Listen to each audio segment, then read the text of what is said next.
Steal My Heart by Savannah Kade. Published by Griffin Inc. All rights reserved. Chapter 1. Now's not a good time, Walker. Cara tried to keep her voice steady while she simultaneously attempted an eye roll for Lissa. Her best friend sat across the restaurant booth from her, calmly eating bites of salad and unaware that Cara was fielding a lunch-hour booty call. Walker's voice came through the line clear as day. "You're missing out. See ya later." That was the end of it. He disconnected, and Cara frowned at the phone a bit as she pushed buttons just to feel like maybe she hadn't gotten both propositioned and hung up on in the same call.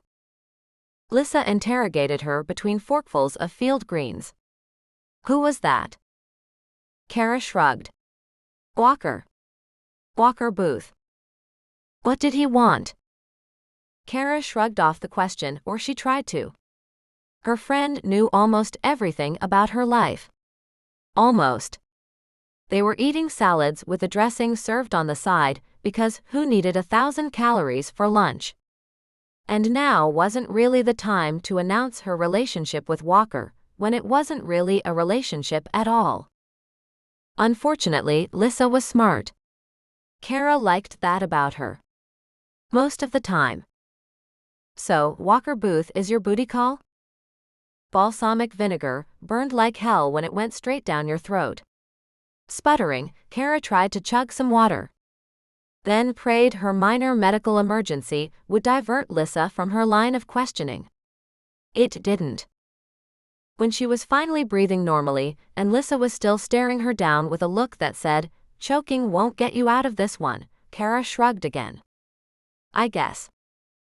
"What do you mean, you guess?" Lissa raised her voice. "Are you or are you not setting the sheets on fire with Walker Booth?"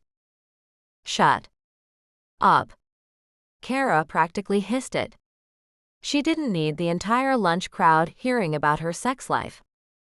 It wasn't like Los Angeles was a small town, but people everywhere loved dirty laundry.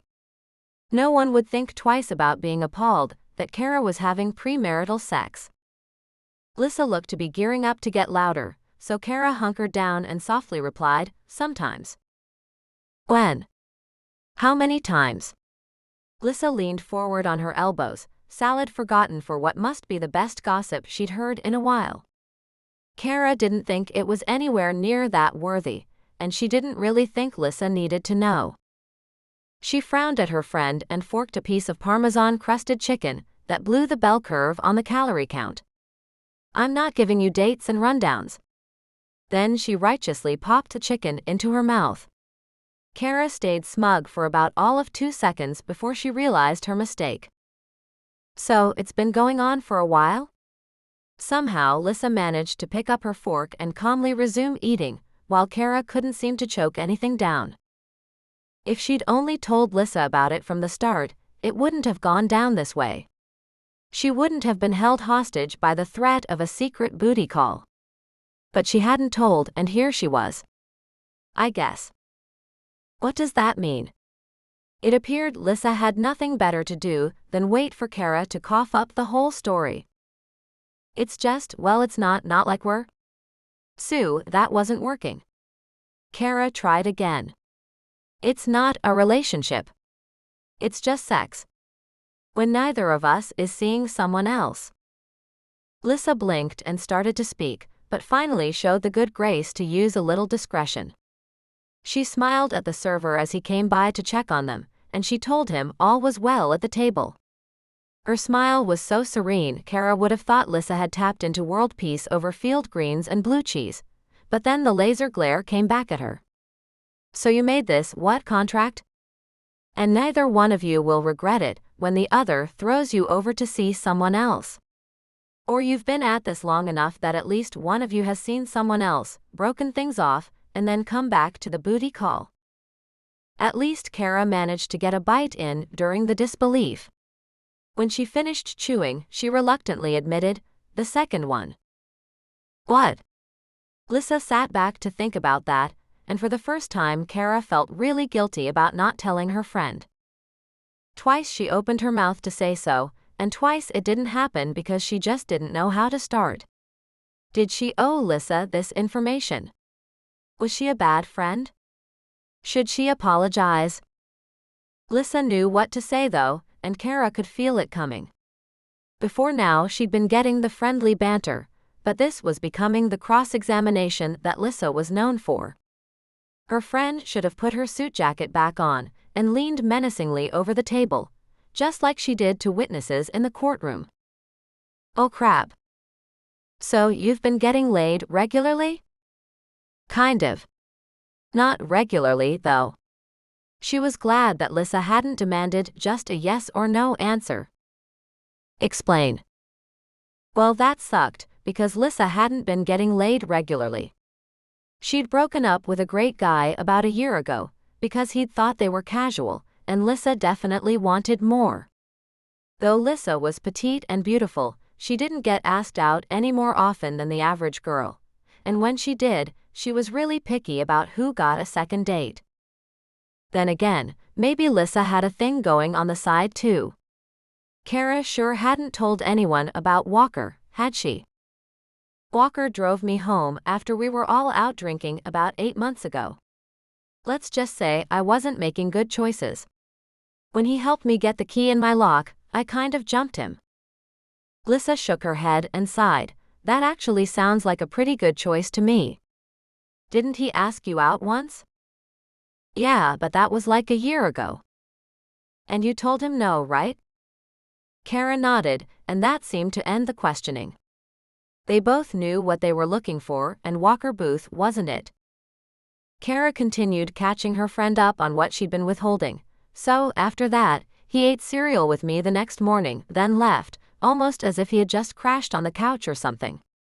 I thought I might have made up the whole thing, you know, drunk dreams, but he called about a month later and invited me over to his place. Lissa's mouth dropped open just as the server arrived with their check. Cara reached for the folded printout, but Lissa got there first. Oh no, this one's on me. This is the best entertainment I've had in a long time. Looking down into her purse, Lissa rummaged for her wallet. Though she was organized as hell when it came to her work, everything in her bag except her phone was forever escaping her. But the search didn't stop her from continuing the cross-ex. So you just went over like a call girl? No. Cara made sure she looked appalled, though she didn't really have the right. I told him no, and then he went into this, we know this isn't going to be anything more, why can't we just enjoy ourselves? Version of I'm alone, you're alone, and she shrugged. And he was right. Let me get this straight. Lissa set her credit card on the check and handed the little tray off to their server without breaking rhythm. He called you for sex, you protested, he explained, and then you went over there like a call girl. No. Not like that at all. I didn't charge him. While Lissa was right to a certain extent, it had been sex, really great sex actually, neither of them had been seeing anyone, and they both knew the score. This has been going on since then? No. We quit when I was seeing Richard, and again when he was seeing that girl. Cara didn't think Walker necessarily would have quit seeing her on the side if she hadn't insisted, but she was barely comfortable being the in-between girl. She wouldn't be a side dish. And I'm breaking it off again this week. Why? She smiled. Here was the real news. Clark Fuller asked me out. No way. Oh yes. Smiling, Cara scooted out of the booth with less grace than she would have liked, before standing and straightening her skirt. Now I will leave you with that. I have to get back to work, and so do you. Lissa stood too, only she made it look as smooth and simple as brushing her hair over her shoulder. Drinks tonight? Marty's? Cara shook her head. Don't count on me. I have a few contracts promised in the next couple days, so I'll probably be working late. Then Friday I'll be out with Clark. Lissa grinned. When Cara smiled back, she felt it down to her toes. Clark Fuller was just what she had been waiting for. Chapter 2. Wow. You look Amazing. Clark held out a single red rose as she opened the door. At exactly 6:30. A guy who looked like $1,000,000 and told her she looked fantastic. Yes. Where are we going? He'd only grinned and taken her to a restaurant upscale enough to need reservations just to get in the door. It was almost enough to make her think he'd gone a little overboard. But not quite. The food was fantastic, the conversation always moving, and he offered her 0 bad answers. Native Angelo. Born and raised. About 2 years from making partner. I own a home near Coldwater Canyon. Her heart had fluttered. When at last he walked her up the steps to her townhouse, he leaned in sweetly and laid a small peck on her lips before he asked if he could see her again. He could not have hit all the marks on her checklist better if he'd tried. Unfortunately, her heart hadn't fluttered at his mention of his condo, not at the touch of his hand, and she harbored a secret desire to turn him upside down and shake him until some stray hobbies or unusual facts tumbled out of his pockets. It wasn't going to happen. She wasn't bold enough and he was too big. Still, Cara was more than willing to give him another try. Unlike Lissa, Cara gave a guy a few chances to loosen up and show his true self. No one was that perfect. In a while he'd let loose and she would know more what he was really like. She'd find something to make her heart skip. Shrugging out of her silk sweater, Cara poured herself a glass of her favorite white wine and thought about Lissa. Poor Lissa would have found at least 30 faults with Clark tonight. The woman was a pit bull in the courtroom, which made some of her dates afraid of her. It didn't help that she seemed to attack dating much the same way she went after a hostile witness. If a guy tripped up, Lissa didn't see him again. Period. Though she'd tried, Cara couldn't convince her friend to change methods. A 34-year-old woman just couldn't afford to be that picky. So Cara unwound after her date without calling her friend. Snuggling into her comfy couch that was striped instead of trendy, she sipped at her wine, knowing it was too fruity to be considered a good wine, but it was her favorite. She'd had a very good Merlot with dinner, one that Clark had suggested to go with her steak. Good wines were best for dates, Cara knew. They were too dry to drink too much. So she hadn't had too much with dinner. She should be a catch. She didn't get drunk or even tipsy on dates. She owned her own condo. She wasn't living any crazy Hollywood life, but she had one friend who was making a living as an actor. She had a good job. She liked the theater and concerts. So why was she still single? A sigh escaped her as she realized where her thoughts had wandered to. Here she'd been feeling sorry for Lissa, but aside from this one date with Clark, Cara was no further along the path than anyone else. So who was she to judge? She sank further into the couch, didn't think twice about the fact that it threatened to swallow her whole, and kicked off her heels. Her hand reached out to set her wineglass on the end table, only to find that she left her paperwork there earlier. There was no room left for her glass. So she rested it on the arm of her sofa, as her head tipped back. Clark was perfect. Well, he had to have at least a few flaws, right? And it would be good that he did. No one could live with a perfect spouse. You'd get cranky just because the other person never got cranky. She would wait him out. A few more dates, see what happened along the way. She kept feeling she'd forgotten to do something, but couldn't remember what. Oh well, so far so good. It's Friday. Even those with jobs are usually off this evening, and for the remainder of the weekend. Walker reminded her over the phone. Honestly, most days he couldn't figure Cara out. Would she come over? Would she not? He tried for a low tone and something a little less like shaming her into it. I was hoping you'd come. He left it at that. She probably thought he didn't hear the very low growl she made. Or maybe she didn't know she was doing it. Cara was like that. He was smiling and waiting for her to say yes, until the silence began to stretch thin. Slowly his smile slid away, and the excited tension drained from his muscles. He was about to ask if she was still there when she finally spoke. "I'm sorry, Walker. I can't." He could practically hear her biting at her lip. She hated delivering bad news, and for a moment he wondered why a woman who so disliked saying no had gone into law. Walker sighed but didn't say anything. He ran his fingers through the hair that he should have cut quite a while ago and wouldn't likely cut for a long time coming, and he waited.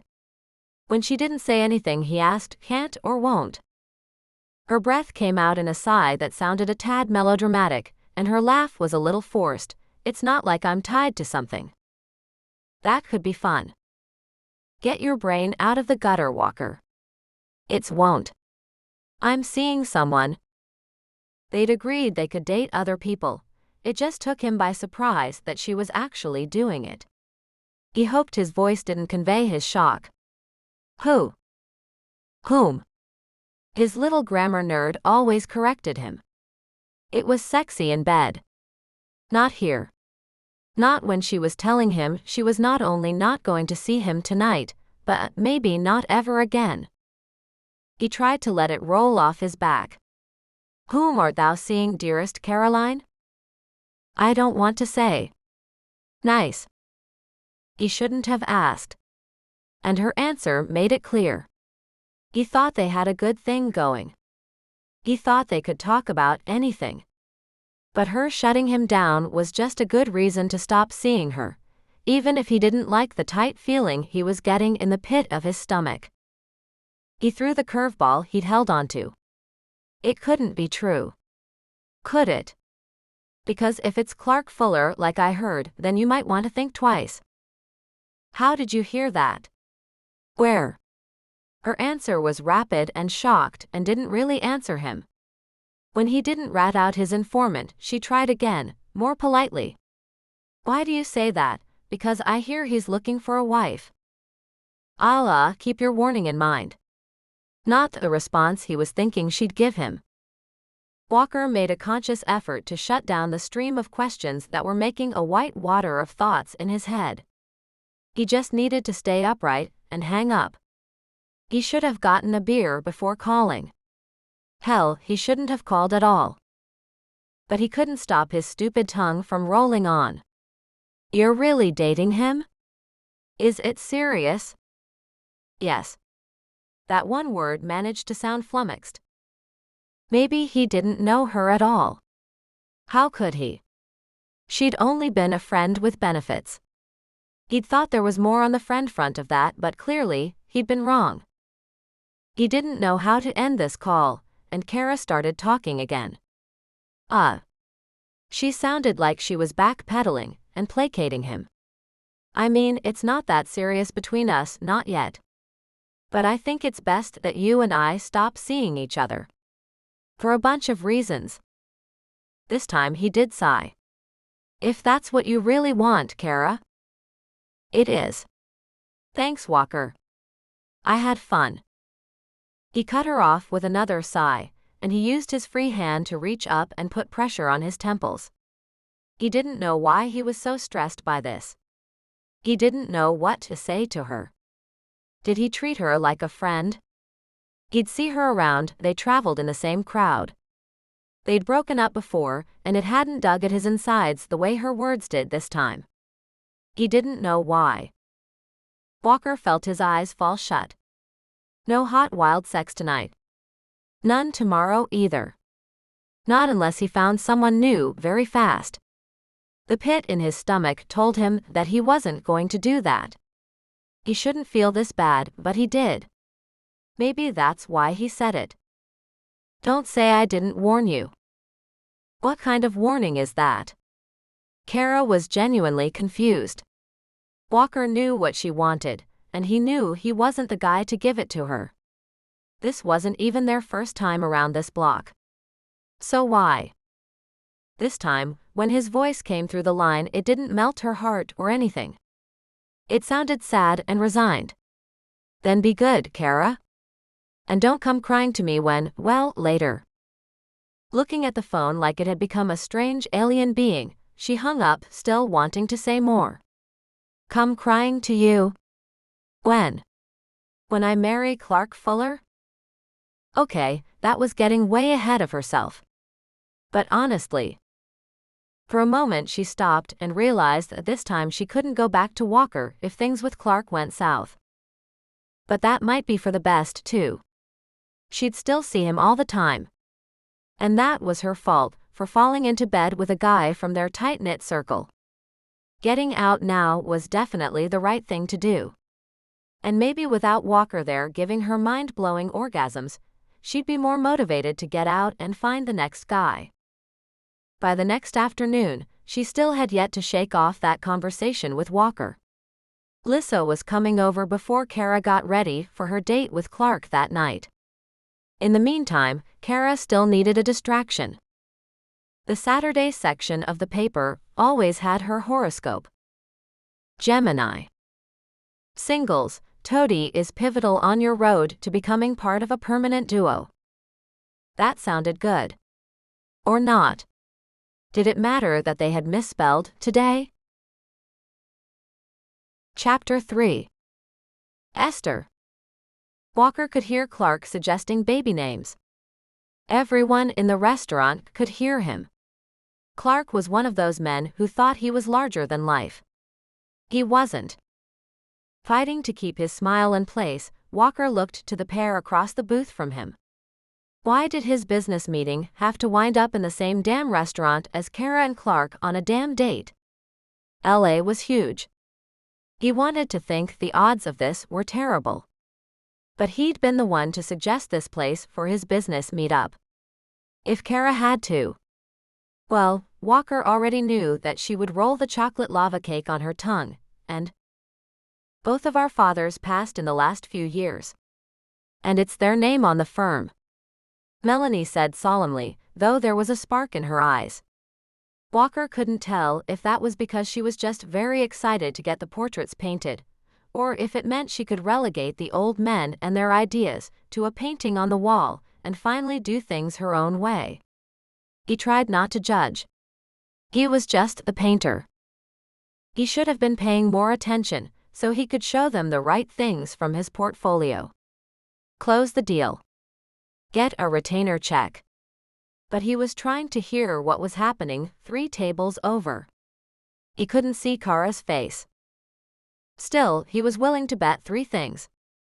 First, that Cara didn't know he was even here. Second, that she was eating the cake with gusto. And third, that she was about to gag at the idea of naming a baby Esther. Though he'd forced himself to turn his gaze to his own table, he wasn't able to block the sound of her voice. Isn't that some celebrity's baby's name? I like the sound of it. It's old-fashioned and it's not vulgar like so many new baby names are. Unfortunately, Walker could hear Clark too. I think Esther Fuller just rolls off the tongue. Yup, rolls right off and into the crapper, but Walker couldn't say that out loud. Really, here they were discussing baby names. How serious were they? Were Clark and Cara already officially together? And why did even the thought of Clark and Cara make his teeth clench with the absolute adorableness of their matchy names? Walker opened his mouth and tried desperately to participate in the conversation he was supposed to be a part of. You can pick the size you want. We already know. This time it was Thomas who nodded. Understandable, but if you would do me the favor of measuring the space? I can bring portraits in and hang them, so you get a feel for the aesthetic. We're good. Thomas assured him and Walker only nodded. He only had the other portraits of silly old men and families because his clients hadn't taken his advice and measured first. If he painted it twice, he'd charge twice. What should we be looking for in the sizing? Melanie asked, leaning forward. Yes, Walker liked her better. He went on to explain the system. Briefly what paints, canvas and framing he used, and more extensively what the time frame would be and what they could expect. It was time to reach into the portfolio. Here are a few pieces, along with the original photograph I worked from. So you can see what my skills are. Though he fancied himself to be the kind of artist that would open in a gallery one day, right now these portrait gigs were paying the bills. He could have met with these two at the studio, but it was a mess. And meeting over a nice dinner generally garnered him a better level of clientele. So he considered the high-end steak a business expense. 20 minutes later, Melanie and Thomas paid for dinner and excused themselves. Walker had a retainer check in hand. He'd picked up his portfolio and sighed. There was only one decent path out of the restaurant. Of course, it went right past his ex-friend with benefits on her date. Might as well bite the bullet. If he ignored Clark, that would be a sign as well. He just wondered how Cara would play this. As he headed across the floor, he heard Clark say, "I always liked Ebenezer." Cara hid a choking noise, but not from him. "Are you serious?" "Yeah. I wouldn't really name a kid that. Milton ruined it by naming Mr. Scrooge that in A Christmas Carol." He went back to picking at the rich chocolate. Walker wasn't close enough yet, she'd see him in a minute. "I think that was Dickens," Cara told him. "I'm confident it was Milton," Clark replied as he caught sight of Walker heading his way. His frown looked as though the ghost of Christmas past had come for him, and Cara turned around to look.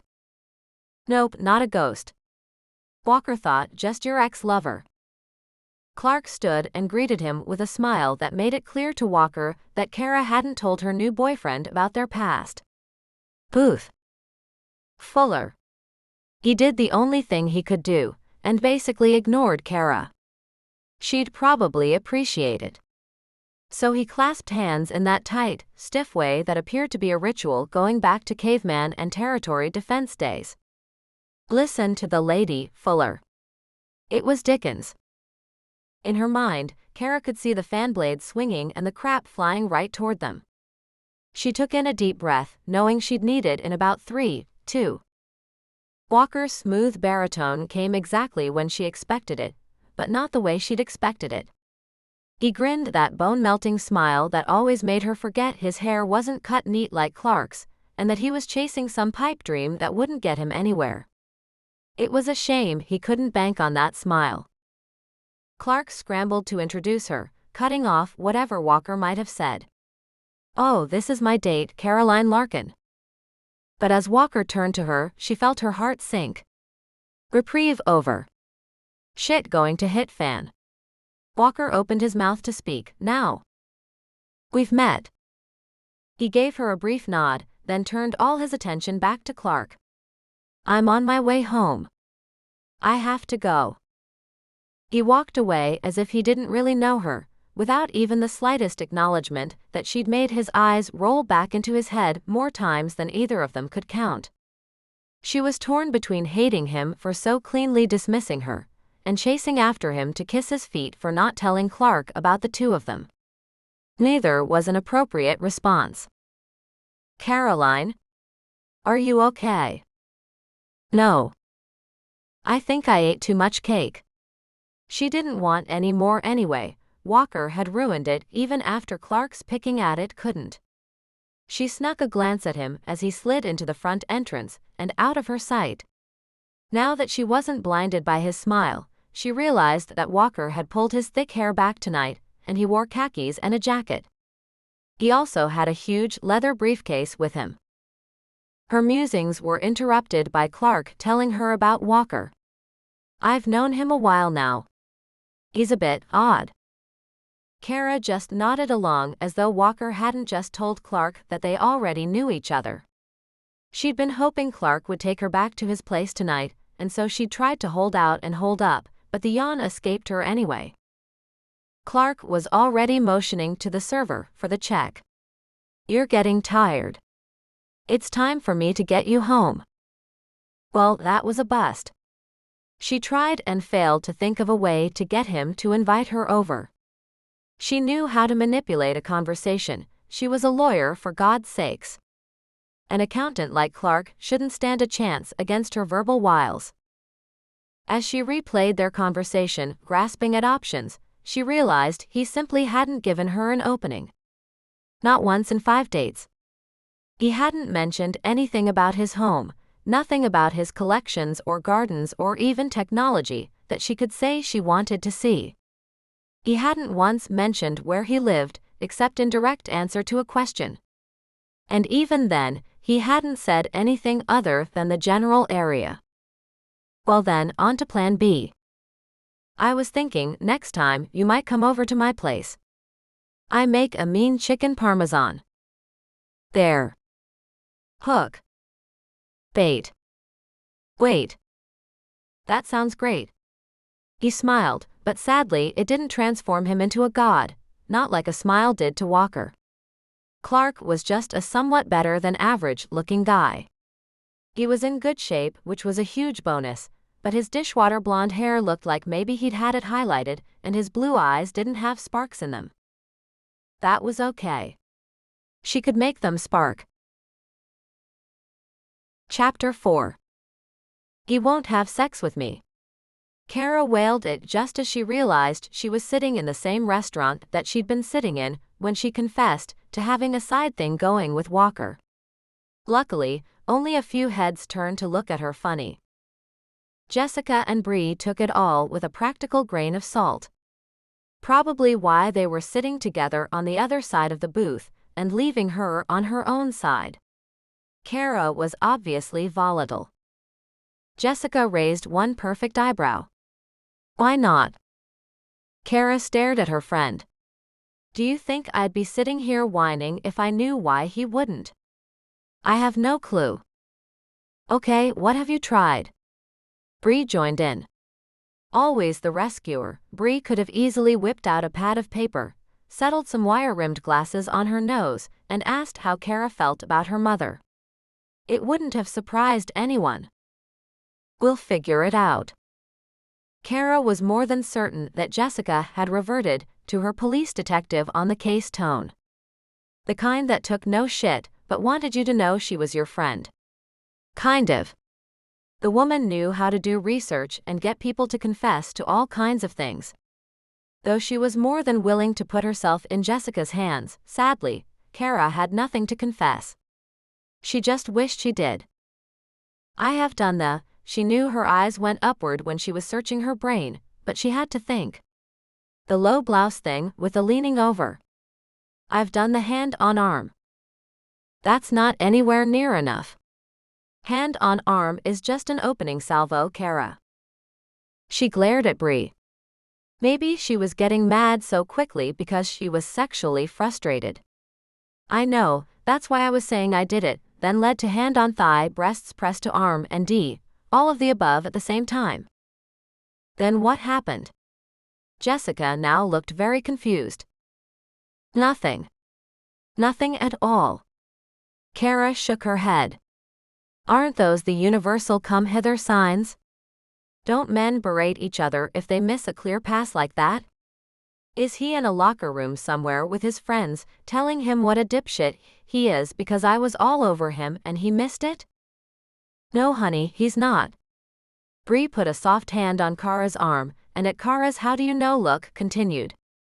Clark doesn't hang out in locker rooms. Oh yeah. You're right. Clark would golf. He'd work out on his own equipment at home, but he wouldn't be at the gym telling his friends about her. So what do I do? You did dress slit up the side? Cara nodded. You did the oh there's slow music, we can slow dance close thing? Cara nodded again. And I tried to turn things a little dirty. Jessica looked surprised again. That didn't work? What did he do? This was mortifying, but how else would she break the brick wall that was Clark? He stepped back and held me in a dance frame. Arm stiff, this is my space, this is yours. A la dirty dancing? Jessica's expression said she thought that was impossible. And yet, it wasn't. Exactly. Totally not the dirty I was looking for. What do I do? Jessica looked suddenly very, very sad. Honey, you may have to face some things here. No. It's not that. It may be. Jess. No. I'd know. Lots of people don't. Jess leaned forward and stared. In Jessica's book, it was probably meant to be a comforting gesture, but Cara didn't feel comforted. Say it. I won't. He's not gay. Both her friends looked at her the way she might if she had a mental patient on the stand who didn't know he was crazy. Jess shrugged. Remember how I wouldn't accept that Ryan was gay? But that was you being overly wishful. Ryan was so flaming people were roasting marshmallows off him. He was not. Jessica retorted too quickly, and Cara felt bad. Jessica had wanted Ryan to be the one. And he was, just not for anyone of their gender. Derek, his current love, seemed to think the sun rose and set on him. Help me out here, you two, Cara practically begged. I'm seeing Clark tonight. What can I do that says to him, I want to sleep with you, in no uncertain terms? Bree looked at Jessica before they both looked at Cara. This could not be good. You might actually consider what you just said. You mean that I should just come out and say it? Maybe so. Jessica held her hands up as though Cara were some sort of menacing spirit that needed to be held off. Hear me out. If you come out and say it, he can only say two things. Okay, in which case you get laid. Or no, in which case you know that you need to be fishing in another pond. So I'm supposed to come out and say that I want to have sex with him, to his face, and you're using euphemisms like fishing in another pond. What? Have you never just told a man that you want to have sex before? Come on, you're in your 30s. Cara sighed. Thank you very much for reminding me just how old I am. And yes, I have said it flat out to a man before that I wanted him. But it was Walker. Oh. Jessica and Bree both broke into wide smiles. So, I guess it went well that time? Holy shit. Either she just had her first hot flash, which would just make her cry and be at least 10 years too early, or the memory alone of the night Walker had goaded her into talking him into it was turning her on. Damn Clark. He shouldn't be turning her down. They were perfect together, and they could be perfectly naked together too, right? Tell me what to wear. Chapter 5. Why don't you just call Walker? Lissa looked at her over a set of chopsticks burdened with pad thai noodles, as though she hadn't just become a complete heretic. Cara had been leaning heavily on her friends this week. She needed them for support. Why on earth would I do that? Lissa's noodles disappeared in what should have been a graphic display of severe food carnage, given their quantity. Instead, Lissa ate them dainty as you please, while Cara tried desperately to get enough noodles on her own chopsticks to simply constitute a bite. Look, you clearly need sex. Cara dropped her noodles and let her shoulders sag. Please don't broadcast that. I'm saying you need it and you know where to get it. Another bite disappeared as though Lissa were using a forklift rather than two slippery sticks. Cara sighed. She enjoyed being around Lissa, but sometimes her friend was just too cutthroat.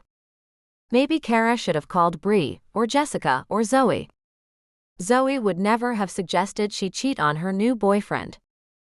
I can't do that to Clark, and I can't call Walker anyway. Lissa frowned at her. Your noodles are getting cold, and why can't you do what? If you haven't done it, then you haven't had the conversation about keeping it exclusive. Cara shrugged and tried again with the chopsticks. This time she managed a respectable 3 noodles before she gave up. Signaling the one server making rounds in the small room, she asked for a fork. I've had the conversation in my head. Besides, not only did I tell Walker that we were through because I was seeing Clark, he warned me that Clark was looking for a wife. Really? This time it was Lissa who put down her chopsticks. Cara continued. So I can't go back to Walker and confess that I'm not getting any. Oh God. He'll think I am getting some, but Clark isn't good enough in bed. Oh. And if Clark ever found out that the wife he was shopping for couldn't wait for him? Well, I can't imagine it would bode well for becoming the wife. Lissa sighed at her and started eating again. Then it sounds like you'll just have to keep your legs together for a while longer. God, you make me sound like a total slut, Lissa. Cara tried to laugh. Nah, just a healthy woman.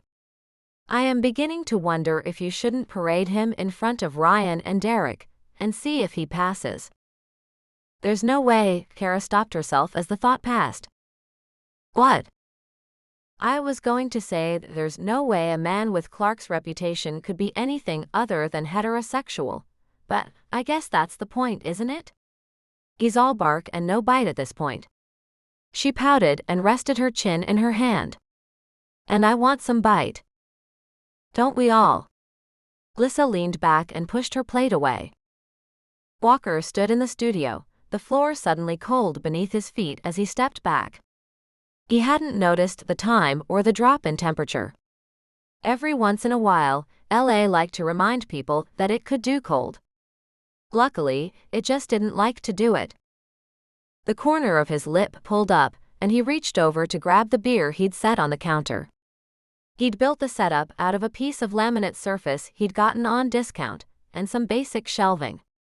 He was no carpenter, but it serviced. Underneath the counter, shelves held his turpentine and linseed oil. A bin held scraps of old soft cotton t-shirts, many with paint stains even before he'd retired them to the bin. This painting looked good. The beer was no longer cold, but as he stepped back again for a longer view, the chill in the concrete of the floor bit the soles of his bare feet. Turning, he looked out the pretty 9-paneled glass pane in the old handmade wooden door. The house had charm, even if its owner didn't. He tipped the beer at his own thought before taking a sip. Damn, he'd forgotten it was flat. Time to leave the painting for the night. He had work that was paying, and he'd have to get to that. He'd carved out this time before the last layer of oil paints had fully dried. To be fair, Walker didn't quite know what this painting was going to be. But he'd found more time to work on it these last few weeks. He didn't consciously connect the dots to having spare time after Cara had left him for Clark, but he didn't deny it either. The painting had come to him in a dream, and then it had changed as it started becoming reality. Now it was swirls and whorls of color. This one in reds with hints of purple and gold. In the middle, a woman lay across the canvas, hands out wide, her bare legs tilted to one side. The colors swirled around her, hinting at nudity but revealing nothing. And her face? Well, he hadn't gotten that far with it. He knew where the painting wanted to aim, but he'd steer it differently. Cara wasn't in the picture anymore. He wouldn't paint her. He walked back into the house and poured the beer down the sink. As he opened a new one, he reminded himself that he wouldn't make it look like her. Chapter 6. Clark's hand had been on her thigh all evening. Cara smiled to herself, though something in the back of her thoughts warned her that she shouldn't have to work so hard to get that attention. She brushed it aside. He was being a gentleman, and that's what she wanted, wasn't it? She needed the kind of man who would take care of his family, the kind who wanted a family, the kind who would treat her well. Cara figured any woman should be able to get these few simple things, and so should she. There would be sacrifices, there would be things she would change if she could. And there would be things she couldn't, she was well aware of all of it. So she was smart enough to look at the big picture, rather than nitpick the points along the way. That's what negotiating was, and wasn't every relationship a negotiation? So if Clark was a little difficult to get started, she could certainly work with that. They had pulled up in front of the gates to his house, and she'd smiled as the wrought iron slid back to reveal the property. It had taken long enough to get here. Thin ribbons of lush grass graced the edges of the wide drive. The two-story stone walls were punctuated by small, perfectly manicured bushes at the base. A 3-car garage cranked up one door, and Cara was happy to be let in through the side entrance. Though it seemed the exact opposite of how she'd grown up in Kansas, with wide yards and small old houses, she could tell that Clark had the same rule that guests came in the front, close friends and family came in the side, or in this case through the garage. Trailing along, she let Clark lead her through a laundry room that housed a washer and dryer so sparkling, they seemed virtually unused. That led into an open-floor kitchen with a full bar and a sunken family room just beyond it. The wide leather couch backed up to a mahogany table that held a low centerpiece. For a moment, her mind wandered about Ryan and Derek and the gaydar. She decided to put her mind at ease. "Who did your decorating?" Clark smiled at her and shook his head a bit awkwardly. "I don't remember. I may be able to pull her card out from somewhere, if you want it." Cara just scrunched her nose and said no. Why would she want to pay to decorate her own home when she hoped to be inhabiting his soon? Before she could think much further, Clark took her hand and pulled her farther along. He said he'd picked out a few things himself when the decorator had asked what his tastes were, then she had worked with ideas based on what he'd liked. Apparently, she'd taken him on some shopping trip in Melrose to get a sense of his style. Cara stared up the curved staircase with its creamy plush carpet runner and iron railings under the glossy wood banister. For that moment, she could imagine small children in footy pajamas pressing their faces through the railings to get a glimpse at Christmas presents. In her mind, the room lit only by a 7-foot tree behind her. It would send small spots of colored light across the walls and plush cream carpeting. Almost able to smell the pine scent, she was surprised by how much she ached for this. "It's beautiful." Thanks." He didn't look up from the nail he'd found in the wall. As she looked at Clark, the sense memory of her Christmas wish still lingering, Cara wondered for a moment what he would say if she offered him a marriage deal. Would she respect him more if he thought it was a great idea, or if he told her that was ludicrous, and a marriage should be made of far more than that? While she was contemplating a contract, he gave up on the nail and offered her a glass of wine. The white was perfectly chilled but a little too dry for her tastes. Still, she drank it dutifully, with each sip swallowing the hope that he was trying to get her liquored up to take advantage of her. Though she saw Clark an average of twice a week, nothing really changed between them. Though he'd taken her to his home more than once, he'd never made a real move. Sure, they'd advanced to some heavy petting, but as she was 34 rather than 14, Cara was ready to move beyond that. In fact, tonight she was going to step up the game and really seduce him. She'd already complained to Bree about a lot of it. To which Bree pointed out that the relationship had progressed. She'd cooked him dinner in his home. "The decorator picked them out," he commented as she marveled over the pristine quality of the pots and pans. "What, are they just for display?" Cara had laughed. "People might want to cook with them." Cara did exactly that, and when the group was out for their usual Sunday night wrap-up, Walker got her thinking again. Though Cara was fairly certain the line had gone right by Jessica and Bree and Zoe, Walker had made yet another comment about Clark being on the prowl for a wife. It made her wonder if the unused pots and pans and the small pale blue room, perfect for a baby, were maybe wife bait. But what did she have to do to get on the hook? Walker's comment made her consider that maybe she should put out husband bait, and what exactly that should be. It was a bit of a revelation to find that she didn't really know what that was. She could bait most any of the guys at the bar into marrying her. For a lot of them, cooking wouldn't do it, but a room with little shelves for all their action figures or video games would be perfect, though the thought made her face scrunch up in disgust. For Walker, it would be oil paints, brushes, tarps. That idea made her shudder at the image of oil paints ground into her beautiful wool carpet. But for Clark? Did he want a woman who would give him children? Stay home and run the soccer route? He'd almost said so, the way they traded baby names and talked about what kids should and shouldn't do. She must have passed the exam, but, aside from getting herself pregnant and being perfect, how could she bait him? He didn't need a big screen TV, as he already had one. Didn't need a decorator. It was clear he already had a maid service. He didn't seem to want tickets to any of the big games in town. Since she couldn't seem to bait him, she'd have to get herself on the hook or, better yet, throw herself into the boat. In 3 days, she'd be 35, which automatically put her in a high-risk pregnancy group simply because of her advanced age.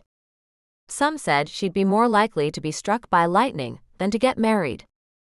Screw that. She was going to land the best fish around. And have a fairy tale wedding to rub it in everyone's faces, huh? Okay, maybe that was going a little far, but she would have the perfect wedding and one day she'd show her kids the pictures and...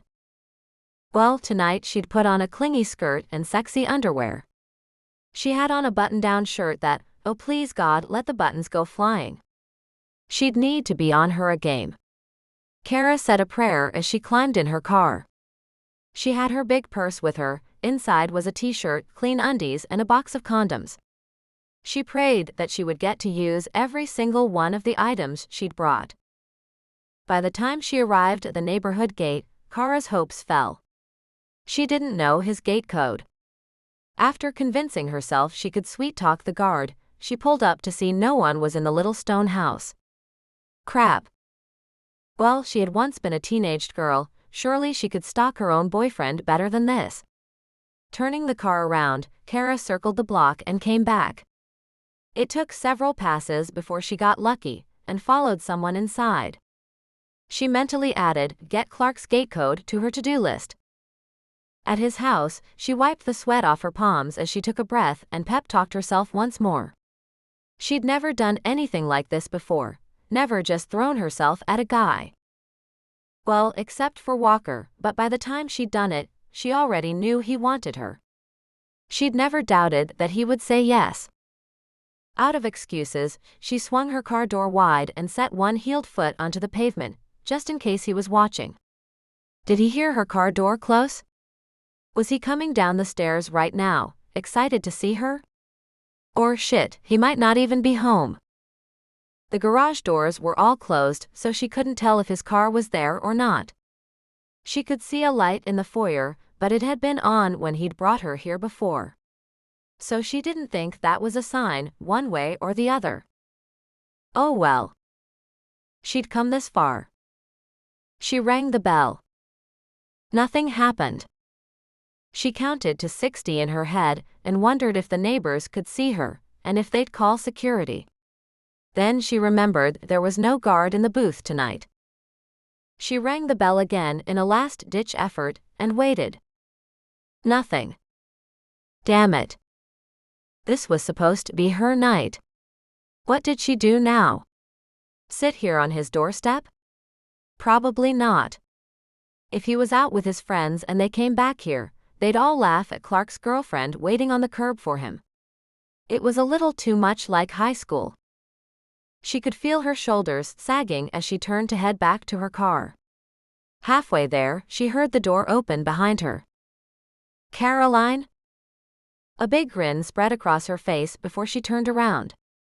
Hi, Clark. She walked straight back to him and up the 2 front steps. She was standing on the Italian tile in the foyer even as he smiled back at her and asked, "What are you doing here?" She looked him up and down and didn't try to be subtle about it. His khakis and untucked blue shirt would be short work for her. He looked so cute, seemingly totally unaware of what she had in mind. I came to see you. Stepping into him, she wound her arms around his neck, then pressed her mouth to his. Yes. He kissed her back with tongue. His fingers wound into her hair and she tipped her face further up to meet his seeking mouth. His lips found her ear, her jaw, her neck, making her let out tiny sighs with each touch of his lips to her skin. When he stepped back from her, he had to lean into the wall behind him, and the thought made her smile.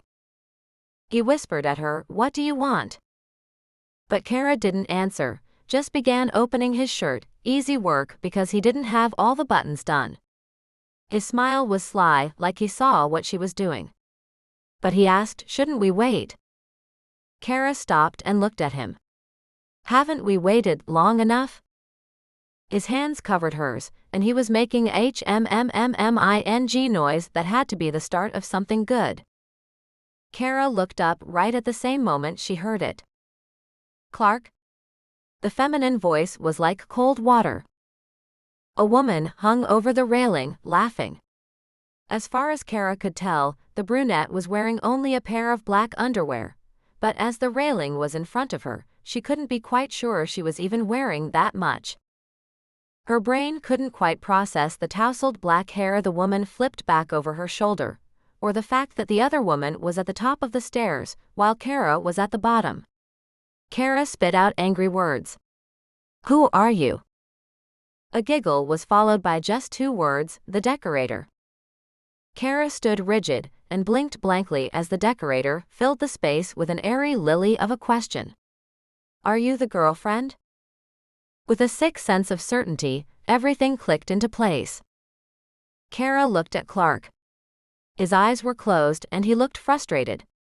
He ground out the name, Emma. Cara had the presence of mind to pick up her purse before she answered the question. "No. I'm not the girlfriend anymore." Chapter 7. It was Saturday the next day, and Cara sat at home stewing. She had not planned to wake up in her own bed. She'd planned to stay over at Clark's. Obviously, she hadn't planned to meet the decorator, the one whose name he clearly did remember. Mean little thoughts had pursued her all through the night before and all day today. Like, Clark showed the decorator his taste in more than just furniture. Or, maybe he'd showed her several ways he liked to use that leather couch. She hoped his ass stuck to it. The wait at his front door the night before made more sense now. So many things did, the untucked shirt, the wrinkles. He'd only taken a minute or two to get out of Emma the decorator's clutches and comb his lying hair into that neat, trust me look. Cara hadn't gotten dressed. She wasn't ready to confess this latest colossal failure to anyone. So she stayed home and ate ding-dongs. Since the wrapper itself stated that the ding-dong was good for at least another 5 years, Cara figured it had a longer shelf life than she did. She ate it so she didn't have to cry. Clark wasn't even gay. He was just an asshole. By mid-afternoon, she reminded herself that Clark didn't deserve this much emotion from her. And she began to figure that maybe she did. Still, she only ate another ding-dong, and became even more pissed at him as the day wore on and he didn't call or anything. Not even a text that said, "Are you still angry at me, or am I bad?" Maybe because he knew she'd break a lamp over his head if he got within 50 feet of her. Another ding-dong disappeared as she contemplated which lamp to bash him with. There was her grandmother's antique lamp, which was good and heavy with its nice brass base. The only other real contender was the floor lamp. Cara sighed and gave up when she thought of the months of karate lessons that would be necessary before she could be able to wield any kind of blow with a long, oddly weighted halogen light. For a while, she considered getting showered and dressed and going out to buy a lamp for the sole purpose of keeping near the door for when Clark showed up. But as much as she desperately wanted to come out on top just this once, she didn't think getting arrested in a home warehouse was going to help. Because surely someone would notice that she was taking practice swings with the lamps. So she sat there with her snacks and sweatpants and old soft t-shirt and watched the whole top 61 hit wonder videos from the 80s. She drank enough wine to marvel at the special effects, then she wondered how anyone got their hair big. A phone call interrupted her acknowledged pity party, but it wasn't Clark. She told Bree to share the word that she wasn't feeling well. She was pretty sure her friend didn't buy it, but at least she let it go for now. They would call back tomorrow. Crap, how was she going to get around Lissa pestering her? Cara's birthday was Monday, and the group would celebrate at the usual Sunday night. But Lissa would want to do something on Monday, or maybe even tonight, and she'd have to recycle the not feeling so hot lie. Crawling into bed, Cara realized she was still mad that Clark hadn't called and given her the chance to yell at him, thus further proving what a dickwad he was. She tapped on her phone, checking whether she could afford to freeze some of her eggs. Of course, unless she could do it tomorrow, a Sunday, so that was totally unlikely. They'd be 35-year-old eggs, and what would be the point? She should have hauled her sorry butt to the home store and gotten a good, hefty lamp. Arrest record and mugshots be damned. Though she wanted to spend Sunday in another full-bore pity wallow, Cara didn't let herself.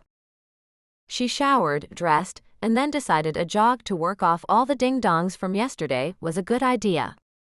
After changing and clocking 2 miles at a good pace, she rested on her back step and drank her whole bottle of cold water in under 4 minutes. She immediately regretted it. She showered again, and this time she dressed in an entirely different set of clothes than she had the first time, for no discernible reason.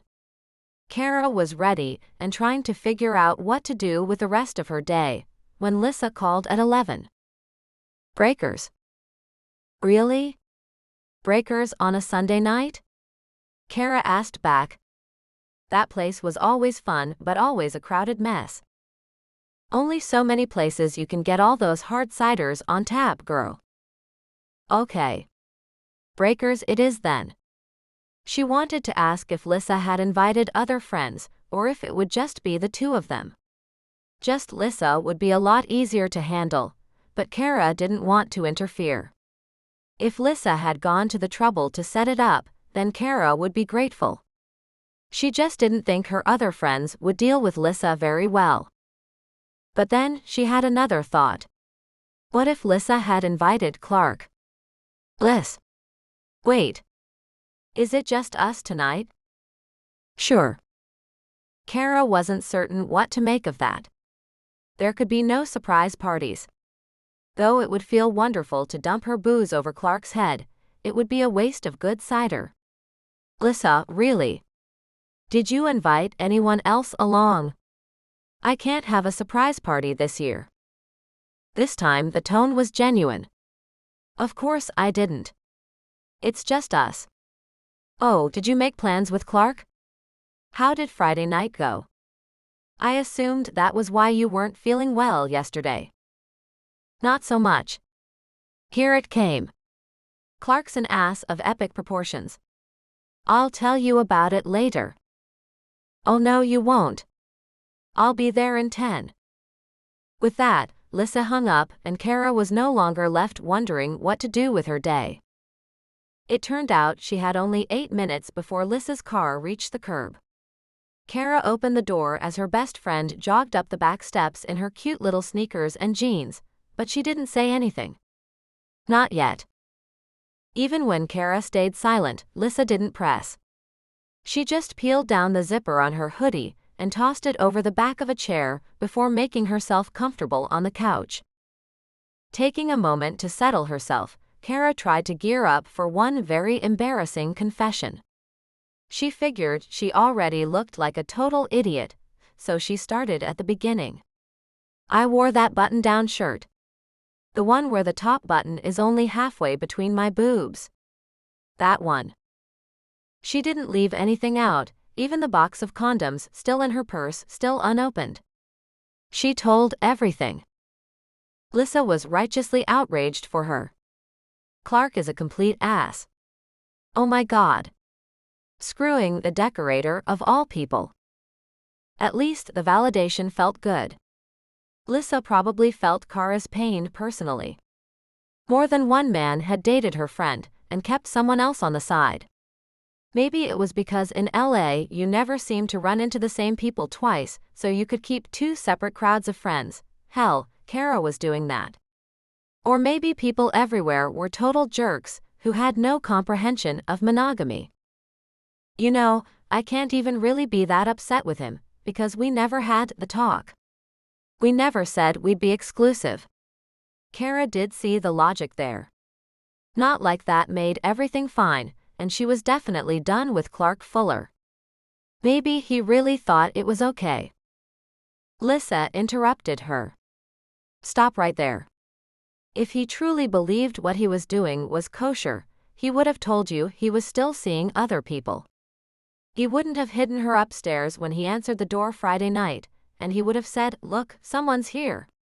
Don't let him off the hook. He was cheating. Cara didn't point out that she'd been on his doorstep and hadn't given him much time to answer her when she pushed her way in. Lissa was fueled by her own righteous anger. Cheaters were cheaters. Her wrath was understandable.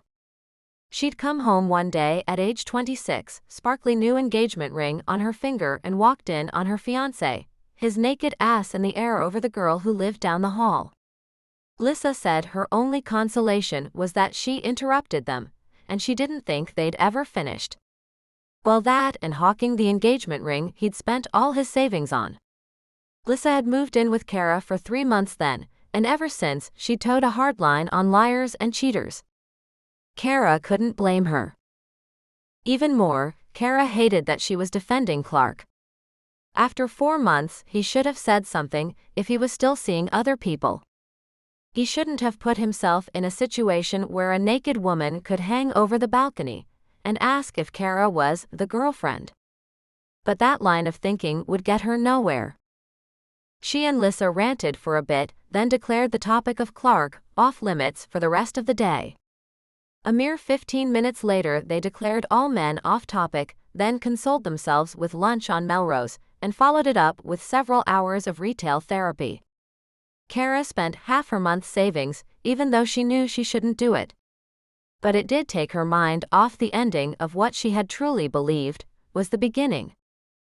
Maybe it had mattered that the stupid horoscope had said, "Toady is pivotal on your road to becoming part of a permanent duo." Toady was a good word for him. Fighting for sanity, she shook Clark off each time he intruded into her thoughts. In those moments when he made his way in, she found she was far more sad than she should be about what she had lost. Later that evening, they wound up at Breakers as planned. Lissa treated Cara to her favorite draft pear cider, and they flirted with the waiter and ordered only one item at a time, sharing everything. Cara didn't bring up her crazy idea to freeze her eggs. They didn't even mention her birthday, and she tried to ignore the problem that the one thing she wanted more than anything, a family of her own, was heartbreakingly out of reach again. Later, when Lissa dropped her off at home, she offered a quick hug and a smile. "Things will get better." Forcing a smile as best she could, Cara turned and headed up the stairs so Lissa wouldn't see the tears rolling down her face.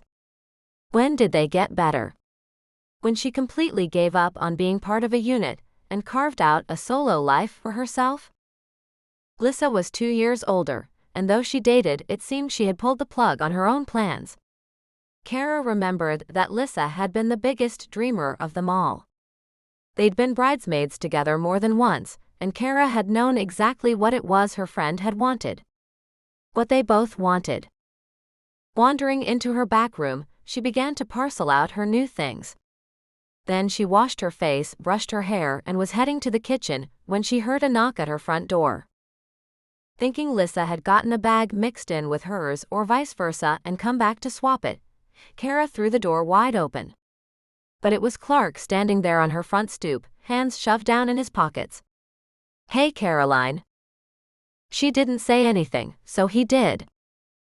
"Can I come inside?" He was starting to move toward her, so she instinctively took a step back, but at the same time she said no. He came in anyway, asking what? "Did you say something?" If that didn't say it all, then what did? "What do you want, Clark?" "I just wanted to apologize. You weren't supposed to see that Friday night." "I wasn't, was I?" That was rich. "I can explain." Biting her lower lip, she tried to keep from bursting out in a loud guffaw. "By all means, go ahead." I. Cara waited, arms crossed, bullshit detector on at full strength. "She's nothing important." Just, he sighed and started over. "Look, I want to marry you." You're the one I want to spend my life with. I won't see her again." Somehow, Cara managed to keep what she thought was a pretty straight face through all this. "So, you'll give her up when we get married?" "Yes." His mouth twitched. It wasn't a smile per se, but she could see he liked the offer she was putting out there. "I'll give her up now if you want. I'm serious about you, Caroline. I know it's a bit soon, but I have a ring." He reached into his back pocket and pulled out a small velvet box. Before she could say anything, he flipped it open to reveal a rock that would require her to develop larger arm muscles. Cara gasped and her hand came up to her mouth. Reaching out, Clark grasped her fingers, presumably to slide the ring on. Jerking her arm back like she'd been burned, Cara found her voice. "You are the biggest moron in the entire world if you think I'll marry you after this. I know we didn't make any deals, but you lied. You said you didn't even remember her name. It's Emma Clark. You remember it just fine. I'm sure she'll appreciate you using it next time you bang her. I was hoping you would have calmed down by now." Damn, she wished she had bought that lamp. "Calm down. I was calm until you came in here and suggested that this was all just fine. Caroline, you don't understand. Actually, I think I do understand. I think some part of you coordinated this, like a test. To see if I'd forgive you. To see if you could get a wife who would be willing to turn a blind eye to your extracurricular activities. Come on, Caroline." He shrugged in a self-deprecating manner, though his words were anything but, "I can give you what you want." "Oh. So I'm supposed to be okay with it if my Christmas gift one year is syphilis? Or if some woman wants money from us to help raise your love child?" At some point, her feet had planted and her hands found her hips. "I don't think so. Let me be clear, I am not okay with that." As she watched, his face changed and he started to get irritated with her. "You're being unreasonable. What, is this the everyone does it clause? You've been screwing Walker Booth on the side this whole time. Why are you being so uptight about a piece of ass?" He'd put the ring away, realizing it wasn't his get-out-of-jail-free card after all, and his hands were now making fists at his sides. "No, I wasn't. Screwing Walker, that is. Come on, Caroline, we both know you were." She cut him off right there. "No, I wasn't. Screwing Walker. I was getting screwed over by you. Which was my mistake. But the thought that you don't care what I do, any more than you seem to care where you park your cock at night, tells me everything I need to know. Get out, Clark." Caroline." She marched the 3 feet over to her front door, flung it open and made a sweeping game show model gesture right down the walkway. The bastard didn't budge. He needed to leave. He'd given her a great idea, and she needed to follow through before she lost her nerve. She spoke to him like the dog he was. "Clark, out. Now." He tried one more time. "Cara." Her mouth nearly fell open at this first use of her nickname. "My friends call me Cara. You shouldn't call me at all." Finally, he moved, and though it seemed to take an eternity, he eventually headed out the front door. He seemed pretty reluctant to do so, considering she thought she'd done a decent job of handing him his ass on a platter. Did that fool really think she'd say, "Oh, what a pretty ring, let's let decorators be bygones"? As soon as she bolted the door behind him, he knocked. It had to be him. If he had tried this shit with Lissa, there would have been yelling, and the sounds of a small, angry blonde woman beating the crap out of him. For her tactic, Cara ignored it. Her cell rang. It was him. Digging the phone out of her purse, she tossed it on the couch, then grabbed her keys and headed down the back steps to her garage. If Clark was watching and saw her car go by, he seemed to know better than to follow her. It took her 15 minutes to reach the small house 2 roads behind Wilshire Boulevard. But when she knocked, she found she wasn't anywhere near as nervous as she had been on Friday. She could handle anything she found here. But she hoped she didn't have to. No, in just a few seconds the wide door was thrown back and she was greeted with a broad bare chest that made her drool, a full grin, and Cara? Chapter 8. Walker tipped his head for a moment, unable to hide his shock. It had been months, but the happy knot in his chest didn't seem to get the message that things were over with Cara. He hadn't even put a shirt on, because the only likely person to knock at this hour was his neighbor Brandon, wanting to borrow the skill saw or something such. It wasn't Brandon. He quickly stepped back, swinging his arm wide, and the gesture to please come in was practically lost as Cara paid far more attention to the expanse of bare chest in front of her than the welcome he offered. That was a good sign. Wasn't it? But she headed right past him and looked around his living room. She wouldn't find anything different from when she'd been here before, he thought. Though they'd often come through the door with their hands on each other, so maybe she'd never really paid attention. Rubbing her palms down her jeans, she tried to say something several times before she finally got a word out. Walker. Not quite ready for whatever she might throw at him, he closed the door behind her, then headed into the kitchen. Hold that thought. The light from the refrigerator added to the faint glow from the TV. He'd been watching an ocean documentary, but it would keep. His house was only one story and probably not at all the McMansion she would want, but he didn't worry about that. That's not what Cara would be here for. He grabbed the bottles that had remained in the back of the fridge, despite the fact that he'd asked himself why numerous times over the last months. On a second thought, he called out, "Are you staying?" "Can I?" She wandered in through the archway to the kitchen, in time to catch Walker standing up from the fridge. Had she been checking out his ass? All of this had to mean she wasn't with Clark anymore, because Cara wouldn't do that.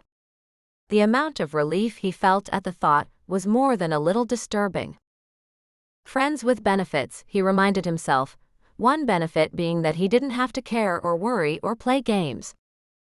Of course you can stay. You should. He popped the top on a bottle and held it out to her. She shook her head at him.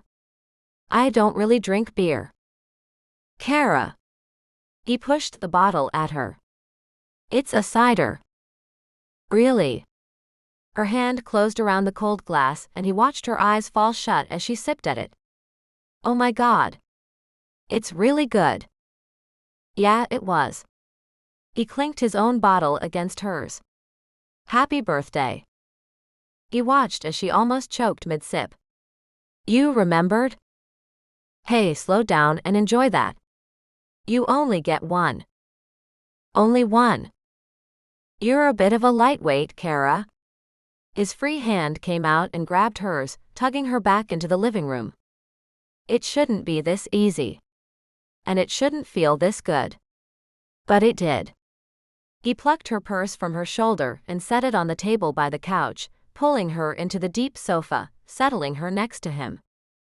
Not having much to say that wouldn't ruin the whole mood, he picked up the remote and put the TV show back on.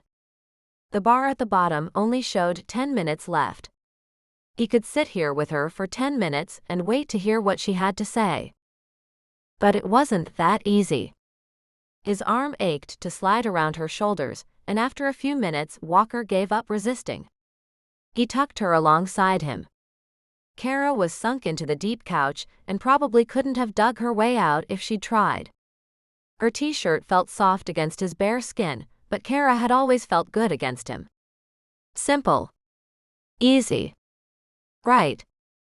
He turned that thought off and enjoyed that she curled into the heat that always seemed to radiate between them and took another drink from her bottle.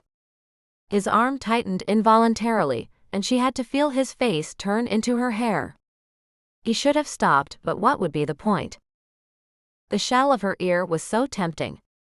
And they were so good at this. I don't have to finish this show. I just thought I'd give you a few minutes to enjoy your birthday cider. The spring inside him tightened with each heartbeat as he waited. He was giving her a chance to back out, to thank him for the drink, to change her mind. He hoped she wouldn't, but Cara was unpredictable. It was a great feature when they were in bed, and awful when she was surprising him with Clark Fuller. With a flourish, she tipped the bottle back and drank one big cold gulp, before reaching over and slamming the only partly empty bottle down on his end table. Tucking her knees under her, she turned to face him. Hazel eyes stared into his for a moment before they shot through with heat lightning. Her smile rolled through him like a low thunder. Well then. Reaching out, he clicked the remote to turn the TV off. Cara cocked her head to one side and checked the screen. I think you just deleted your show. When her gaze came back to him, Walker was still staring right at her. Watch me not care. With that, he chucked the remote across the couch and put his hands on her hips. Cara's breath sucked in as his grip slid upward, catching under the hem of her shirt and peeling it. He watched as his fingers climbed the sides of her body. He should have asked about her boyfriend. He shouldn't have fallen right back in. He should have put the brakes on. He shouldn't feel this way. But all of it was how he felt, and Walker had learned some time ago not to fight himself. His voice felt languid and she was so close. You are wearing entirely too many clothes, woman. Cara watched her t-shirt sail to the other side of his living room, but she didn't pay attention to where it landed. His warm hands splayed wide across her back, and without her understanding how he'd done it, he released her bra and sent it flying too. Her own voice felt liquid in her throat. I won't have any clothes on for long at this rate.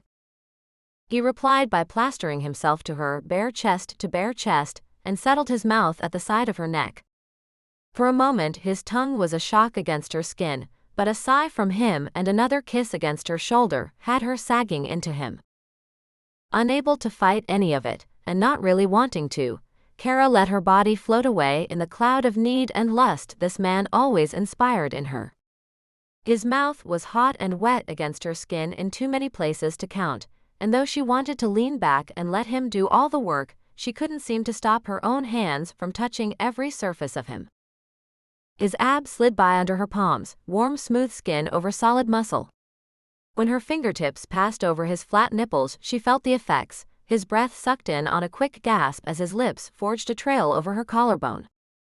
Her name whispered across her overheated skin, as his voice rumbled in response to what her hands were doing to him. Cara was reveling in the deep sound when her own breath was taken from her by his mouth closing over the tip of her breast and drawing on her. She would have called his name, but only managed a moan as the sensation shot down through her center, and her fingernails dug into his shoulders. She clung to him like it was the only way to hang on to sanity. There was no telling how long they stayed like that on the couch, her mouth to his skin, his mouth to hers. Cara was a writhing ball of want by the time he pulled back and looked her in the eyes. Without saying anything, Walker ran his hands along her jeans and hooked her legs around his hips. In one smooth motion, he fused his mouth to hers and lifted them both off the couch. They were partway down the hall when she felt the wall press into her back. That sensation was quickly overshadowed by the pressure of his erection between her legs. His hips pinned her in place, all the while moving against her in a rhythm calculated to destroy the sanity she was barely managing to hold on to. Cara moved her hips against his, matching him push for push, as his name tumbled from her mouth over and over. The last shred of any rational thought fled. His mouth trailed its way to her ear where he whispered to her, "Come for me, Cara. Take some of the pressure off me. Please."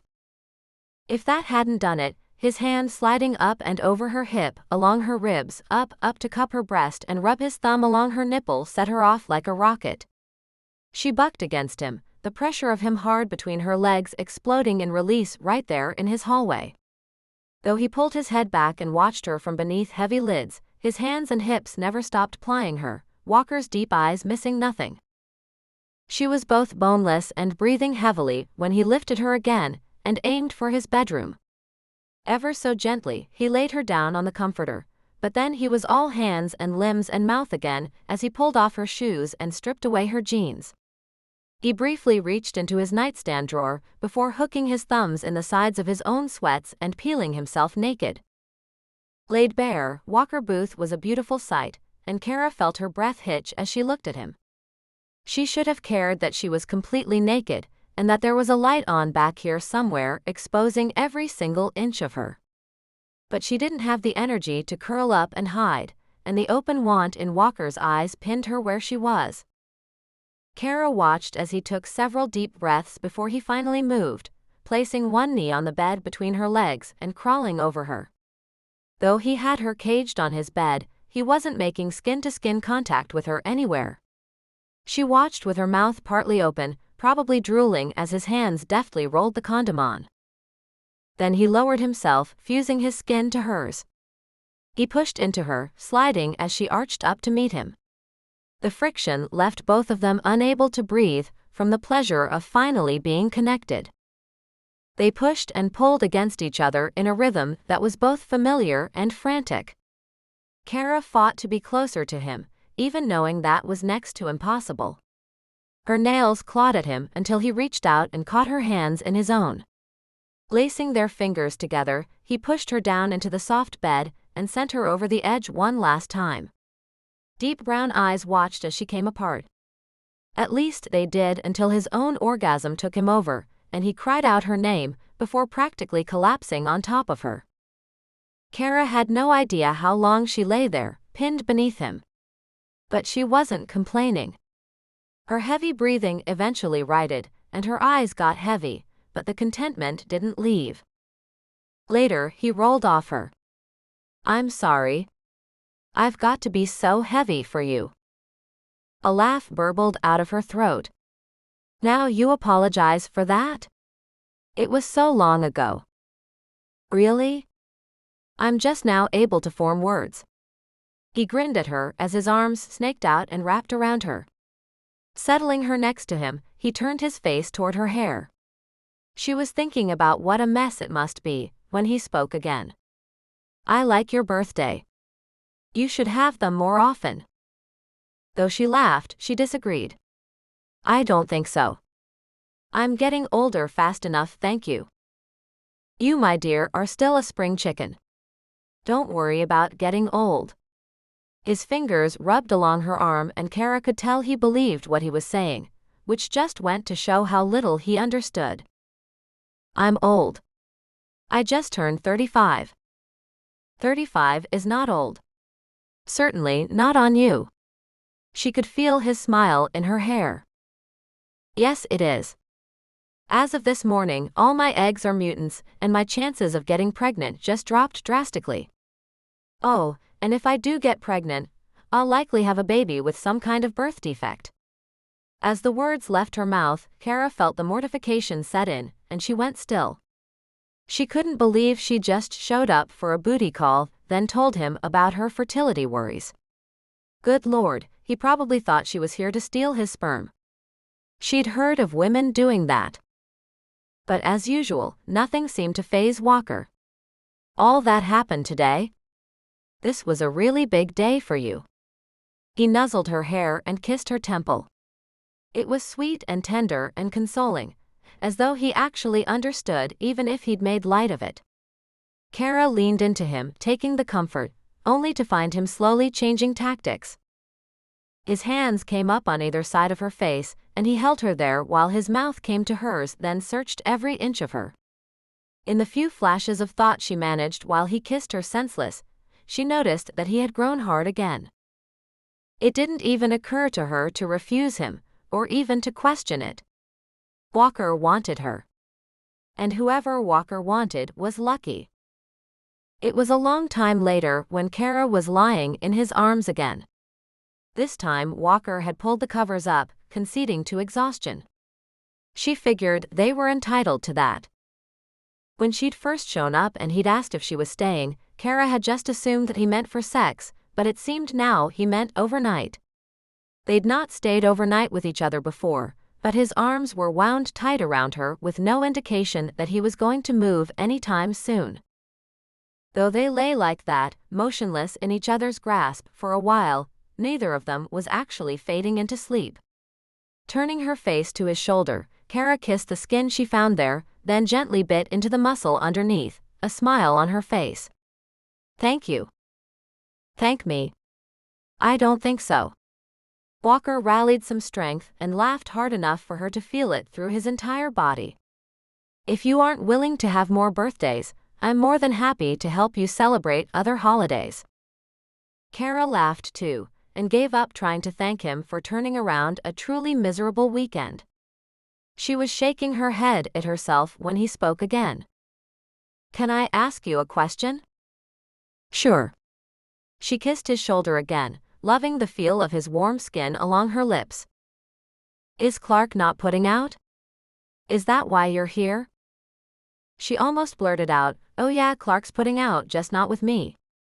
Instead, she hesitated, suddenly wondering what Walker might already know of Clark's exploits. Maybe everyone had known. Walker didn't seem to get what her hesitation was about. "I told you he was looking for a wife." "What did you mean by that?" She was grateful for the slight change in topic. "Exactly that. Maybe little wife is a better term. I imagine he won't take you to bed because you're wife material." Cara struggled with that. Walker still wasn't making any sense. Why wouldn't he want to take a prospective spouse to bed? "Do you really not get it, Cara?" Brown eyes bored into her and he frowned a bit. He wouldn't try out the product, because what's in his bedroom isn't what's important in his marriage. Wives are good little girls who do what he says and bear his children and decorate his house and have his dinner on the table when he gets home. Cara snorted. She couldn't help it. Walker kept going. "If you marry him, you'll surprise the hell out of him, that's for sure." This time she laughed out loud. Then she sighed. Will he not expect sex from his wife? Will he keep a girlfriend on the side? Walker looked at her that time before he asked, "Do you really want to know the answer?" "Yes. Yes. He will. Maybe more than one." Wives and girlfriends are separate things to him. A wife is a commitment and maybe someone he loves, but I don't see him falling in love with her or ever really being faithful. It's almost a job title to him. Girlfriends are girlfriends, I guess. Would you be faithful to your wife? Why that question had tumbled out of her mouth, Cara had no idea. Trying to fight the blush that threatened, she wished she could take it back. As always, Walker wasn't put out by it. "Of course. But I expect her to be faithful too. If she cheats on me, I'll divorce her ass so fast her head will spin." Laughing at the mental picture of Walker divorcing someone's ass, Cara asked, "So Clark doesn't expect his wife to be faithful?" "Oh hell yes, she'll have to be faithful. His ideal wife would probably have little to no sex drive." He grinned. "Are you disappointed that you're a poor candidate?" "No. I'm not." For the first time, she realized she truly wasn't. She was far more pissed about the loss of Clark's house and the pretty Christmases she envisioned than she was about Clark himself. In the final tally, he didn't add up to much. He didn't make her laugh, he didn't love her, that was for sure. He had just looked good on her arm. She found she was having a hard time staying mad at him for thinking the same of her. Still, it was pretty easy being upset that he'd thought she'd be understanding to his little wife arrangement. Once again, Walker interrupted her thoughts. "Just so you know. If you get engaged to him, or start sleeping with him, or... I don't know. I can't keep doing this. I can't be your boy toy on the side. I don't sneak and I won't help you cheat. I'm assuming you and Clark haven't become exclusive yet, or you wouldn't be here." Yeah. We aren't exclusive, but it didn't really go down like that." Her teeth came around her lower lip as she rounded the corner toward coming clean. She needed to do the right thing, but the night had been a lot more fun when she'd been able to ignore it. For a moment, she tried to remember where her clothes had gone, in case he got pissed at her. He really would think she was out to get herself knocked up once he knew about Clark. Especially with all that fertility crap that had come out of her mouth earlier. Really? This time, Walker seemed interested enough to roll over and look at her. How did it go down then? Chapter 9. Walker wanted to grin at her, but her expression seemed so serious. Cara looked as though she was giving herself a pep talk. Something had her wound up. Trying to fight the feeling of his throat clenching, he figured he was about to hear that maybe she was cheating on Clark with him. That maybe the little wife arrangement was fine in her book. He wasn't sure if it bothered him because it would mean she was well and truly gone, or because it would mean he'd helped cheat on an acquaintance. He couldn't say he and Clark were friends. Clark was a grade-A asshole. The slick kind who got everything he wanted because he came from a wealthy family and thought it was because he was the center of the universe. Cara bit her lip and didn't say anything, and Walker's mind turned circles. Clark wasn't awful. Not really. He was just the kind who always thought his ideas were better than everyone else's. Or that other people's ideas were his. Every setting the man had was on style rather than substance, and it grated that Walker had lost his friend with benefits to the man. Cara. She was still nestled next to him, and the shell of her ear was soft under his lips. Clark and I broke up. Walker shook his head. Not that simple. What happened? She took a deep breath as if she were jumping off some metaphorical cliff, and it made Walker nervous. He was grateful when the words finally started coming. I got tired of waiting through his too old-fashioned for my taste courtship. She shrugged, her shoulders moving only slightly from where she lay naked with the covers tugged up under her arms. So I thought I'd push things. You didn't warn me well enough, Walker. He was starting to ask why it was his fault when Cara began backpedaling. I'm sorry. You said he was looking for a wife. You didn't tell me that wife had quotes around it. His mouth opened again, and in typical Cara fashion she filled the gap, holding her hands up to ward him off from jumping to the conclusion she'd pretty cleanly laid on him. Not that any of it is your fault. I just didn't get it. Finally, she shut up long enough to let him speak. Though it appeared that after being talked over several times, he was wary of jumping into the fray. What did you do? I went over on Friday night, and I met the decorator. Go on. His eyes searched her face, and all he found there was humiliation. What the hell had Clark done? Well, she was naked. Or just in a thong or something. Ooh. He felt the hit almost as if it were his own. He rolled onto his back. Sounds like you surprised him. Well, I didn't surprise her. She just hung her tits over the railing and asked if I was the girlfriend. What did you say? He was trying not to laugh at Cara using the word tits while sounding so forlorn. Not anymore. Good for you. It bothers me that she clearly knew there was a girlfriend in the picture, but she had no trouble sleeping with him. How could one woman do that to another? Walker shook his head. That sounds like Emma. Cara sat bolt upright, dropping the covers to her waist. Though his eyes went straight to her now bare chest, it was her bark of a question that drew his eyes upward. What? You know Emma? He opened his mouth to answer, but Cara bulldozed him. She spoke with the same force with which she threw back the covers and hurled herself from the bed, grabbing her inside-out jeans as she went. Do you know Emma? As in, know her biblically? God, she seems totally the type to screw around. And around and around. Cara pulled her jeans right side out while she raged, somehow managing to be practical and irate at the same time. He would have stopped her, but she was all motion and fury. I wasn't mad at you for not realizing I didn't understand about the whole wife thing, But if you knew about Emma and if you screwed her yourself, then, yeah, I am mad at you.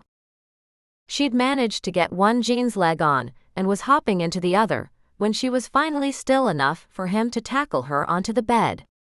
Her legs were pinned by the tangled jeans, but he'd left her hands free, and she half pushed half hit at him to get off her. I get it, Walker. She's hot and she's not very picky, but I can't stay for Emma's leftovers. Not again. The blows weren't as rough as the words. Not as rough as Cara thinking he was like that. He chased her flailing hands until he caught them, and then rearranged his grip when his first attempt didn't work. He wasn't trying to pin her down, just stop her before she landed a good hit and left him with a black eye. Instead, she gave up and squeezed her eyes shut. He sighed. He wasn't immune to the tears tracking down the sides of her face. Whatever she thought he'd done, he was willing to bet he hadn't. Will you listen to me, please? I don't need an explanation, Walker. I just need to go home. Cara kept her eyes tightly shut. If only she could do the same with her feelings. I didn't sleep with Emma. Her eyes popped open. Stupid eyes. It shouldn't have mattered as much as it did, and she shouldn't have let it show. She shut them again. Walker waited her out. Finally, when she realized that he wasn't going anywhere, and she would stay pinned here until something changed, she gave up and talked. Don't worry about it. I get it. She's gorgeous and she's... No, she's not. Yes, she is. That too had popped out unintended. And Cara hadn't even finished that hard cider. Great, she was this slow-witted, fully sober. What another wonderful revelation tonight. No, she just thinks she's really hot. It also takes less than 5 seconds to figure out that fucking Emma is probably a good way to catch something. I have better taste than that.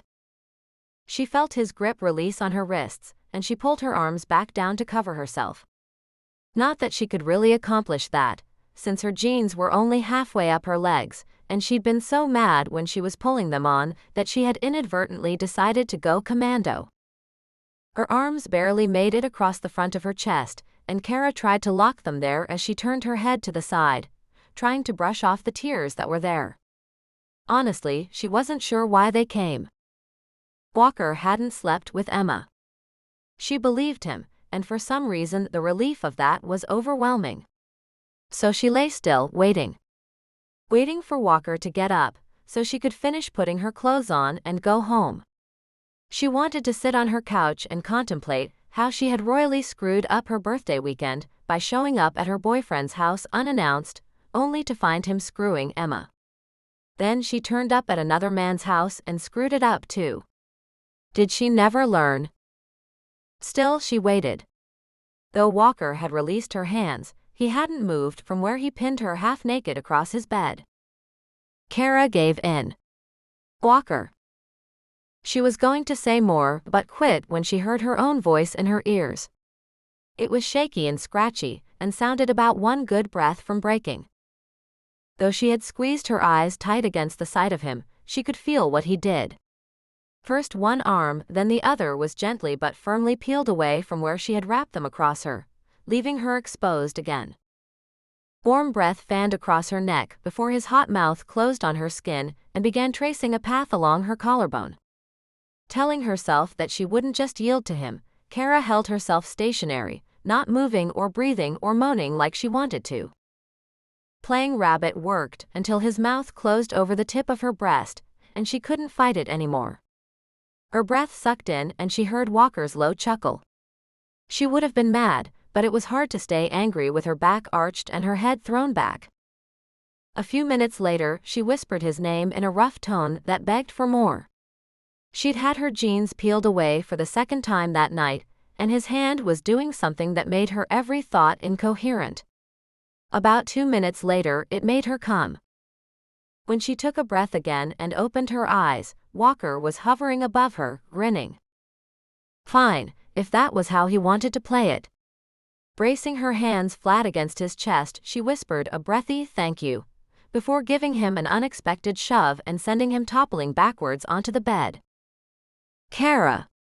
he protested, but only for about half a second before she started doing things to him with her mouth. He changed his tune pretty quickly, his words breathless and husky. "Okay, Cara. Okay, whatever you want." "No, I don't feel very well and I don't want to get everyone else sick too." Cara lied to her assistant over the phone. She'd found the coffee pot full and waiting. It smelled so good she wanted to moan, but she couldn't do that on the phone with her office. She made a mental note to find out what beans Walker was using. Her whole body stiffened in surprise as arms came around her from behind. Fighting not to melt into him yet again, she heard his voice in the ear that her cell was not pressed to. "Actually, you feel very good." Cara controlled her breathing as his hands roamed across the front of her, which was actually over the front of the white bathrobe she'd found on the back of his door that morning. She tried to focus on the conversation on the phone, and only partially succeeded. "No, I don't have court or scheduled meetings today." She'd planned that carefully, keeping the day after her birthday weekend obligation-free in case Clark did something big to commemorate the event. Boy, had he done something big. The thought was instantly erased by gentle teeth closing around her earlobe. She must have gasped because she was told, "You don't sound so good. You get back to bed, and call me when you have an idea if you'll feel any better tomorrow." "Sure." She barely got the word out before Walker's hands pulled the phone from her grasp and hit the end call button for her. She turned and looked him in the eyes. "Good thing I was done with that." His smile was feral. "I think you need to get back to bed, just like she said." She quirked an eyebrow at Walker. "Back to bed? Did we not use the entire box of condoms last night?" He laughed at her while she took a sip of coffee. "It was for your birthday, but there are a few more left. Better get back to it." In the light, she frowned at the scars she had first noticed last night on his chest and shoulders. Of its own volition, her hand reached out and traced one of them. It was slightly bumpy under her finger. "I don't remember you having these before. When did you get them?" As soon as the words left her mouth, she regretted them. He didn't owe her an explanation. The thing about scars was that the getting of them was often painful, and in many cases, even remembering about them was hurtful. "What scars?" She pointed to the thin white and pink ribbons of various lengths across his right shoulder, and some on his chest. Touching the longest one with her finger, she said, "These." Twisting around to look down at them, Walker ended up laughing. He rubbed his shoulder hard with the flat of his hand, making some of the scars disappear. Cara blinked at him. "What did you?" Walker took the coffee cup from her hand and sipped. "It's paint." Chapter 10. Cara pushed the button to raise her garage door around 4 that afternoon. She sincerely hoped no one who knew she was homesick from work had seen her pull in. But on the semi-honest side, she really was going to crawl into bed and take a nap. Exhausted in the best way possible, she tried not to think about what she'd just done as she peeled her clothes and climbed into a hot shower. Walker had been exactly what she needed. Maybe in the grand scheme Clark had been too. She'd been holding up her friend Bree and her very stable marriage to Kevin as a goal. Cara definitely wanted what they had. But even she had known she wouldn't find it with Clark. And on the other hand, she'd been so critical of Lissa, with her checklist of what a man should and shouldn't be. Cara was realizing she was closer to Lissa than to Bree. She'd be happy being Jessica or Zoe, both utterly content to be single. She could be happy on her own, too. Or so Cara told herself. If there was one thing last night had taught her, it was that she was going to have to feel that spark or Mr. Right simply wasn't right at all. Okay, maybe more than a spark, she'd need a good electric arc between them. No, she had to change her criteria if she wanted to find anyone and get married before she hit 40. Which meant she did not have Zoe or Jessica's then. Well, crap. And there was nothing she could do now about 35. Cara shut off the water and towel-dried herself, enjoying the way her hamstrings protested when she propped her foot up on the toilet. Crawling into bed, she was convinced she'd pass right out, but it didn't happen. She sighed. Probably just as well. If she went to sleep now, she'd likely pass out mid-afternoon at work tomorrow, right in the middle of court. That would not be a good thing. Leaning over the side of her bed, she scrounged under the dust ruffle and pulled out the romance novel she'd been reading. 20 pages further in, she was no better off. Though romance god Jake Lansing was exactly the kind of man she wanted for herself, she knew he didn't exist. Each time he helped Helena escape the serial killer who was close on her heels, Cara added another criteria to her new mental list. With a heaving sigh, she chucked back the covers and stalked into her home office. Pulling out a small pad of paper, she wandered into the living room and settled herself into the corner of the couch. After a moment of nibbling on her pen, she decided how to proceed. Drawing 2 vertical lines down the page, she divided it into 3 columns: must-have, helpful, and no. Sparks went into the must-have column. Slacker into no. Hero job went into the helpful list. Jake Lansing was a former FBI agent and Helena's self-appointed bodyguard. It would be good to find a man who had what it took to step up when necessary. Just to be cute, she wrote other girlfriend in the no column. Though she wasn't sure if that meant he couldn't have one, or that she wouldn't be one. In the end, Cara decided it didn't matter. Each was equally unacceptable. Then she pulled out her phone. Zoe. Do you have a few minutes for me? Of course, what do you need? Once Cara explained, Zoe perked up. That's way better than what I was doing. Cara prodded, and finally got her to admit what she was studying. Stochastic modeling. You definitely need to take a break and help me figure out what I need in my dream man. Did something happen with Clark? Oh shit. It felt like a week ago now. But it had barely been 48 hours.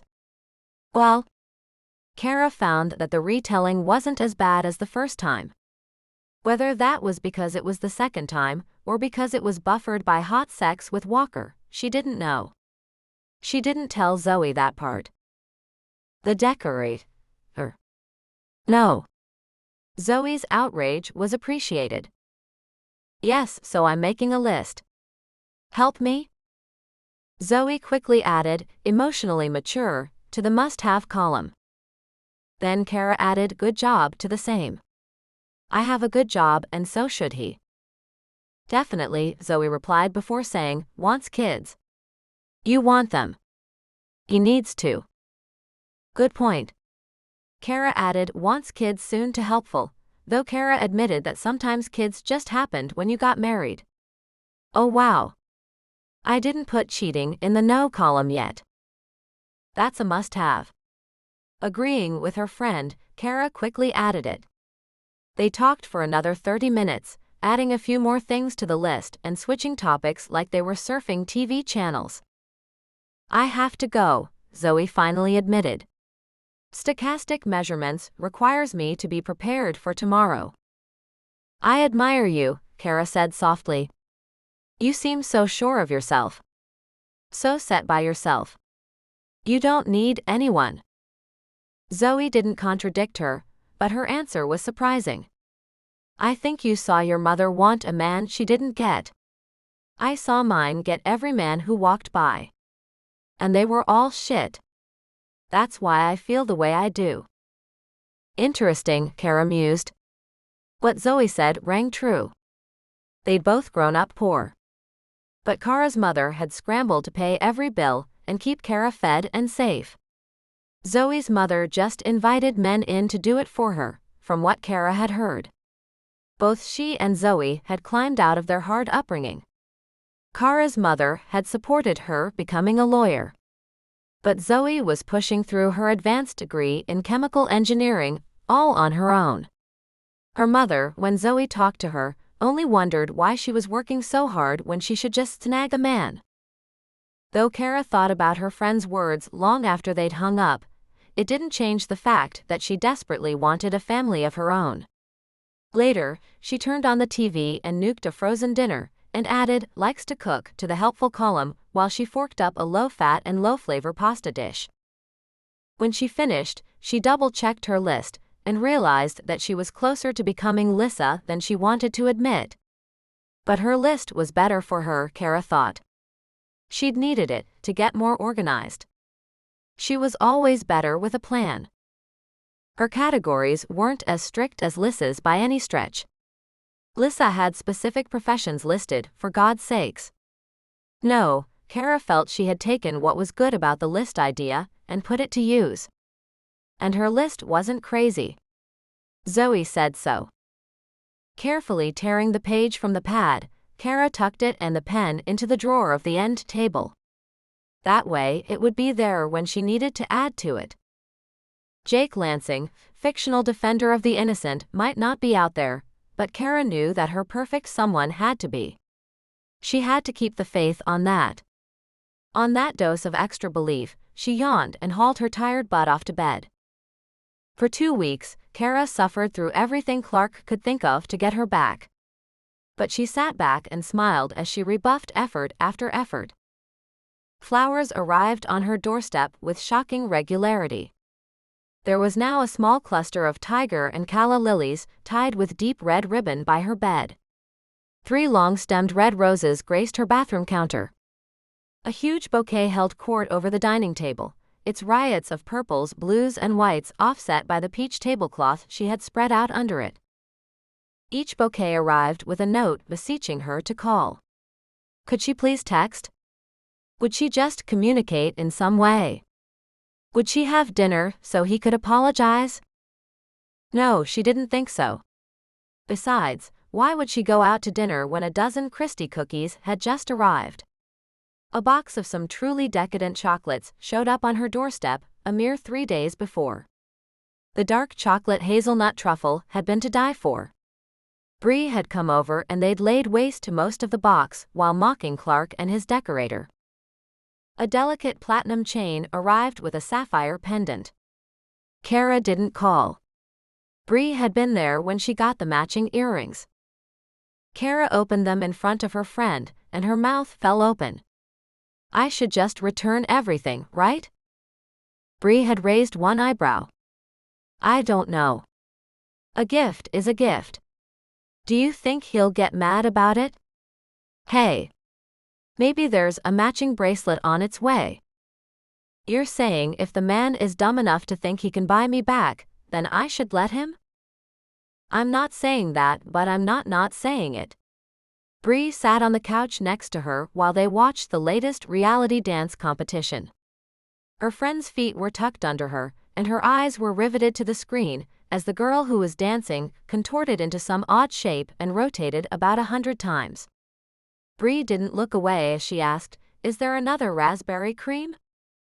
Cara didn't look away either. I have no clue, but she handed her friend the engraved card that had come with the chocolates. On the back was an identification key. Thanks. Taking the card from Cara without pulling her eyes from the dancer, Bree didn't look at it until the music stopped. Oh good. There is. As she scanned the box while the TV hung on in pause mode, Cara jumped at the sound of the doorbell. It was probably Clark, and that would just figure. He was probably following those earrings. It wasn't him though. Just another delivery man, this one looking very uncomfortable. Are you Caroline Larkin? Another one? Bree asked from the couch. Yes, I am. Was all Cara could say to the man holding the flowers awkwardly, as though he were embarrassed to be here. He did this all day. What could be so bad about this particular delivery? She signed for it and found out. Bree. Cara turned to her friend. Look what he sent me. What? But Bree stopped dead as she came around the corner and saw the flowers Cara was holding as she walked in a slow march toward her best friend, her hands together, the bouquet dead center on her torso, a crazy grin on her face. He sent you a bridal bouquet. Yeah. And get this. Cara held up a card that was clearly intended for a wedding gift. On the back it said, "You're the one. Please come back." Bree read it and shook her head. Though she was happily married, she was always willing to help out with the singledom trials and tribulations. Is he insane? Obviously. He says he wants to marry me, but he addresses everything to Caroline. No one calls me that except at the office. I told him only my friends call me Cara. And I told him not to call me that. What an idiot. I guess he didn't figure it out that if he's calling me Caroline, he shouldn't be asking me to marry him. But she found a squat glass and set the white ribbon-tied bouquet right into it. Then she put the whole thing on the end table, where it perched about 6 inches over her list, the one Clark had inspired her to make. Bree just looked at her. When do you think he'll give up? I hope he's not a stalker type, because I'm really enjoying the cookies and chocolates. Who knows? But I just ran out of all possible vessels to hold flowers in. Having decided to do a little cleaning before she showered after her run, Cara was out by her garage when Walker pulled up. Great, she smelled bad, looked worse, and she was holding a vase of clearly dead flowers from her cheating ex. Deciding she couldn't make things any worse, she did what she'd come down here to do. Grabbing the dead flower stems and trying not to make a face, Cara dumped the old water into the shrub that lived in the 2-foot square of dirt that separated her garage door from her neighbor's. She hoped the plant didn't die. Then she lifted the top on her trash can and tossed the stems in, realizing as she did it that she'd been wrong. It could be worse. The smell of trash after 3 hot days wafted up, and she made a face that indicated that. Walker smiled. You aren't going to pass out on me, are you? No, she gurgled, frowning at him. Why do you say that? That expression looked like you might just roll your eyes back and go down in a heap. He was still grinning. Now holding only the empty vase with its dull brown ring in the bottom, she shook her head. I'll stay upright. Good thing she wasn't trying to impress this guy. Walker followed her up the steps, ogling her ass the entire way, and making no effort to hide it. Cara couldn't help the grin that spread on her face. She didn't want that in a real boyfriend, but as crass as it was nice to have her ass appreciated. Walker followed her all the way into her kitchen, where she finally turned and faced him, only to see he'd still been looking at her ass. Suddenly conscious of the small amount of clothing she was in, Cara crossed her arms even as she wondered why she did it. This man had seen her completely naked in full light. Furthermore, she'd been out running around the whole neighborhood in this outfit, but it felt like it shrank since Walker showed up. What are you doing here? He shrugged. Booty call. Her mouth dropped open. It's 7 p.m. You can't have a booty call at 7 p.m. It's broad daylight, for God's sakes. Is that really a rule? She shook her head at him as she smiled. You have to sneak around. Then she laughed at herself. What was she doing thinking Walker would follow any rules? And you were blatantly ogling my ass out there. What will my neighbors think? That I'm lucky?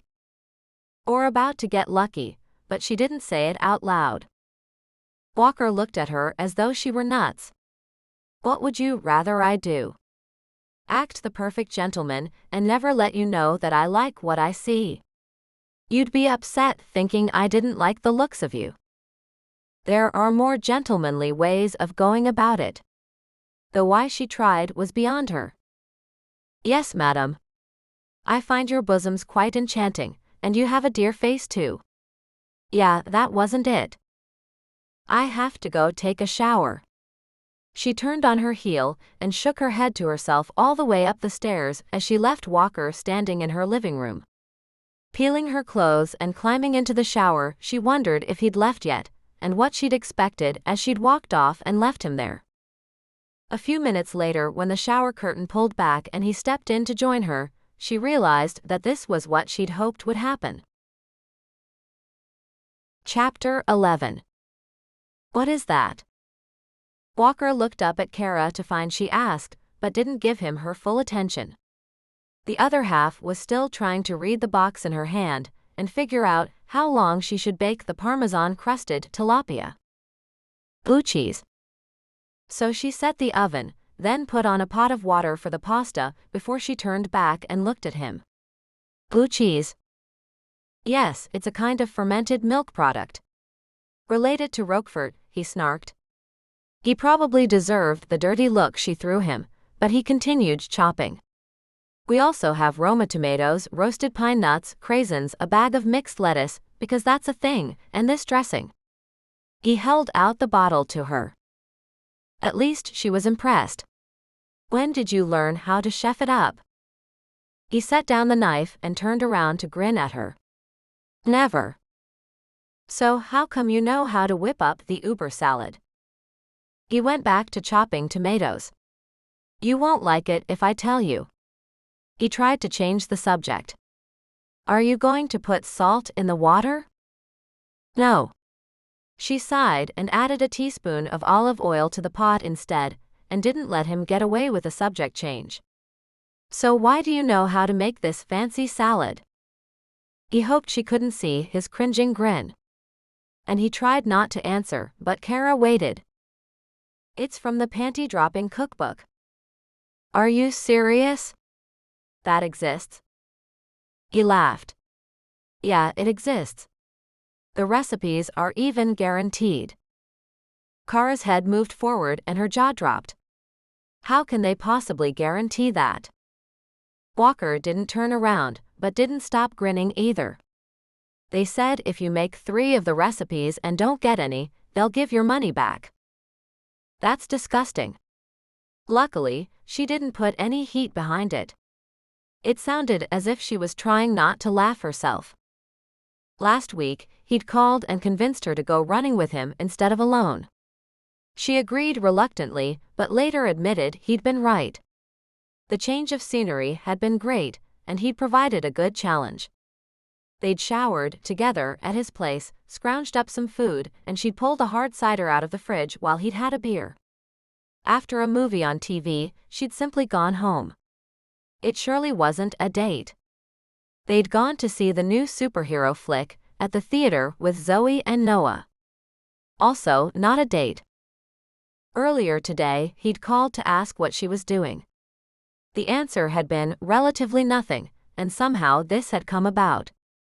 This was a meal and probably sex, probably really hot sex. So here he was, chopping tomatoes and telling her about panty-dropping guarantees. It wasn't a date either.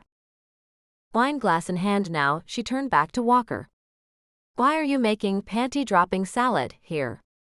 You've already slept with me. As he finished putting the pine nuts on top of the 2 bowls he'd pulled from her cupboard, he turned to look at her again, still trying to fight his concern. Wow. Don't let your massive self-esteem get the better of you. I don't have self-esteem issues and you know it. I just wanted to know why you brought out the big guns. It's not the big guns, as you put it. It's good, and it's one of about 5 things I know how to make that doesn't involve a can or a freezer. Your water's boiling. He turned back to the counter to clean up the mess from chopping salad ingredients. Do you have any beer? Of course. She was further from the fridge than he was, so he beat her to it. As he pulled out the brown bottle of his favorite brand, he grinned. It didn't mean anything. It didn't mean anything that she had his favorite beer waiting, cold for him in the fridge. The hard cider in his fridge was the same way, just a nice thing to do for the person who was getting you laid on a regular basis. She sipped at the wine, her brow furrowing. He waited as long as he could before he finally gave in and asked, "What is going on in that head of yours, Cara?" Nothing. She turned away and began setting the table. He didn't believe her, but there wasn't likely anything he could do to get her to confess. So he tried to help with the silverware and napkins, but didn't know where everything was. He wasn't sure why that fact bothered him, but it did. Cara drained the pasta, poured the sauce in, and set the pot back on the stove to simmer while the fish finished baking. "We can start eating the salad." He motioned toward the table and waited until she sat down first. "Here's to homemade meals." That made her laugh. "This is hardly homemade. Your salad is the closest thing, and I hardly think chopping a tomato counts." He managed to find an indignant look and put it on his face. "Hey, it counts." "I hate to break it to you," Cara shook her head, and he wondered if her smile was partly due to the wine she'd already had. "But the dressing was from a bottle, you bought the pine nuts already toasted, the lettuce was chopped and bagged, and you don't even have to slice or grate blue cheese because it comes crumbled. All you did was chop a tomato." "Fine, but I did put ingredients together. I mixed sauce from a jar in with pasta." Then she took her first bite of the salad. "Oh my God. This is good." She took another bite, and another. Walker laughed at her. "It is really good, but is it good enough?" Cara looked at him, confused for a moment. "What?" "I'm sorry. Do the authors of that cookbook suggest that this salad has the power to make me sweep the dishes to the floor and nail you on my kitchen table?" She took another bite. Walker froze. He had stopped chewing mid-bite, only able to stare at her. The image she just put into his head. Holy crap. Cara felt the heat coming off Walker in waves, and she could tell he was seeing what she described. He was clearly hoping she would just sweep the carefully set table aside, let it all shatter on the tile, and pay no attention as they tore at each other's clothes. For a moment, she considered it. For a moment, she couldn't quite breathe while she stopped caring about the table and the meal, and the fact that Just then, the oven timer dinged. With that sharp sound, reality intruded, and Cara jumped up to check on the fish. Her brain was still frazzled, and at first, she reached into the oven without a mitt, but she caught herself at the last minute and put one on. The fillets were perfectly browned, and when she checked the pasta, the sauce was gently moving with tiny heat bubbles. She focused on getting her head back into the game. When she brought the fish and pasta to the table, Walker seemed to understand that the moment had passed. Besides, she loved those plates. She'd gotten them at a Mikasa outlet about 3 years ago when she'd seen them and realized that she had to have them, and that there was no way she was going to have a wedding registry in time to get them any other way. She loved them even more now because she'd paid her own money for them and picked them out all by herself. And when was she going to have purple and silver-edged china again in her life? She was glad they stayed on the table. The mood changed back to friendly as they ate, with Cara teasing Walker. "You know those cookbook guys, I'm assuming it's guys, right?" He nodded. "Who else?" "Yeah. Well, they got it backwards. Why would I stop eating such a fantastic salad? There's no way you're getting any while this is on the table. It's better than sex." When Walker laughed, he threw back his head and let it roll out of him. Later, after the dishes had been cleared and put into the dishwasher, he grabbed her hand and pulled her back over to the dining area of her kitchen. Without a word, he started peeling her clothing, and proceeded to make good use of her sturdy kitchen table. Jessica smacked at Zoe as she reached into the box. "I claimed the cherry ones." "Hey," Zoe replied. "They are Cara's breakup chocolates. Not yours." "Not yours either." Jess popped the last cherry almond chocolate into her mouth. They all knew Zoe wasn't a huge fan of the fruit-filled ones anyway. "How many more boxes of these are you going to get?" Zoe asked Cara. "And can we keep at least one of them away from Jess?" "I have no idea about either option." Jess was a formidable fighter. Cara hoarded her own box of chocolates. High-quality turtles with rich caramel, dark chocolate, and a light dusting of sea salt across the top. Some had macadamia nuts, some pecans, some walnuts. They had arrived in another ribbon-tied box, brought by yet another courier. Taking a bite out of hers, Cara contemplated it. Do you think he's trying to make me fat? So he'll be my only prospect? Zoe laughed at her but took a piece from the box Cara held. God, if I keep coming over, Clark will get his revenge on me. Putting the lid back on the chocolates, Cara contemplated her ex's latest attempts. At least the gifts had slowed down a bit. Walker had seen some of the bouquets. He'd merely raised an eyebrow and she had shrugged in return, but that had been the extent of it. Cara turned back to her friends as the three dancers on screen grabbed hands and prepared to cry over the one that got voted off the show. Do you really think he believes there's any chance I'll come back? I caught him with a naked woman in his house. Jessica started to say something, but her jaw dropped open, and she protested as her favorite dancer left the show amid the required tears and hugs. Shaking her head, she lifted the closed lid on the chocolates and took out another one. I need this. And it doesn't matter if I gain weight. It's not like I'm going to find anyone anyway. Cara quit paying attention to the TV. That's a pretty big statement there. What brought that on? Jess polished off the chocolate before she spoke again. Her face looked sad. The big date this week.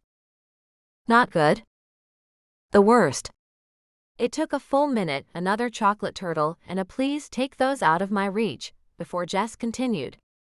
Cara was just returning to the couch after putting the noticeably lighter box back into her cabinet. He was a complete player. Wanted nothing but a no-strings roll in the hay to satisfy some cop fantasy he had.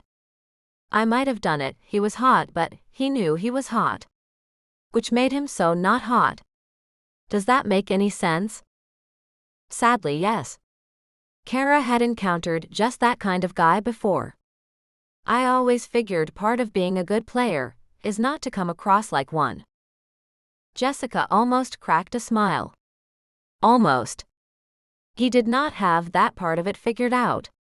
Her fingers fidgeted for a moment, as though she wanted another chocolate, but she didn't say anything.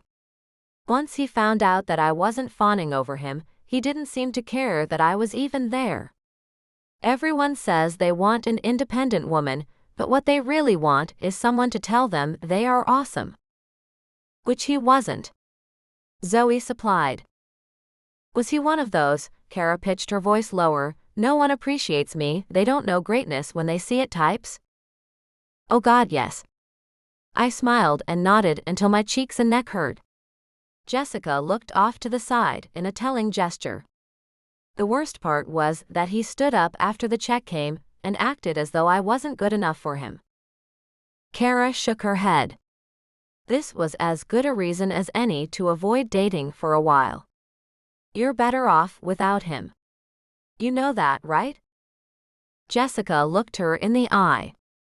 Of course I do. But that took big balls or simple stupidity to do that. And I didn't deserve to have to sit through it. Attempting to find a bright side, Cara pointed out, at least you got a free meal. It wasn't free, trust me, I paid for it in my own way. And it wasn't very good, all show and no substance. Kinda like the guy. Silence sat between them for a moment, each of them lost in her own thoughts. Her friends' stories often made Cara want to forget about dating altogether. But if she didn't do it, how would she get where she wanted to be? She loved her condo, it was all hers, but she wanted more. Didn't most people? She needed someone to come home to. Someone to recognize in her children's faces. Someone to curl into late at night when she was tired. She loved Zoe and Jessica. And she loved Bree and Lissa, neither of whom could make it tonight. But the thing was, none of them lived here. None of them was in love with her. There had to be more than just this. Cara finally found a chance to have Lissa over later in the week. She was stalking her time with friends and filling the spaces with Walker. But where was she going? Lissa's voice broke through her melancholy thoughts. I think I'm going to have a baby. You're pregnant? Cara almost choked on the water she'd had the bad timing to sip at. Not yet. But I'm going to be. Cara was stunned. This was an entirely new direction for Lissa. She'd always wanted the standard path: boyfriend, wedding, baby, soccer mom. This seems out of the blue. No, I've been thinking about it for a while. She sighed from somewhere deep inside. I've been looking over my list. If he's out there, he's buried pretty deep. He's probably already married to someone who got there first. Cara swallowed. This was so unusual coming from Lissa. Lissa kept going.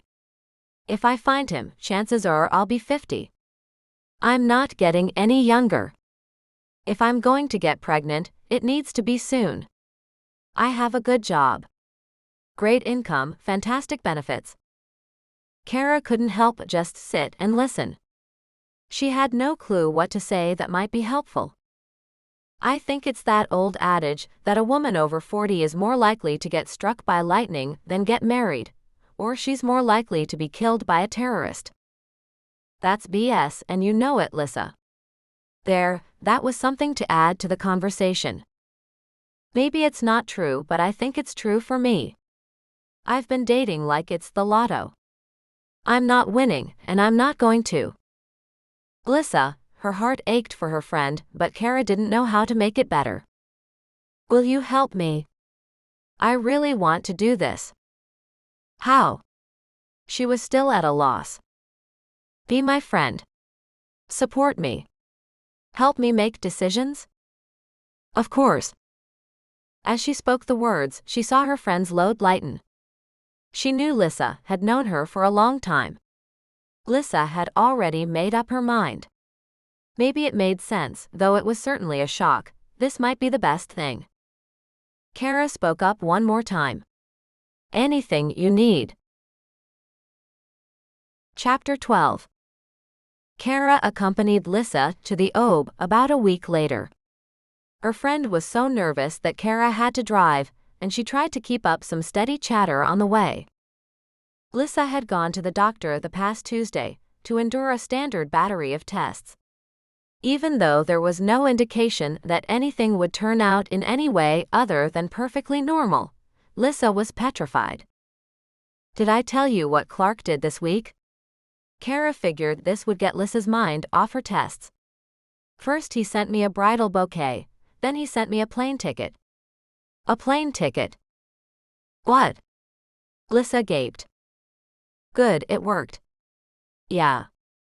He sent me one ticket and said he had the other, and that he'd meet me at the airport and sweep me away.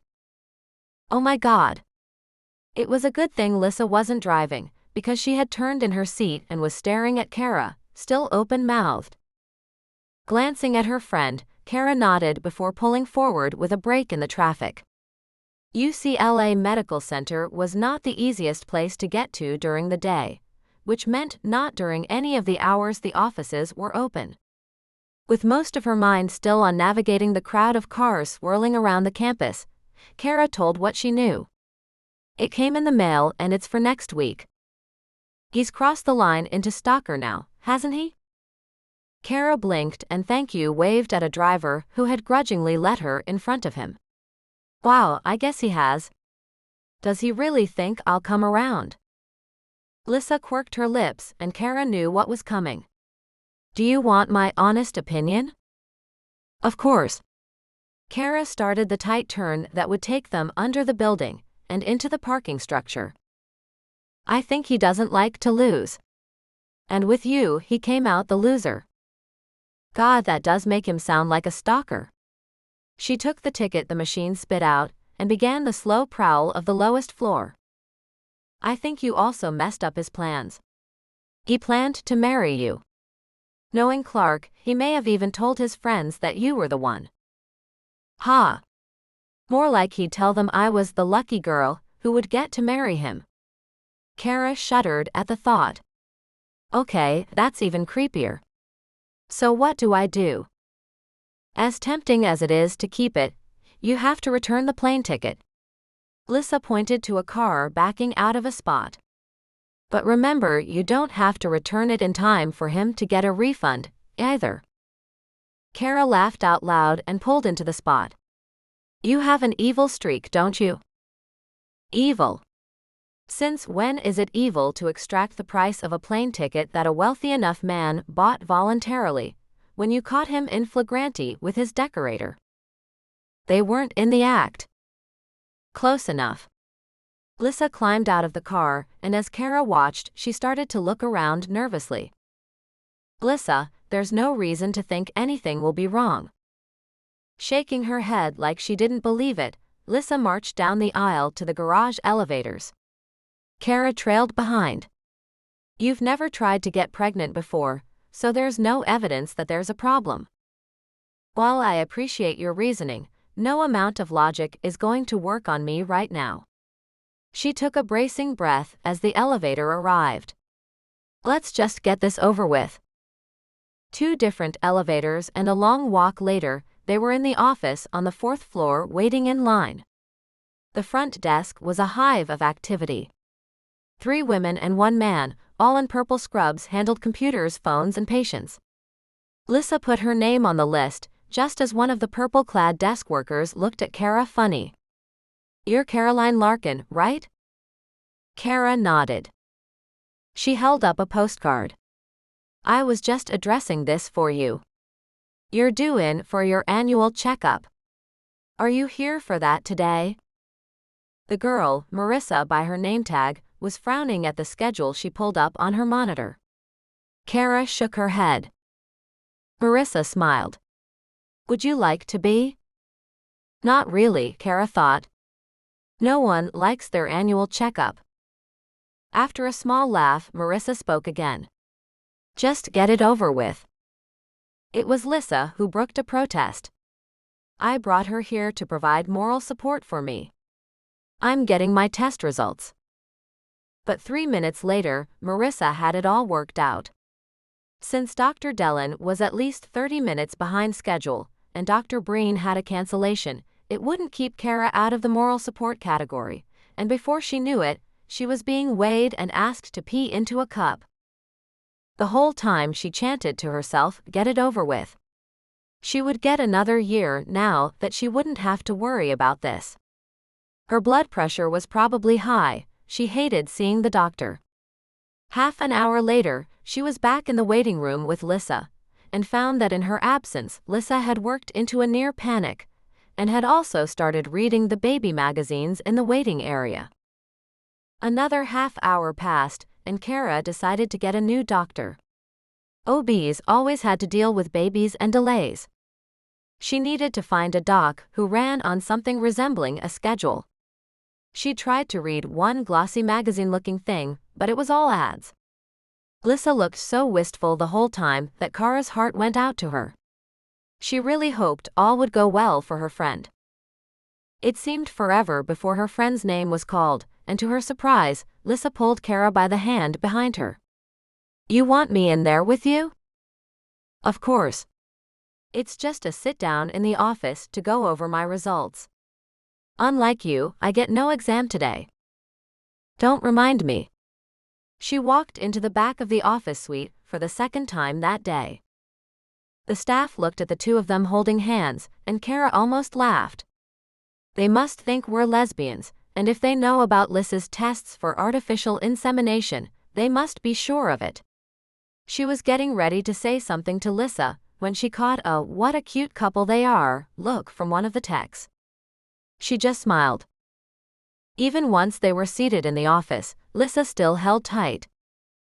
Smiling at them over the tops of his glasses, Dr. Dellen gave what appeared to be a well-practiced speech. Welcome, Miss Cheek. So, we have you in about your test results to ready you for artificial insemination. Lissa gave a tight nod and ratcheted her grip on Cara's fingers. Cara winced. Dr. Dellen didn't notice and perused the chart for another minute. It says here that you'll be a single mother, but I see you brought your partner. If you'll both be involved with the pregnancy and raising the child, We don't consider that single. It was clear that Lissa didn't understand, so Cara answered, "We're not partners. I'm here for moral support." He looked at her funny, as though she was denying something important, and Cara almost said, "Look, I owe her. She was there for me when I found my fiancé with his naked decorator." But she held back. When Lissa leaned forward and grabbed for Cara's other hand, Dr. Dellen finally seemed to catch on. "Most of your results, Miss Cheek, are well within the normal range, however." Ow. Cara yanked her hand out of Lissa's and took a second to reposition them, so Lissa couldn't break any bones. The doctor started up again. "Your estrogen came in lower than we would like. We suspect some months you aren't even ovulating. And you have a mild case of endometriosis." By now, Lissa had stopped moving, and there were tears running down her face. Cara's heart broke, but she could wait and hear the whole thing before breaking down. "What does that mean?" Dr. Dellen kept his gaze trained on Lissa. "I don't think it's worth your tears. It just means that we are going to be a little more aggressive than we had originally planned." "What?" The sound croaked out of Lissa's throat. "Can I still get pregnant?" "Of course you can." He almost boomed it, and he smiled while he said it. "What it means, though, is that we likely won't advise more than about 3 rounds of artificial insemination before we step up to in vitro, and that we will likely recommend a hormone boost concurrent with the insemination for those rounds, to improve the odds." Lissa nodded, and she wasn't crying anymore. "So, it's not insurmountable?" "Not at all." He set down the copy of the test results that he had been practically waving around while he talked. "But you need to consider something before we start, and I want you to think hard about it and be sure that this is still the right thing for you." "What?" Lissa leaned far enough forward that Cara found herself pulled along. Dr. Dellen looked Lissa in the eye, for once completely ignoring Cara's presence. "The aggressive measures increase your chances of multiples. That's something to consider when going into this solo." Now Lissa smiled. "That doesn't change my mind at all." He nodded like he completely understood, but said, "You should still take a week to think about it and consider the possibilities. I have some reading for you before you make your next appointment. After you've read all this, if you still want to go through with it, then we'll set up an appointment and get started." Oh my God. The words just rushed out of Lissa's mouth, and Cara was surprised that the large wooden desk succeeded in keeping her friend from jumping across it and hugging the doctor. It wasn't completely good news, but it was clearly good enough for Lissa. Just the thought of having twins on her own was enough to make Cara shudder. But they happily gathered all the pamphlets and printouts and thanked the doctor. As they exited the office, a tech waited for them. "Miss Larkin, if you'll follow me?" Cara frowned. "Your follow-up with Dr. Breen." After a beat, the tech added, "It's standard." Cara looked at Lissa. "All right, friend. Your turn to be my support." She didn't think Lissa heard her, though. Still on cloud 9, Lissa just followed along until they were seated in another office that looked a bit too much like the one they just left. Cara harbored a quick thought that maybe the tech had led them on a circular path through the back corridor, and they were actually in the exact same office where they'd sat a few minutes ago, just that now Dr. Dellen had cleared out from behind the desk. At least the ficus trees in each corner indicated it was actually a different office, even if the rest of the decor didn't. Dr. Breen came in and took off her lab coat before settling herself in the large leather chair. "How are you doing today, Caroline?" Cara smiled. She liked Dr. Breen better than the older, more formal Dr. Dellen. "Well, I would guess my blood pressure was a bit high." "It is." The doctor laughed a bit, and Cara went on. "But that's probably because I was roped into this appointment by your front desk. I didn't have time to do my yoga and be more calm." She took a breath. "Oh, and I gained 3 pounds." Since when? Behind the desk, Dr. Breen shuffled some papers, presumably looking at last year's numbers. I really don't know. But I'm guessing it's the hard ciders and fatty foods lately. I'll have to lay off. She almost added, are we done here? But didn't. You might want to lay off those. Dr. Breen nodded. Do you want to hear the results of your tests? Cara froze. Oh God, is something wrong? No, not wrong. Your HCG came back positive. Before Cara could make heads or tails of the stunned look on Lissa's face, the doctor calmly added, you're pregnant. Lissa bolted out the front of the building, and Cara had no idea what to do but follow her. Lissa. She looked to be about on the verge of throwing a temper tantrum, but Lissa was too adult for that, almost. She simply stood at the curb in the drop-off zone in the parking level and crossed her arms. She wouldn't look at Cara. Her voice was small. I don't want to talk to you. Lissa. I had no idea. I don't even know how far along I am or, that hit her like a ton of bricks, that she had to worry about how far along she was. Lissa's voice was stone cold. I don't want to talk about how far along you are. Lissa. But she didn't know what else to say. So they stood there on the curb for a minute or so. Cara wasn't sure how many minutes passed like that, just that there was a crushing sensation in her chest, and that she felt very alone and very sorry for Lissa at the same time. A male voice broke the thick silence. Lissa. What? Lissa hissed at the man. He looked taken aback at the sound, dark eyes going wide in a handsome face fronted by glasses, but he got it together. What are you doing here? Are you okay? Is something going on that you didn't return my calls? Cara stepped up, wondering what that was about, and the man finally noticed her. His gaze turned to her. Hi, I'm Hugh. Hugh Walcott. The name didn't mean anything to Cara, though he obviously knew Lissa. She was turning to look at her friend, thinking her brain was fried, when Lissa started talking. You remember, Hugh? I told you about all the bad dates. Lissa's eyebrows went up, as though Cara should recognize all of it. But Cara only shook her head. Hugh is unemployed and reads comics in his spare time.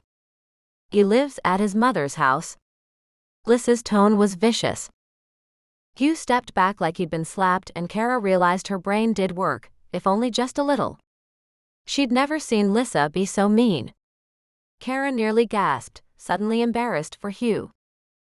Just then, they were interrupted by a tech in yet another color of scrubs coming out the sliding doors with an older woman in a wheelchair.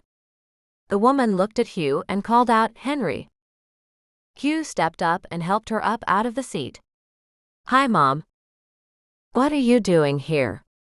The older woman looked at him strangely, or else he was kidnapping someone else's mother. But he calmly replied, Dad's not coming, Mom. I'm driving you home. It was all Cara could do to watch as the scene unfolded.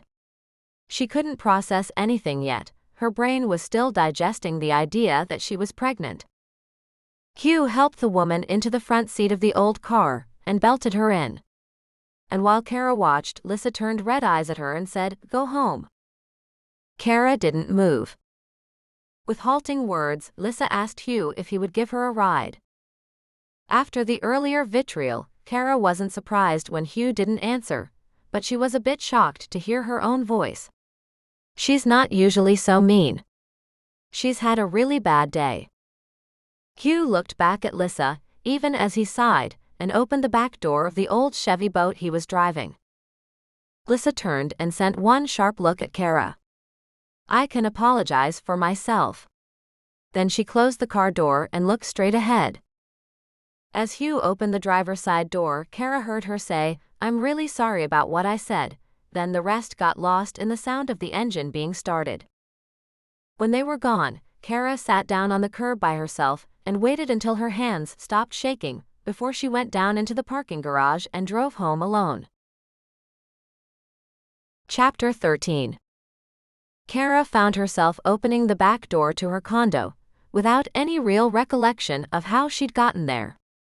She had no idea if she'd run every light or slowpoked it all the way back.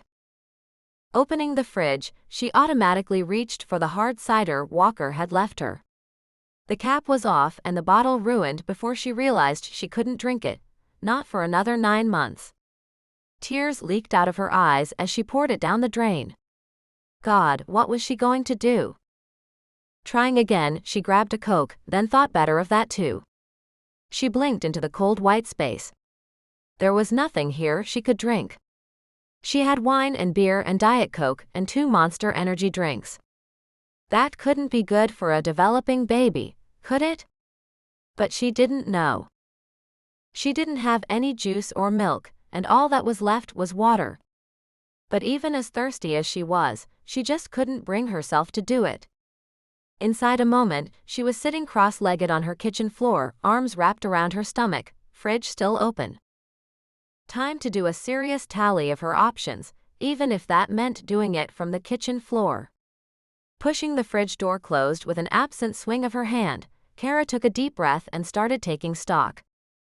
She was going to be a single mother by accident, not by choice. She next contemplated having an abortion for about 1/10 of a second. She couldn't do it, but, holy shit, she couldn't have a baby either. She'd gotten everything all messed up and backwards. The tears came before she even realized she was crying. There was no way to stop the flood, but she tried to keep her thoughts at least semi-logical. Cara didn't think she was capable of giving her child up for adoption either. Which meant she was having a baby. Holy shit. That basic decision aside, she tried to figure out some way to make it work. Her mother was too far away to be of any real help, and as great as she would be, the woman would take over everything. The last thing Cara needed was to be someone else's child again. For a few minutes, she worked out a plan to never see Walker again. To not have to tell him what had happened. She would have to ditch her entire group of friends. No more Bree and Zoe and Jessica. No more nights out with Kevin and Noah and Walker. She'd have to move. They knew where she lived, and they would not take kindly to her ghosting them. But Walker Booth? It wasn't that she thought there was anything wrong with him, he just wasn't the father she had picked out for her kid. After a moment, Cara was forced to amend her thought. Actually, he was exactly the father she had picked out for her kid. Albeit completely inadvertently. She didn't want to be tied to someone for the rest of her life over a faulty condom. He would take her baby on weekends and alternate holidays. No matter who she fell in love with, no matter where she went, she would have to share this child with Walker, unless he didn't know about it. Perhaps she could move across the country, somewhere on the East Coast would be far enough. She would miss all of them, but Walker wouldn't know anything other than that she left. Then she realized she wouldn't even have to go that far. LA was simply big enough to get lost in. If she left her condo and didn't tell him where she was moving, he'd never find her. The chances of the two of them running into each other, especially once she was in the mommy and me crowd, dropped to almost nothing. The problem with either of those scenarios was that if he found her, he'd sue her into the ground. He'd take her child from her for lying to him. She wouldn't, run and spend the next 18 years looking over her shoulder. She'd have to make all her friends lie for her. Shit. They wouldn't do it. And honestly, neither would she.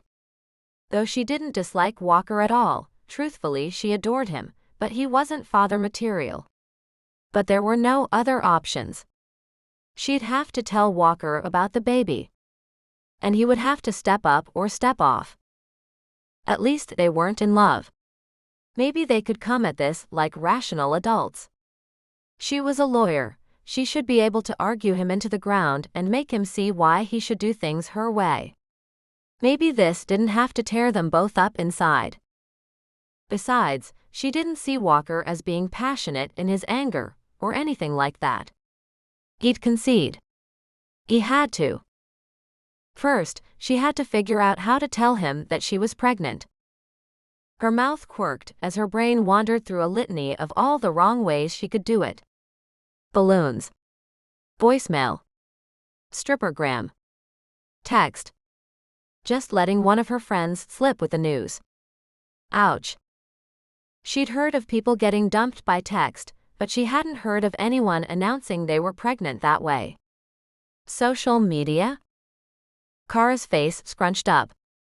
She wasn't even sure Walker was her friend online, but Lissa was. Although, as of this afternoon, Lissa might not be her actual friend anymore at all. That thought pissed her off. Lissa needed to get over it. That's what friends did. They supported each other, even when the situation was bad. Right back where she started, having only come to the understanding that she couldn't run, Cara pushed herself up off the floor. For a moment she wavered, lightheaded at the thought that in 6 months she'd be too pregnant to do that. Bracing her hands on the counter, she breathed deeply for a moment and realized she was still thirsty. Reluctantly, she pulled a bottle of water from the fridge, then stood at the counter and chugged it. All the while, she tried to talk herself into how much she was enjoying the water. She sighed. There was a reason she had only beer and wine in her fridge and microwave foods in her freezer. She was going to have to change her whole lifestyle to be good to this child. The water bottle was halfway done, and she was staring out the window. How long had she stood there? She didn't know. Taking the bottle with her, she headed into the other room and hopped online. She needed to learn about what she was going through. Hours later, she was dizzy. Though if it was a side effect from the pregnancy, or just from the reams of information coming her way, Cara wasn't sure. One thing she did find repeatedly was that about 20% of pregnancies didn't make it through the first trimester. That was why most couples waited to announce that they were pregnant until they hit that point. With a second bottle of water in her hand and some dry cereal to munch on, Cara sank onto her couch and turned on the TV. She wasn't watching it and was pretty sure that the vacant stare in her eyes was a dead giveaway. Her brain hurt from all the options she had tried and discarded. Should she wait to tell Walker? Because telling him, then losing the baby, would just spark some serious fights for no reason whatsoever. But if she didn't tell, then the baby did okay. He'd be really mad at her for holding out on him for 2 months. 1. There was another problem. She didn't know how pregnant she was. She had a follow-up with Dr. Breen to do an ultrasound and figure it out, as Cara was in no shape to back-calculate the date. She never really knew when her period would be, so that hadn't worried her. Maybe it should have. They'd used a condom every time, and none of them had broken. At least not that she had seen.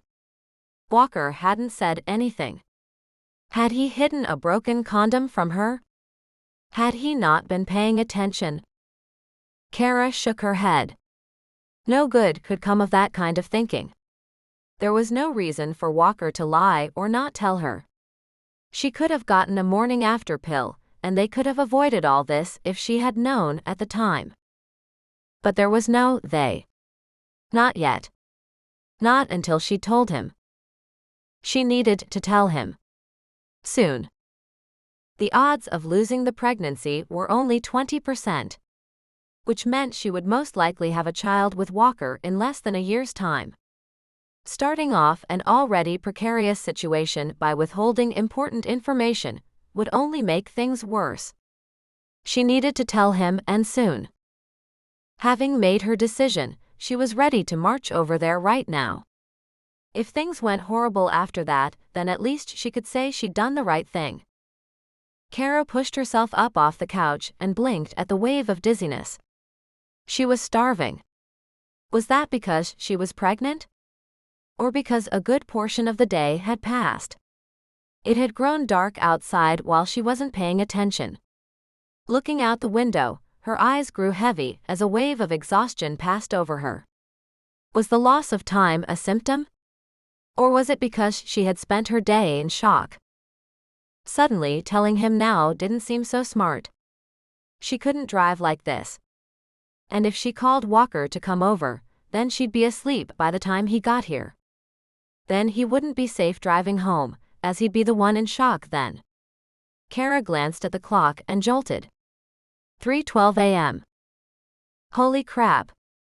Right now was no longer an option. After eating another handful of dry cereal, she managed to stop the rumbling noises and the inverting feeling in her stomach. It was just enough food so she could get some sleep. Kicking off her shoes, she fell onto the bed. Damn it, she was on top of the covers. In a second attempt, she rocked back and forth until she got the comforter over her and gave up. At last her brain quit chugging at 1,000 miles an hour, and she drifted into a deep and empty sleep. Her head hurt horribly, and sirens were going off outside her window. She had nearly jumped out of bed to check what was going on when her clearly sleep-thickened brain processed the alarm going off. There were no real sirens. Her thoughts were gooey, and her head was throbbing, and her stomach was growling as it all came right back to her in a wash. Falling back on the bed, she had the one decisive thought she'd had since she left the doctor's office yesterday. Picking up the phone, she called work. She was sick. She wasn't coming in. She was supposed to be third chair on a case with a national franchise, but they didn't need her. Not like this. So she didn't even feel guilty, as she often did when she had to miss a meeting or court. Luckily, her absences were really rare, so they probably wouldn't hold it against her. Her brain had fallen into sleep like a train wreck, going 100 miles an hour, then crashing into everything. It seemed she had the same inertia this morning, only she was starting from stationary. Her brain wouldn't move, so she quit trying and rolled back over and passed back out. Several hours later, in a near zombie-like state, she shuffled into the bathroom and showered by rote. When she stepped out, she had no memory of doing any of these things, but it appeared her hair and face were clean, and she'd even shaved her legs. The reflection in the mirror didn't look so leaden-eyed either, but she still wasn't really awake. Wearing jeans and a t-shirt in a nod to the warm LA weather, Cara stepped out her back door. After a walk around the block, her hair was dry and her thoughts were clearer. Maybe it helped that the day was sunny and the air felt fresh. From around the corner, the hill her condo sat on became clearer, and the view afforded her a distance she wasn't used to seeing. It still felt nice to think of herself and her problems as small in comparison to most. Maybe she'd be a really great mother. Maybe having Walker as the dad would be a good thing. Maybe he'd step up, and maybe having someone relieve her of the pressures of single parenthood every other weekend would be just the thing she needed to make this work. Maybe. Cara let herself back into her unit, pulled her hair into a ponytail, and grabbed her car keys. This time, she went down into the garage with a single-mindedness that was necessary for what she was about to do. She didn't let herself think that maybe Walker wasn't home, or that it might go badly. She didn't think it could go well, but there was certainly better and worse. Maybe Walker wanted kids. Maybe she should have asked him that before they did something that could end up with them sharing one. But that was water under the proverbial bridge now. She pulled up in front of his house, figuring he'd be there. Working. Or what he called work. He'd converted the detached garage. It now had air conditioning and heat, and was partially furnished. He had a professional space when he needed clients to sit, but she'd never seen it. She hadn't really seen much of the place beyond his bedroom. Hell, some nights she hadn't made it further than the couch. His car was here, a good sign. And no one else's was, also a good sign. She didn't want to interrupt some professional portrait painting or client discussion. Cara sat in her car wondering about that. She'd always known what he did for a living, but she'd never seen or thought of him as a professional before. Even the one night she and Clark had run into him at the restaurant, she'd thought of him as out playing dress-up. Pushing herself out of the car seat, she was suddenly plagued by visions of herself at 8 or 9 months along trying to accomplish the same task. She shoved that image to the back of her thoughts and focused on what was in front of her, which was the driveway and the pretty white trimmed door of the converted garage. When she knocked, she got no response. So she tried again, concerned that her timing was off. Suddenly, her bravado was deflating like an old balloon. After the third knock went unanswered, she tried the knob. It turned almost too easily under her hand, and she entered the front room. Much smaller than what she could see from the outside of the small building, it had a few flashy upholstered chairs, a wall with various backdrops, and a bevy of standing lights, all off but waiting. Though the overhead light was on, no one was there. A door into the back half stood partially open, and Cara felt herself drawn through it. Here, then, was where he worked. Large windows were open, and lights overhead were on here too.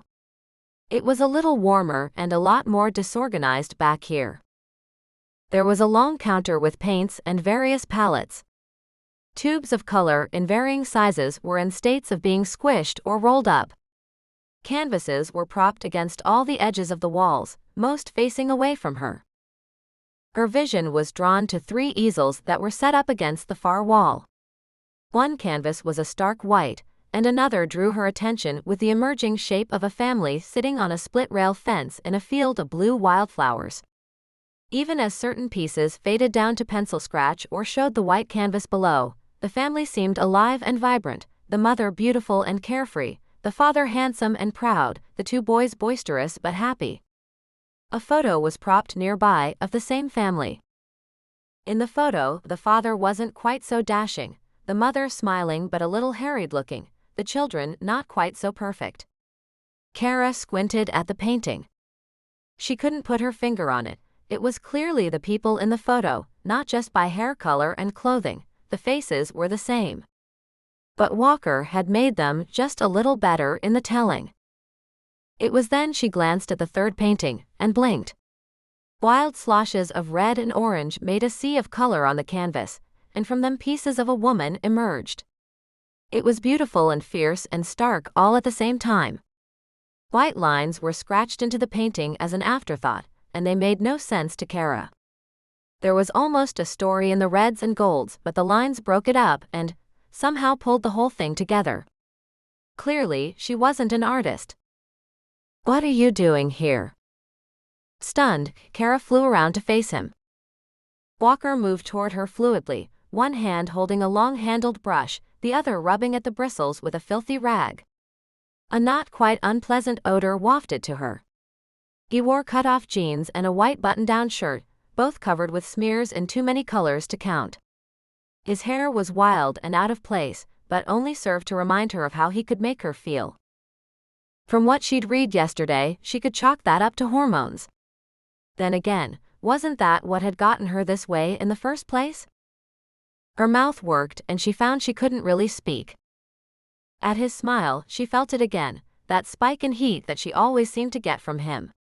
She shrugged and looked around the room, as though it would help her figure out what to say. In that moment, it all flashed before her. She stood in his studio, in the house he probably rented, surrounded by paintings that he hoped would be in a gallery, someday. He had no steady job, and wasn't going to be good for child support. He was just like her father, chasing a pipe dream, thinking he'd hit it big someday. He'd been fun to play with, but she was going to be left like her mother, with a kid to raise on her own. The only step she'd achieved away from her past was that she was educated. Her mother hadn't been. The rest was just a little bit of history repeating. She steeled herself, looked him square in the eyes, and drew enough breath to get it all out. He spoke first. "What's wrong, Cara?" It tumbled out of her like a river she couldn't stop. "Nothing, really. Nothing is wrong per se." "Well, you might think that, but I don't. And anyway, there's a 20% chance it will all just go away on its own." During her babbling, she realized something. She didn't think anything was wrong. And she didn't really want it to go away.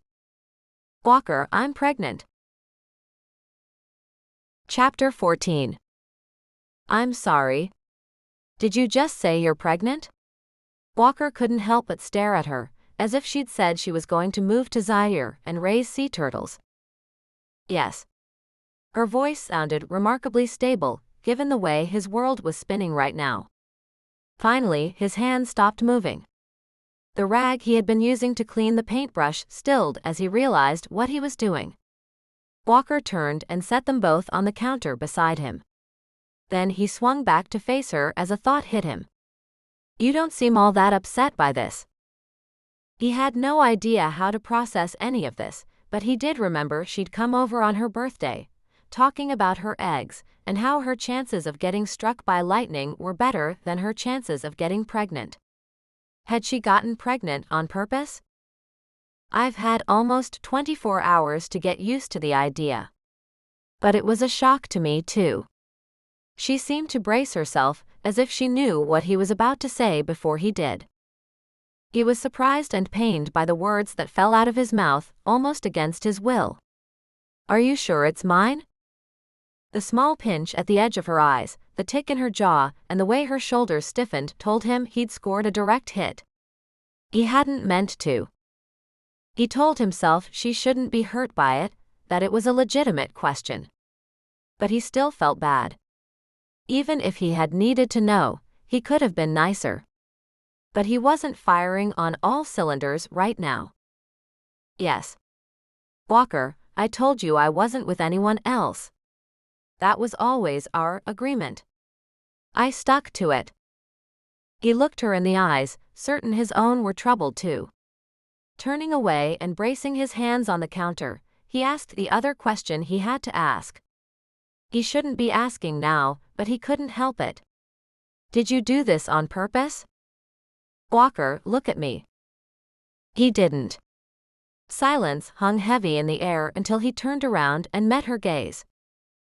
No, this wasn't on purpose. You know me. This isn't how I wanted it. I wanted a husband and then a family. Her voice was rising. I want a dog and a minivan and a picket fence. I have a picket fence.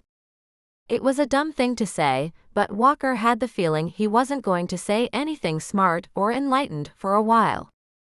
What? She looked at him as if he was nuts, as if she weren't exactly sure just what a picket fence was. So he gestured out to the front yard beyond the open doorway. Oh, you meant literally. He almost jolted at the idea that she meant something other than a literal fence. The thought was worming its way into his brain when she continued, and he figured he should pay attention. Everything had just become so much more important. I meant that I want a wedding with a white dress and no round belly. I want a real family, not this. This hadn't been his plan either, and he was struggling to process everything. Not saying anything, he turned and walked away from her. Cara followed. What are you doing? It was all he could muster to call over his shoulder. I need a beer. He was surprised to hear her directly behind him, and sighing along, as though she was struggling as much as he was. So do I. Without another word, he reached into the fridge and pulled out 2 bottles. Holding out her beloved hard cider, he waited while she stared at him. When he gave it a shake as if to say, "Why don't you take it?" she sighed. I can't have that. I'm pregnant. Oh. Shit. He put it back into the fridge and opened his. Look, I believe you, I just need time to think. I understand. I did too. She waited a heartbeat before turning around and heading right back out the door they'd entered through. Without another thought, she climbed into her car and drove off. Walker stood in his own kitchen, cold beer in hand, stunned. Cara was gone. Had that really just happened, or was it some bizarre, very realistic hallucination? Cara could not be pregnant with his child. Only she could.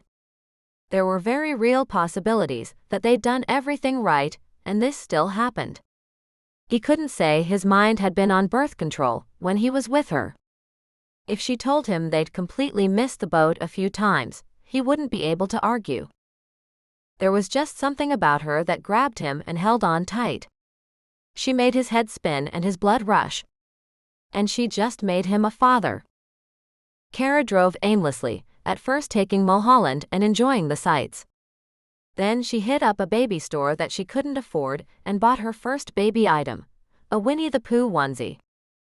Lunch had been eaten at a bistro on Ventura Boulevard when she'd gotten rabidly hungry and knew she wouldn't make it until she was home.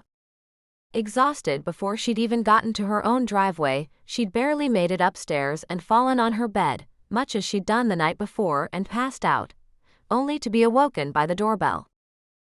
Yelling at the top of her lungs that she'd only be a minute, Cara splashed water on her face and then ran a brush through her hair as she raced down the steps.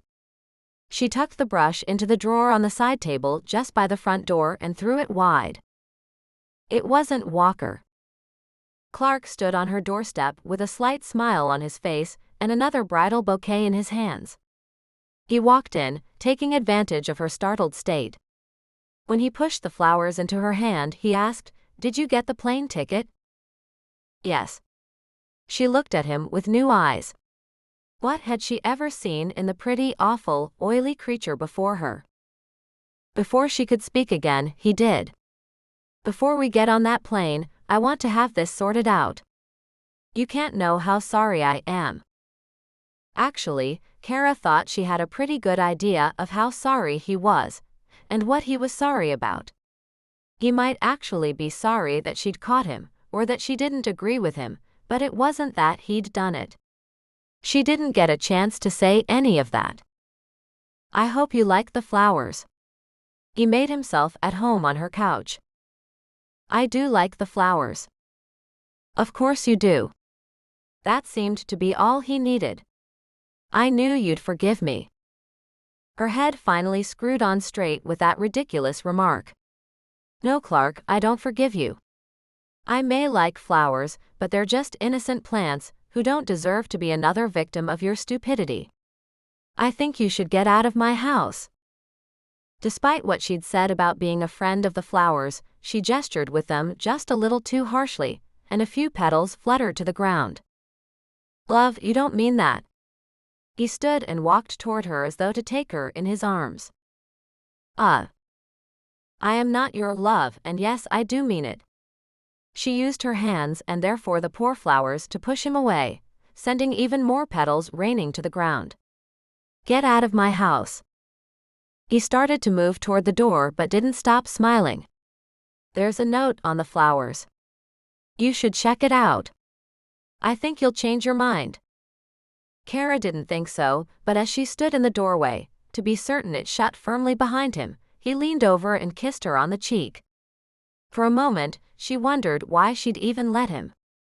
She simply hadn't seen it coming. The next time he'd get slapped. No, he was probably used to that. He'd get punched or kneed in the balls. Cara locked the door as a shudder went through her. She'd need to wash that cheek, but first she needed to pee. This had to be psychological. There was no way she'd found out she was pregnant, having had no symptoms she could recall, and now suddenly she had every single one. If she got moody to boot, she was going to throw a fit. Ironically, after she peed, she was thirsty as all hell, and still only had water as a pregnancy-safe beverage. She'd have to remedy that this evening. For a moment, she chose between going to the grocery store and looking at that website that was on the bouquet tag. Website first. Chugging water and wondering what she'd find, Cara entered the URL and waited. At that exact moment, a knock came at her back door. Her head snapped up. It had to be Walker. But this time, with the stupid bouquet still in hand, she looked out the peephole and checked first. Sure enough, it was, and he didn't look too happy. Walker felt like an avenging angel. It wasn't the right way to approach this, but he'd been calm until he got here. This wasn't his fault. When Cara opened the door, his words were too harsh. "Did you have time to think?" Backing away, Cara turned and headed into her living room. Walker followed. But in the middle of the room, he saw the large monitor on her desk, and got even angrier. A proposal? Love, Clark was scrolled across the bottom. Huge engagement rings, the likes of which Walker could not afford, presented themselves for her to choose from. Cara blinked at him before following his line of sight. Holy shit. She sounded surprised to see the words, "Caroline, will you marry me?" meandering across the screen. Her jaw dropped open right at the same time Walker said no. What? She looked very confused at the very simple edict. No. You are not going to marry that prick and let him raise my child. No. Well, that was brilliant. What? I saw him just now. I saw him kiss you. He'd been mad before, but now Walker was livid. She couldn't do that to him. He's an ass. You don't get to come to my house in the morning and tell me you're pregnant, then plan to marry him in the evening. You don't get to do that with my kid. Finally, her raised hand stopped him, but still he simmered.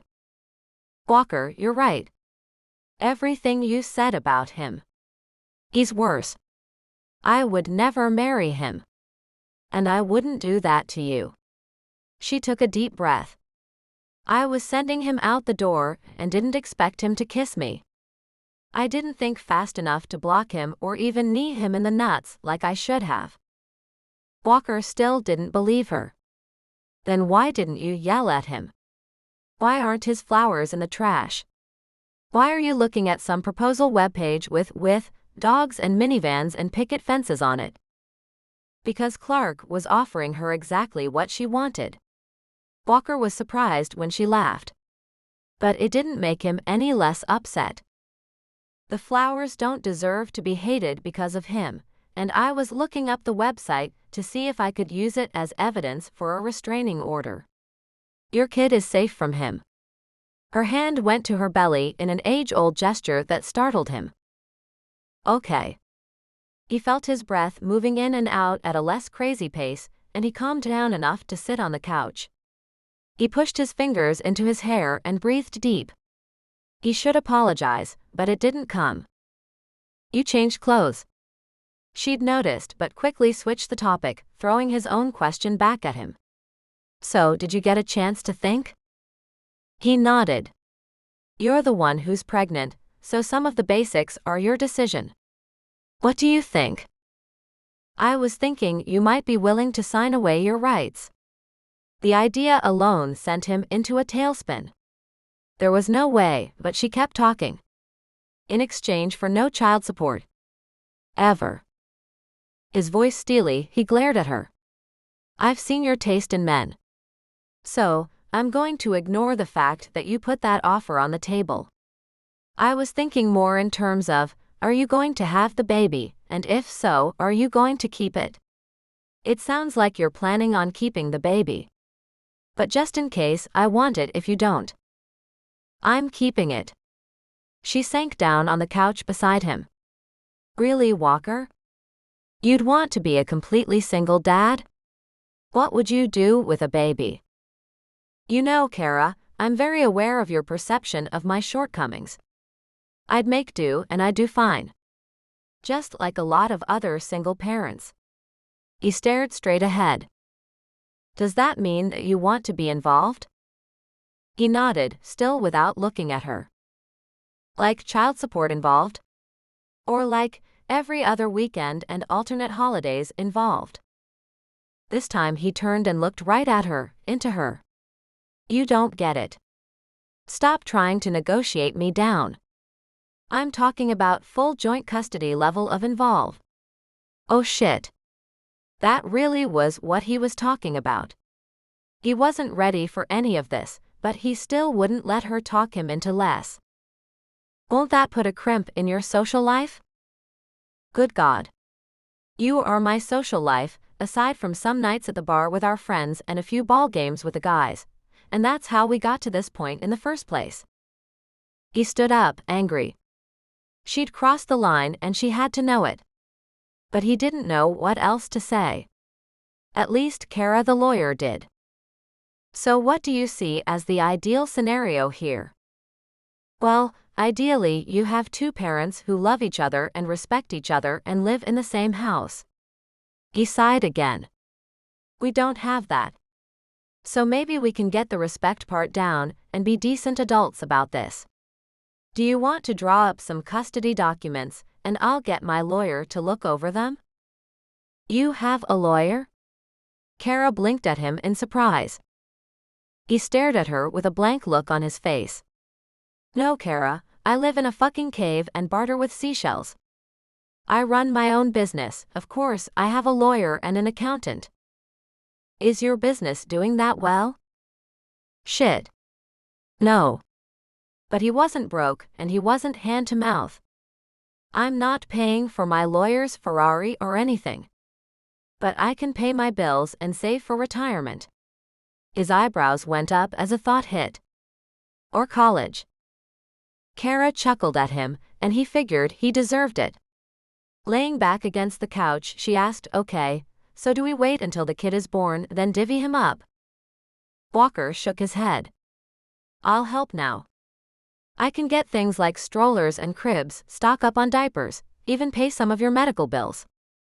You're the one who has to be pregnant. There's nothing I can do about that. I don't need you to pay my medical bills. I have great insurance through my firm. And it's too soon for strollers and diapers and such. What I need now is decent food, and I won't have you buying my groceries. What's wrong with your food? She laughed again. You've seen my fridge.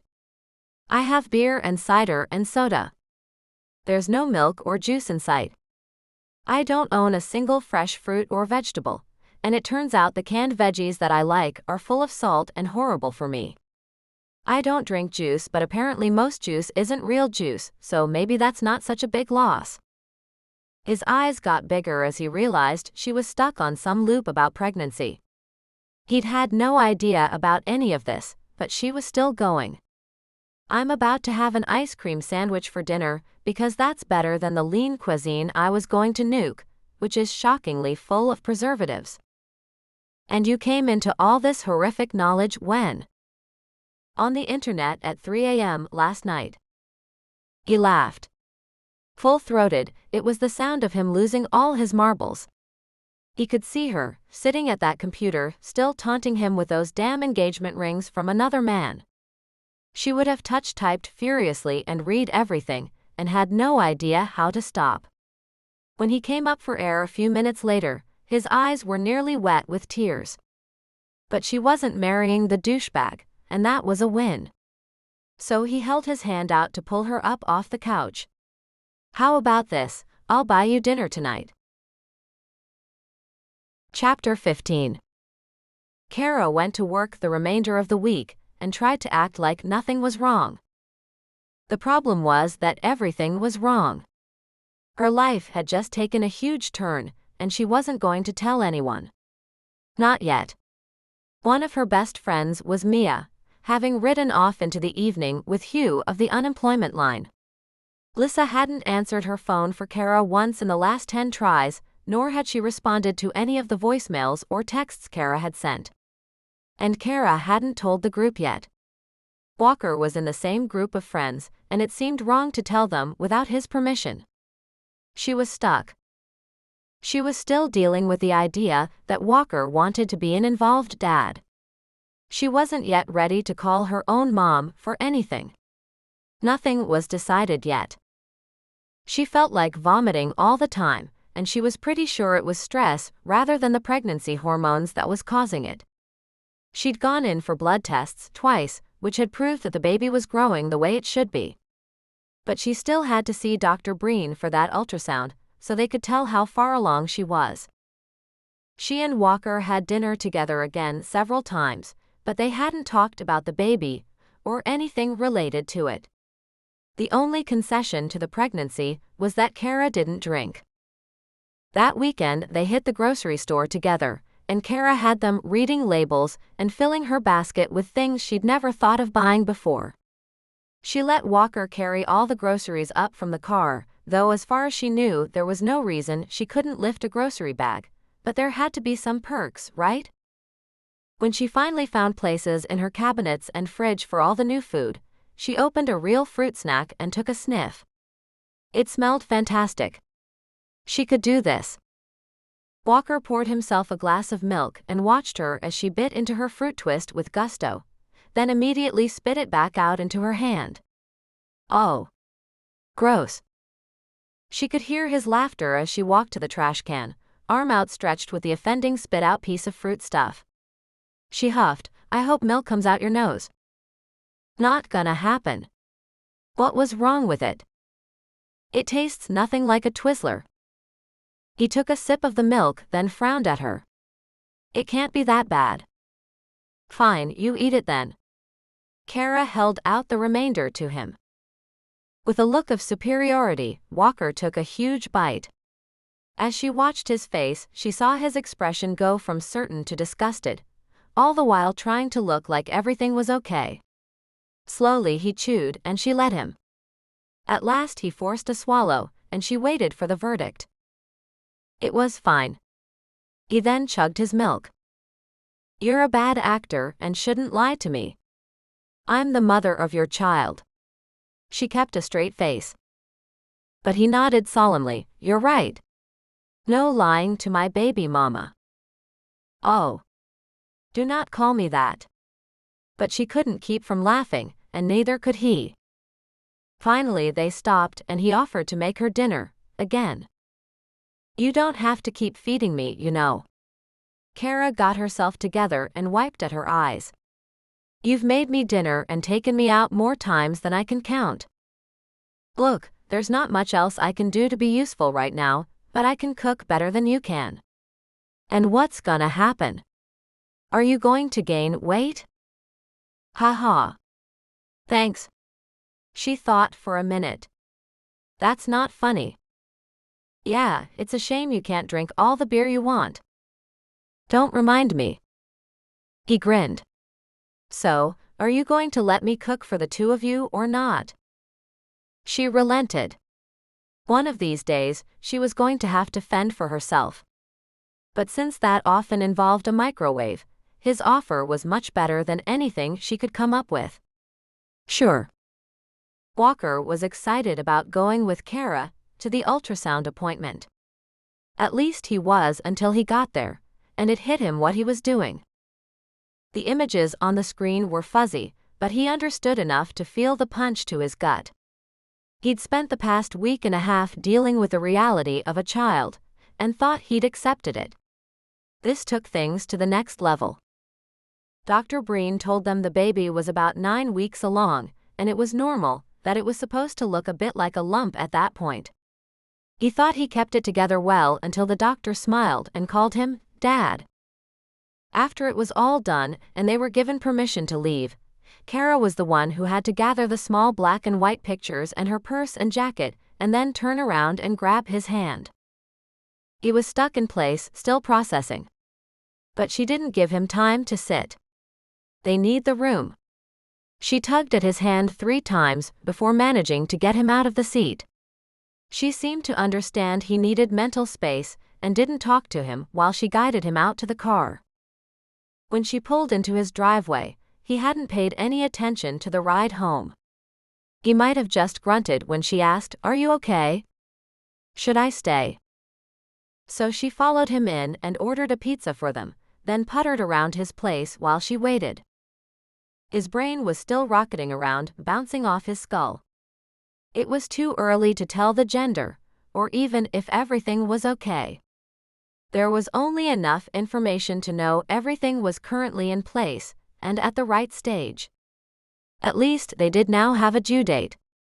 7 months and 5 days away. It simply wasn't long enough. He must have stared blankly into space for a while, sitting on his couch like a zombie as she casually checked the place out. He had 3 bedrooms, the master was his, the smallest one served as an office, and the third was a random den guest room with a futon and some shelves. That would have to change. Hell, he would need a nursery. A nursery. Wow. Should he get a dog? Redecorate? The property was small by any standards but LA's. He could see Cara hugging her water bottle to her chest, looking out over the yard. What did she see? Did he need a swing set? A knock at the door brought him back to life. He could do this one thing, and he answered the knock to a pizza man he didn't expect. Sorry, man, I didn't order any pizza. I did. Cara stepped up behind him, money in her outstretched hand. She smiled at the delivery guy and told him to keep the change, then took the box into the kitchen. Within a few minutes, she pulled out plates and grabbed some paper towels from the rack. She handed a piece with pepperoni to Walker. You know, I like pepperoni. It's not like I haven't had pizza with you before. I'm sure you like other things too, but I know you'll eat straight pepperoni, so that's what I got. She reached into the fridge and opened a beer. Was she going to drink that? He must have been frowning, but she pressed it into his hand. Walker stared at it for a moment, finally seeing the beer for what it was. He headed to the sink and dumped it. What was that for? Cara paused from putting her own piece of extra cheese onto her plate. Dads don't drink beer. I can't do that anymore. She must have been hungry again because she took a bite before she spoke. You're right, and I really appreciate that.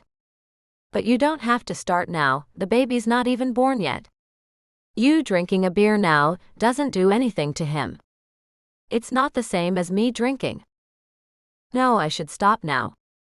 I don't want to be the dad drinking in front of our child when he's 3 and think he's still too young to understand. He shrugged. It's not okay. I can't be buzzed if he needs to be driven to the emergency room. Then another crazy thought hit him. I can't be buzzed if you need to be driven to the emergency room. Though the idea chilled his bones, Cara just said, thank you, and kept eating the pizza. Walker scrounged through the fridge and came up with a Coke. Did you have any coffee today? She shook her head. I'm not really a coffee drinker, you know. Nodding, he held the can out to her. I just wanted to be sure you hadn't had other caffeine before I offered. Cara looked at him askance and he explained, I heard the doctor. You can have almost 2 cans of this a day, and everything will be perfectly fine. You could even have half a beer or so, no harm, no foul. But I know you won't. He might have appeared half comatose, but he'd been listening. He held his hand up as she shook her head. You shouldn't have to give up everything that makes you happy, so I figure a Coke once in a while is a good thing. Do you have diet? She smiled.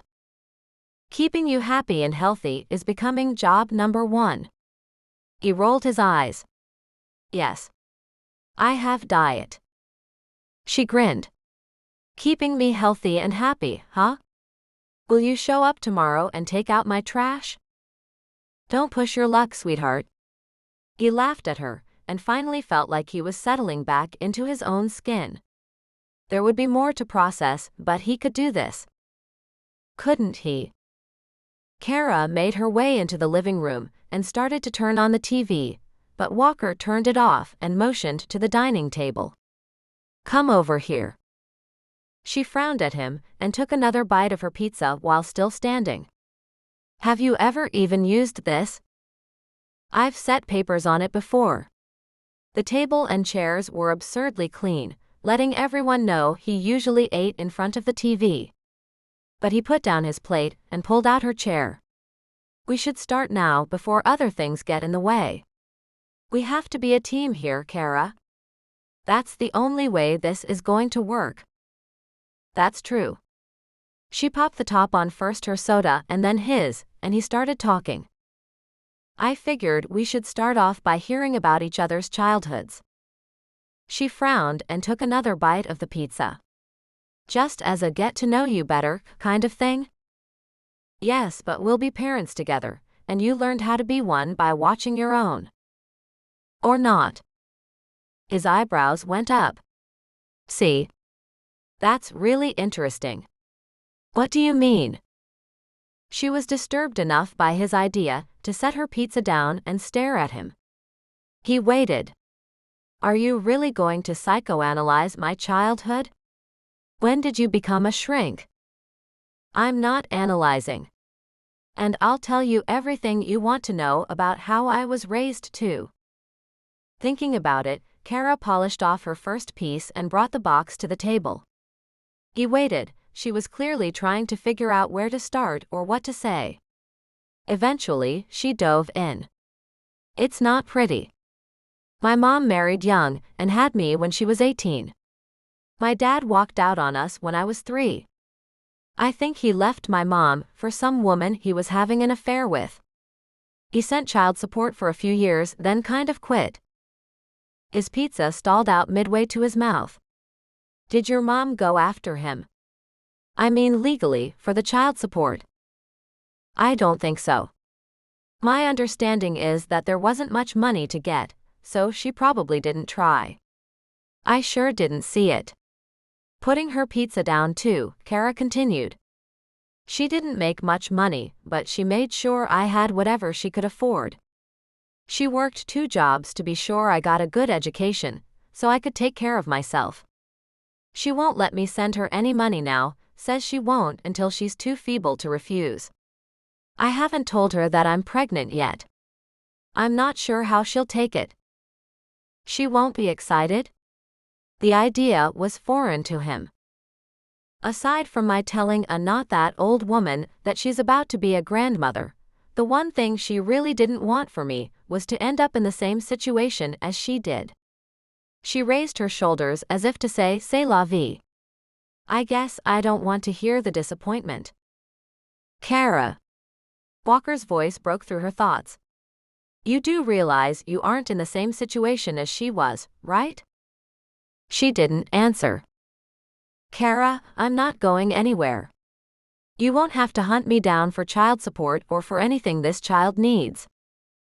She didn't say it, but she looked around at the house. Maybe seeing the worn couch and small rooms.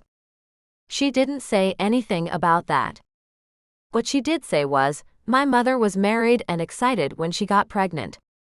She thought she had everything. So I'm more of an I'll wait until I see it kind of girl. That bothered him more than he'd thought it would. But he didn't have any way to prove himself to her. Yet. So you'll wait. You'll see. Cara nodded but turned the tables. I think that was enough about me. Your turn. I grew up here, 2 parents, a dog I got to pick out as a puppy, and that I believed was mine alone, even though I now know my parents did all the work. Her third slice of pizza hit the plate with a thwap. Oh good God. Perfect parents and a puppy? I shouldn't have said anything. You probably think I'm damaged. She seemed jealous, but that was always the case when people didn't know the whole story. Shut up, Cara. He wasn't mean about it, but he wanted her to really listen. I had an older brother, Will. He was 5 years older than me, and I worshipped him. He helped me train my dog, let me eat ice cream for dinner when he babysat me. Not helping. She glared at him, but Walker kept going. He killed himself in a motorcycle accident when I was 12. Her breath caught in her throat as she involuntarily inhaled. Oh God. He committed suicide? With a motorcycle? I'm so sore. Shut up, Cara. He leaned back. I still don't have any idea if it was on purpose or just that he was young and an inexperienced driver. Do your parents blame themselves? Walker didn't want to tell this. It had seemed like a good idea to have a clue what kind of baggage they were each bringing. But he'd too easily forgotten just how ugly his own baggage was. I never asked. My dad died about 5 years ago, and my mom only made it another year without him. So it's just me now. I'm sorry. But the words were cursory, and he didn't falter. She hadn't been there. It's not your fault and it's not mine. It just is. But it makes more sense to me now how you fell for Clark's pretty house and steady paycheck. And it will make more sense to you when I freak out and decide our kid doesn't ever get to have a driver's license or ride a bike anywhere but the sidewalk, with me walking right alongside. And no motorcycles. Ever. She nodded, but tears were rolling down her cheeks, even though she was wiping at them and simultaneously trying to hide them. Shit. Don't cry. I'm okay now. I'm just sorry that your mom will be the only grandparent. It's not that. I'm okay. She gulped for breath and sniffled, and he had no idea if she was horrified, feeling very sorry for him, or just rolling through a round of hormones. What do you do for holidays? I spend them with friends. He tried to smile at her but failed. Don't cry. She only got worse. I can't help it. I'm pregnant. He started laughing. It only took a moment before she did too, even as she cried. Don't tell me sad stuff anymore. With a nod, he spoke again. Well, there go my plans for the rest of the evening. He looked into the pizza box. Holy crap, did you eat half the pizza? Yes, shut up. It doesn't matter. You're eating for two. Cara cried harder. I'm going to get fat. You're not getting fat. You're pregnant. He did not see the trouble, though he'd half expected it. I'm going to destroy my figure. And my sex life. I thought I was your sex life. He grinned at her and tried to hide the panic that she was already thinking about leaving him for someone else. Could she leave him? They hadn't really been together. But it had felt like it to him. Oh, come on. You're not going to want me when I'm all round and roly-poly. It sounds cute. Cute isn't sexy. As she protested, she picked up her purse and slung it over her shoulder. Palming her keys, she headed for the door. He had to race to catch up. Cara. She probably wouldn't have stopped, but he'd grabbed her hand. The words popped out. You're sexy. She turned to him, red-nosed and adorable, but he wasn't paying attention. He was too busy kissing her. Jesus, she turned him on. Chapter 16. Cara left Walker's bed at 5:30 the next morning and slipped back to her condo to get ready for work. He'd made her feel so good. And he made her feel better, but she'd only gained a few pounds so far. She still looked the same. Even naked, there wasn't much of anything to see yet. When she woke up that morning, for the first time she didn't feel like vomiting. Luckily, she didn't feel it for any of the 3 mornings after that, even though she hadn't seen Walker, and that meant that she'd been eating microwaved meals. The best she'd been able to conjure up was some spaghetti with sauce. She put shaker cheese on it and decided that she had hit most of the major food groups. Lissa still hadn't returned any calls, and by Wednesday Cara had quit trying. Somehow this sin of getting something Lissa wanted for herself was bigger than their friendship. Which sucked ass because Cara needed a friend more than ever now. She'd screwed up and hadn't talked to Walker about telling their friends. How had she missed that? Cara desperately wanted to tell them. She needed her friends, but didn't feel right saying anything without Walker's permission. She'd have to ask, and soon. Sunday night out with her friends had felt so awkward. Walker didn't make it, saying he was on a deadline and she'd had to keep her mouth shut. It felt like lying, and she'd left early saying her stomach was upset. That part was at least true. She'd struggled through the whole week, feeling like everyone just knew when they looked at her, but just didn't say anything. Saturday morning, she sucked it up and called her mother, who took the news exactly as Cara had expected, equal parts disappointment, excitement, and realization that she was getting old enough to be someone's grandma. Cara turned down the offer of help. Hit with a sudden flurry of energy, she cleaned the house from top to bottom. According to her books, she was nesting, but understanding it didn't stop her from shining and polishing everything. By the time she was done, her car was practically detailed, and she had a bouquet in each room. Even a single daisy in the bathroom. Not a single bloom from Clark. Cara was smiling and had just plopped down tired on her couch when her doorbell rang. Her doorbell didn't ring much, it was LA, people didn't just stop by. But as her life had been full of surprises lately, she was grabbing the knob before she thought about it. Swinging the door optimistically wide, she found a delivery guy holding a huge bouquet of red roses in front of his face. Walker. Cara didn't move as she tried to figure it out. It only took a moment for the flowers to sweep aside, and there stood Clark, not a delivery guy after all, with a slick grin on his face. "Hey, baby." He attempted to step into the apartment, probably assuming the flowers were a sure thing. Cara held him back. She had her own flowers, she wasn't going to take his. "Clark. Don't call me baby. I'm not your baby, and apparently I never was. Caroline. I love you." He said this on the porch, having braced the flowers against his hip when she refused to take hold of them. "You don't know the first thing about love." She was suddenly exhausted and did not want to be having this conversation. "Did you check out the website I made for you?" With a deep breath, she readied herself. "First of all, you didn't make me a website, you just went onto the jewelry site and filled out the form there. Second, I'm not going to marry you. The last thing I want is anything legally binding with you. If you don't stop sending me flowers and showing up at my house, in fact, if you don't cease all communication, I'm going to get a restraining order." "What?" He looked bewildered. Somehow, he really was that slow. Once upon a time she'd thought he was so smart. What an idiot she'd been. "Caroline, we belong together." Mimicking his tone, she started with his name too. "Clark, you don't seem to be leaving. That is going to be evidence when I file the restraining order, which is only my first step." "Caroline.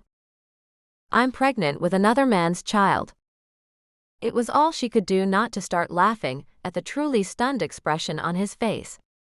Cara smiled as she closed the door in his face, hoping he got the point this time. The door to her office creaked further open after a small knock. Mari appeared in the doorway with a strange look on her face. Mari never came to her office. The intercom system on the phone meant that Mari fielded everything first, then simply buzzed her, so she was confused by her younger paralegal standing inside the office with her back nearly pressed to the now-closed office door. Her voice was a bit breathy. "Cara, there's someone here to see you. Carlo Ortiz, I have his contract right here. I'll be there in a minute." "No." Mari sighed it. "There's someone else. Walker Booth." "Oh." That made some more sense. Just as Cara was wondering why she hadn't gotten buzzed though, Mari started chattering. "Is he your boyfriend? Because if he's not, well, is it okay if I check him out while he waits for you, or should I not go there?" What should she say? Walker wasn't really her boyfriend, but Cara was carrying his child. Good Lord, this was incredibly confusing. She settled on simple. "No, you should not go there." Mari frowned, disappointed, then suddenly grinned. "Lucky you." Before she could even react, Mari was gone, and Walker was coming through her door, sent in by the uber-efficient paralegal. "Nice digs. I came by to see if you needed lunch." Cara leaned back in her chair. "What brings you out and about today?" "I had a delivery. A photo update on that family portrait. They were near here, so I thought I'd swing by. You probably already ate, but with you, I never know." It was nearly 2 p.m., but he was right. She hadn't had lunch yet. "I haven't eaten yet, but I have a client meeting. I can wait." His smile made her tell him she'd love that. Mari wound up settling Clark in the room next to her own meeting room. The walls were glass, and while Cara said hello to Mr. Ortiz, she watched as Walker first sat back, then asked Mari for something. Her assistant returned with a few sheets of paper and a pencil, and he settled into a satisfied round of drawing something. Ortiz was a relatively standard and boring case, and Cara talked him through the signatures with ease. She spent the time answering questions until he signed what she needed him to, and she could send him on his way. When she finally managed to tell Walker she was finished, she saw the pages spread out on the table, each one drawn on. Though he may have looked like a child coloring, the work was clearly that of a professional. There was one of her standing over Ortiz, pointing out a signature line. She looked just a little severe in her business suit. In another, Ortiz looked up at her, clearly asking a question. Cara thumbed through them. These are amazing. They aren't finished. Just sketches. Just something to do while I waited. But even in a few spare lines, you captured Mr. Ortiz and his ability to question everything. She pointed to herself in the second one, and even that I was faintly annoyed with him. Walker cocked his head at her as he followed her out the door. You sound impressed. I am.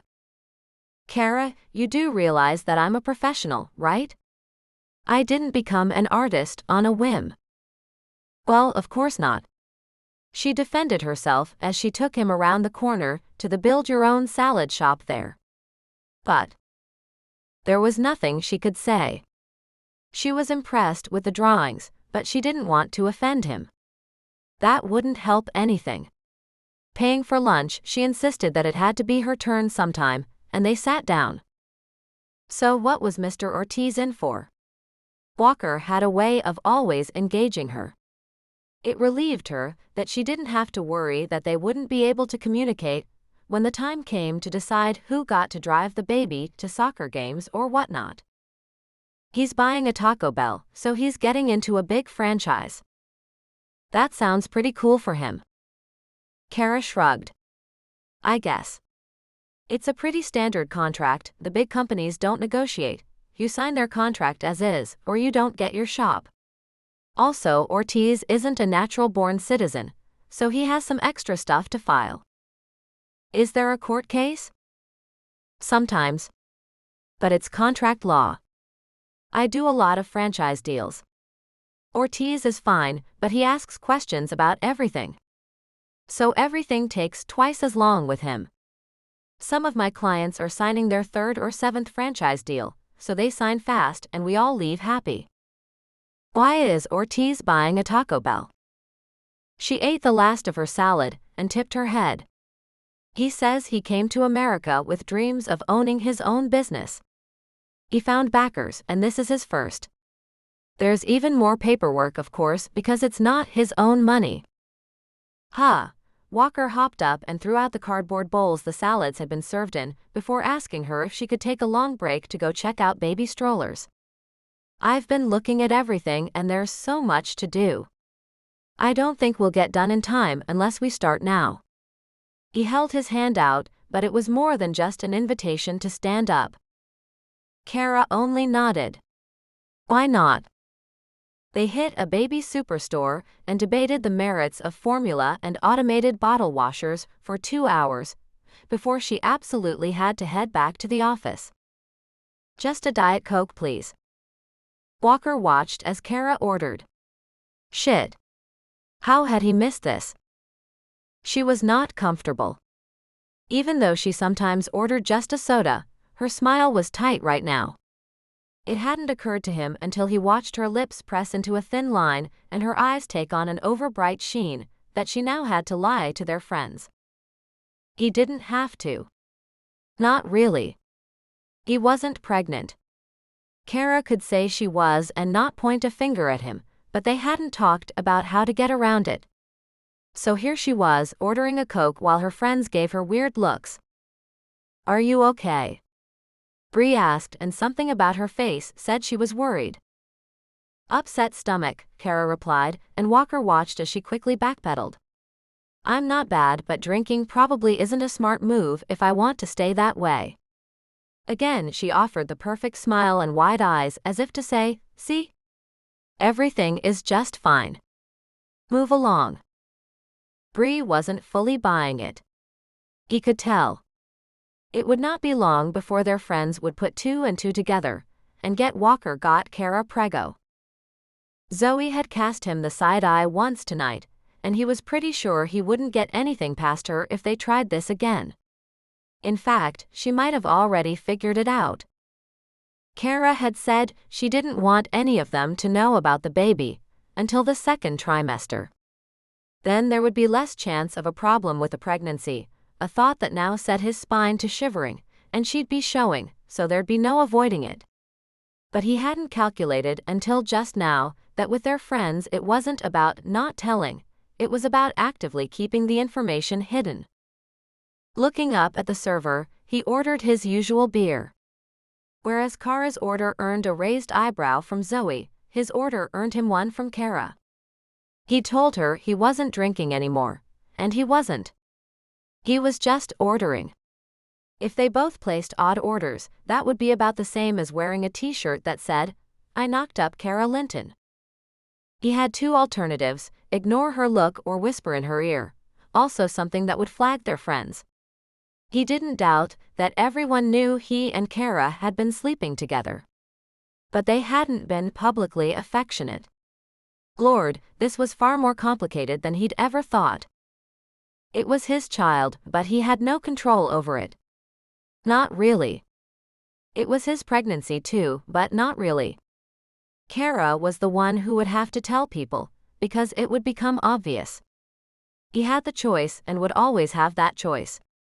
When the beer arrived, he swigged it, as though the cold bubbles would calm his wayward thoughts. They did not. "You okay?" Noah was frowning at him now.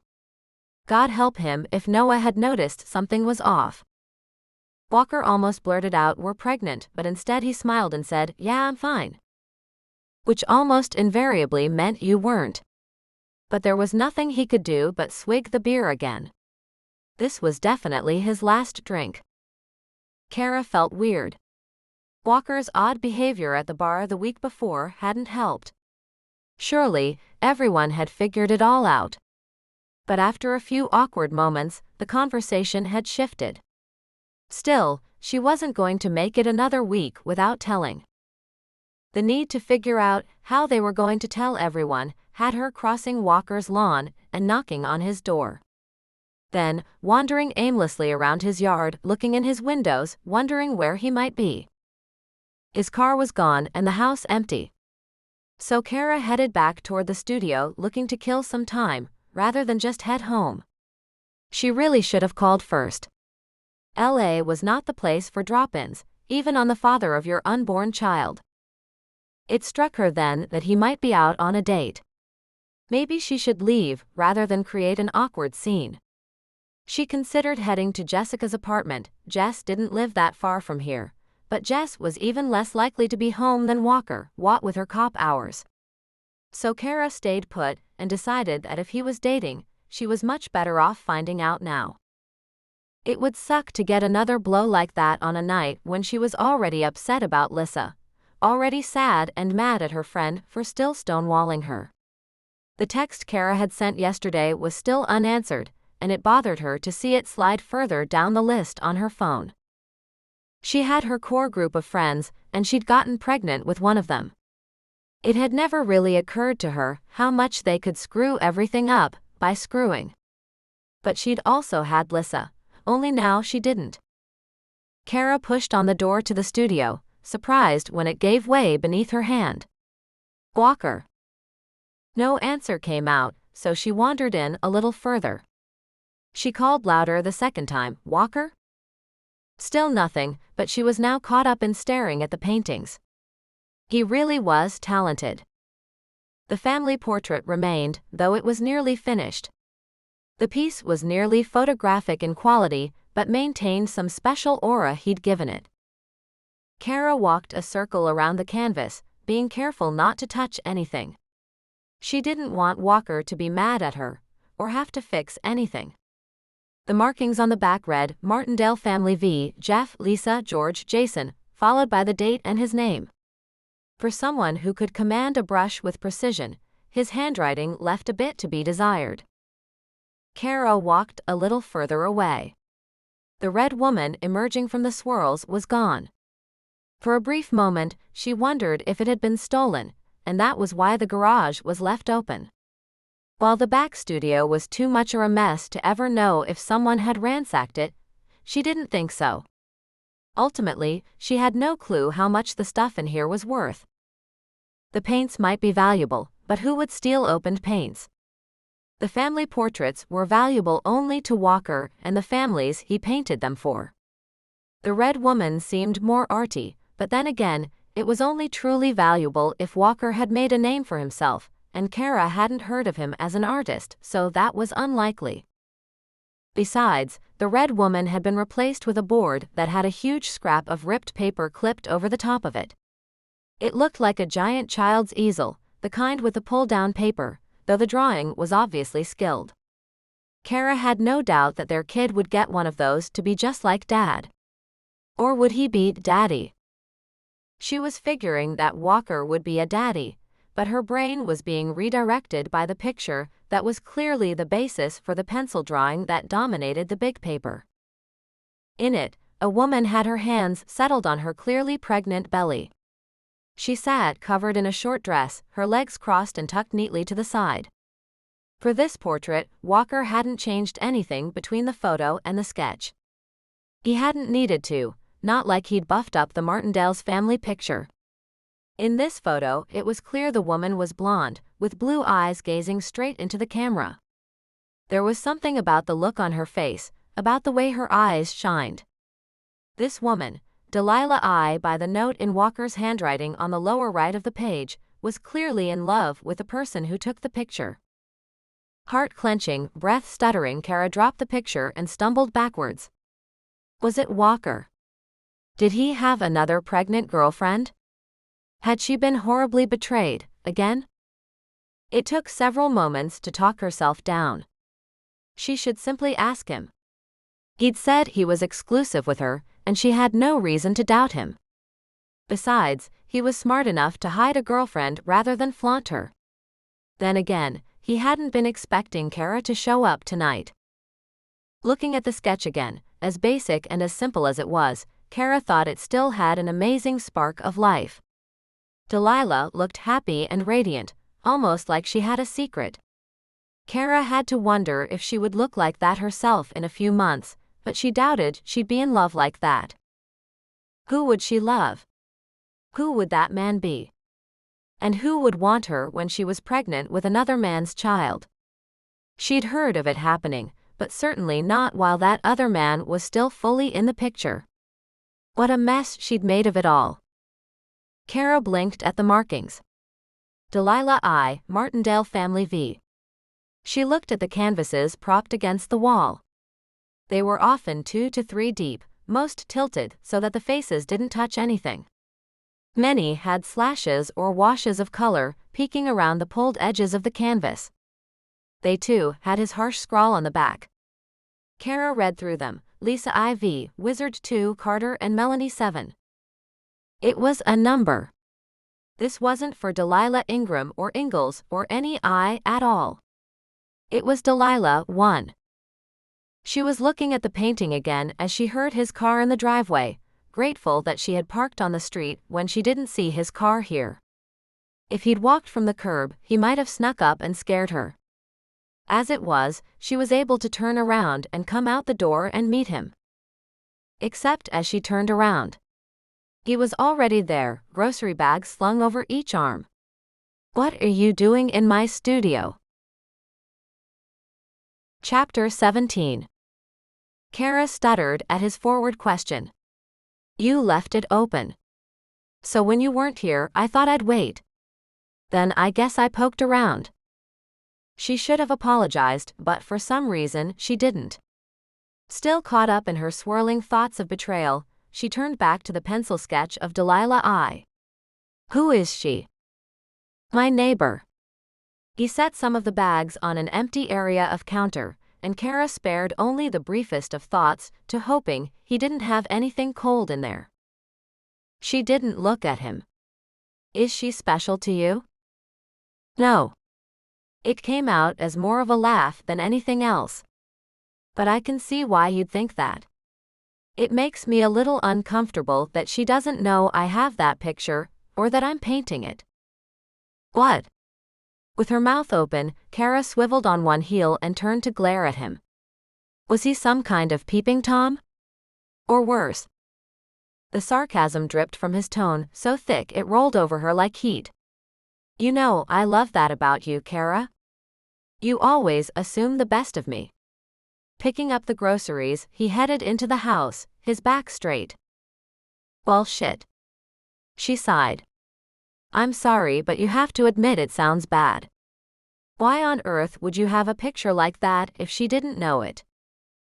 He pushed through the back door and paid her no attention as he set the bags on the counter and began unloading his groceries. His attitude as cold as the ice cream, he turned and stared at her. You're right, it does sound bad. But you should have a little faith in me that I'm not some voyeur out snapping pictures of my neighbor. Good Lord. Maybe she should have, but that picture just seemed so intimate. Walker ignored her and put the canned goods into the pantry. It is. That's what makes me uncomfortable, but my neighbor Brandon, her husband, asked me to do the painting as a surprise. He said it's incredibly hard to keep a secret from her, so I have to be very quiet about it. Okay, that was embarrassing. Cara sighed again. Walker faced her, his gaze empty, his arms crossed over his chest. Did you show up just to insult me? Why are you here? That hit her like a ton of bricks. He clearly didn't want her at his home. She reached for her purse only to realize that it was still out in the studio, the unlocked studio. I'm sorry. I thought we could hang out tonight. I'll go. What are you sorry about? That you misjudged me?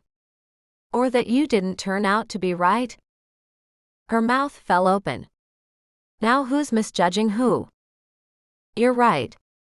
I'm sorry. He at least sounded like he really was sorry, and that embarrassed her all over again, but she still couldn't seem to get the words out. She didn't have to. Walker talked again. I've had a crappy day, and the last thing I need is you, of all people, thinking I'm some kind of creep. Finally the words came, forced though they were. I'm sorry. I know you're not a perv. It would be nice if you remembered that when things don't look perfect. He looked defeated. What? Why was she standing here in his kitchen arguing with him? She could be at home with her own dinner and her feet up, and maybe a glass of wine. Only there would be no wine, and her dinner would be something from the microwave, and it would taste like it. And she would be alone. Which was exactly why she'd come here. He must have missed the expressions that she felt cross her face, for he simply ran a lock of her hair, brown and ordinary, through his fingers as though it were something interesting. It wasn't.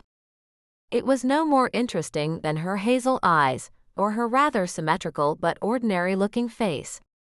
Still, he looked at her like she was anything but ordinary.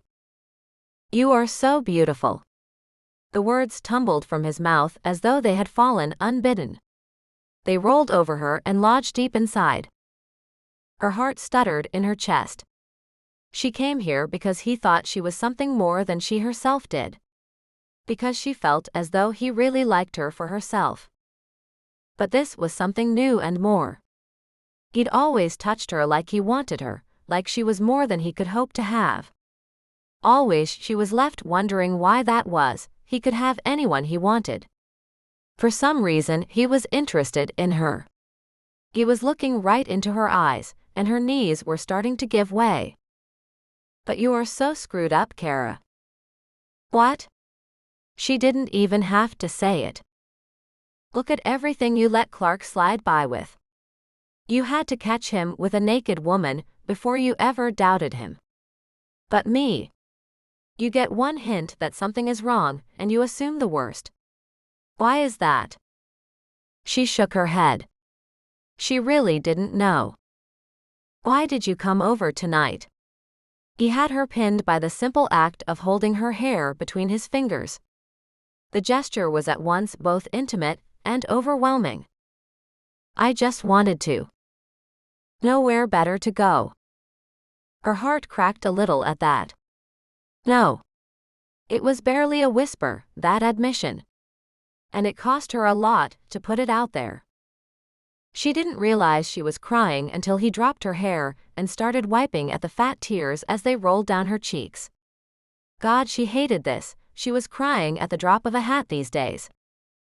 He was gentle with her, even though she didn't deserve it. Tell me.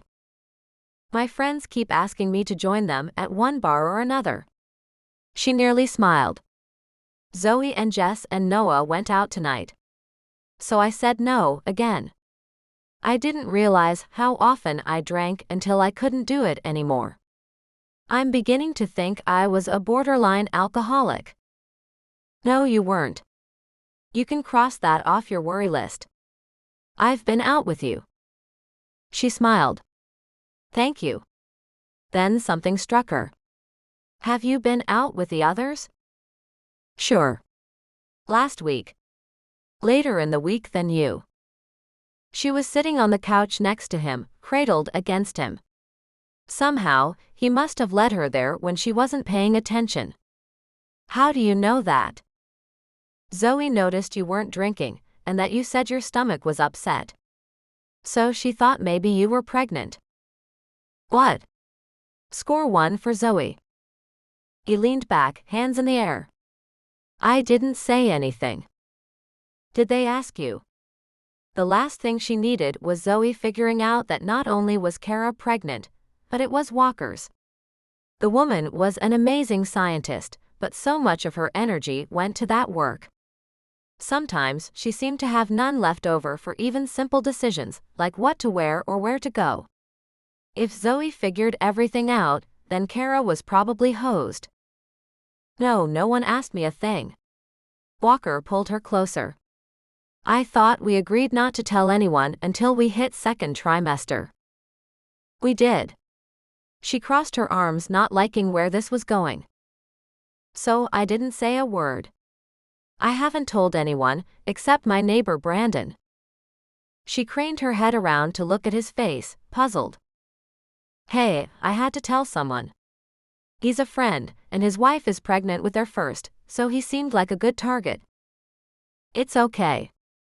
Cara couldn't begrudge him telling one person who didn't even run in their circles. What about Lissa? He wasn't asking if Lissa knew. He was up to speed on most of that story. So it wasn't a surprise to him that she almost started crying again. Cara was pretty sure her lip quivered. Not a word. Hoping Walker would say something profound, Cara listened for sage advice. But he just waited her out. The tears threatened to overwhelm her until she finally started talking. She was supposed to be my friend. I'm in over my head here. She's the one who did all the research about being pregnant. She's the one who should be telling me what to read and when to go to sleep. But she won't even return my texts. She hasn't said one word to me since she rode off with Hugh of the unemployment line. I'm sorry, who did she ride off with? Walker was smiling at her in that way you do a child who misspoke. Oh. She had a bad week the week before, 3 really bad dates in a row apparently. And so after I found out I was pregnant, she was there with me. Lissa just shut down. Even after Lissa had closed her out, Cara still couldn't bring herself to divulge the disturbing results of Lissa's medical tests, and how that probably added to the rift. So she skipped to the rest of the story. And who pulls up in this junky old car but bad date number 2? He lives with his mom, reads comics, and is unemployed. And Lissa rode off with him? She must have been really pissed at you. Thanks, Walker. But trying to smile at that was useless. By then, she was full out crying. What kind of friend didn't call back? Why didn't Lissa just say she was sorry she'd been an ass? Cara would have forgiven her. Oh God. It hit her then. She was being that kind of friend. She was pregnant unintentionally, and she was not telling Jess or Zoe. She was holding out on Bree, who who helped her eat chocolates and told her Clark was not the last chance she'd ever had. Even Noah probably had a right to know what was up with his friend. Cara sighed. She had to be better. She hadn't been a good friend herself, and maybe that was why she'd been friends with someone like Lissa. She was suddenly afraid her friends would hate her for keeping her secrets. Walker, the baby, all of it. She'd given them an Instagram shot of her life, filtered to perfection, rather than the real story. That wasn't a very good friend at all. Her only consolation was that Walker wouldn't be able to shut her out. He had to stay in touch, couldn't drop her like a hot rock like her supposed best friend had. Suddenly Cara couldn't imagine having this kid without him. In 4 short weeks, she'd gone from trying to get him to sign away all his rights to this child, to knowing that she could just come over here unannounced and find dinner and a friend.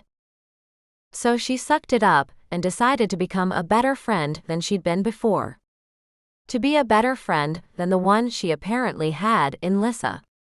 Better to the others, and better to the man who had his arm around her when she needed it. Cara turned to face him and looked him in the eye. Go time. Walker, I'm really sorry about earlier.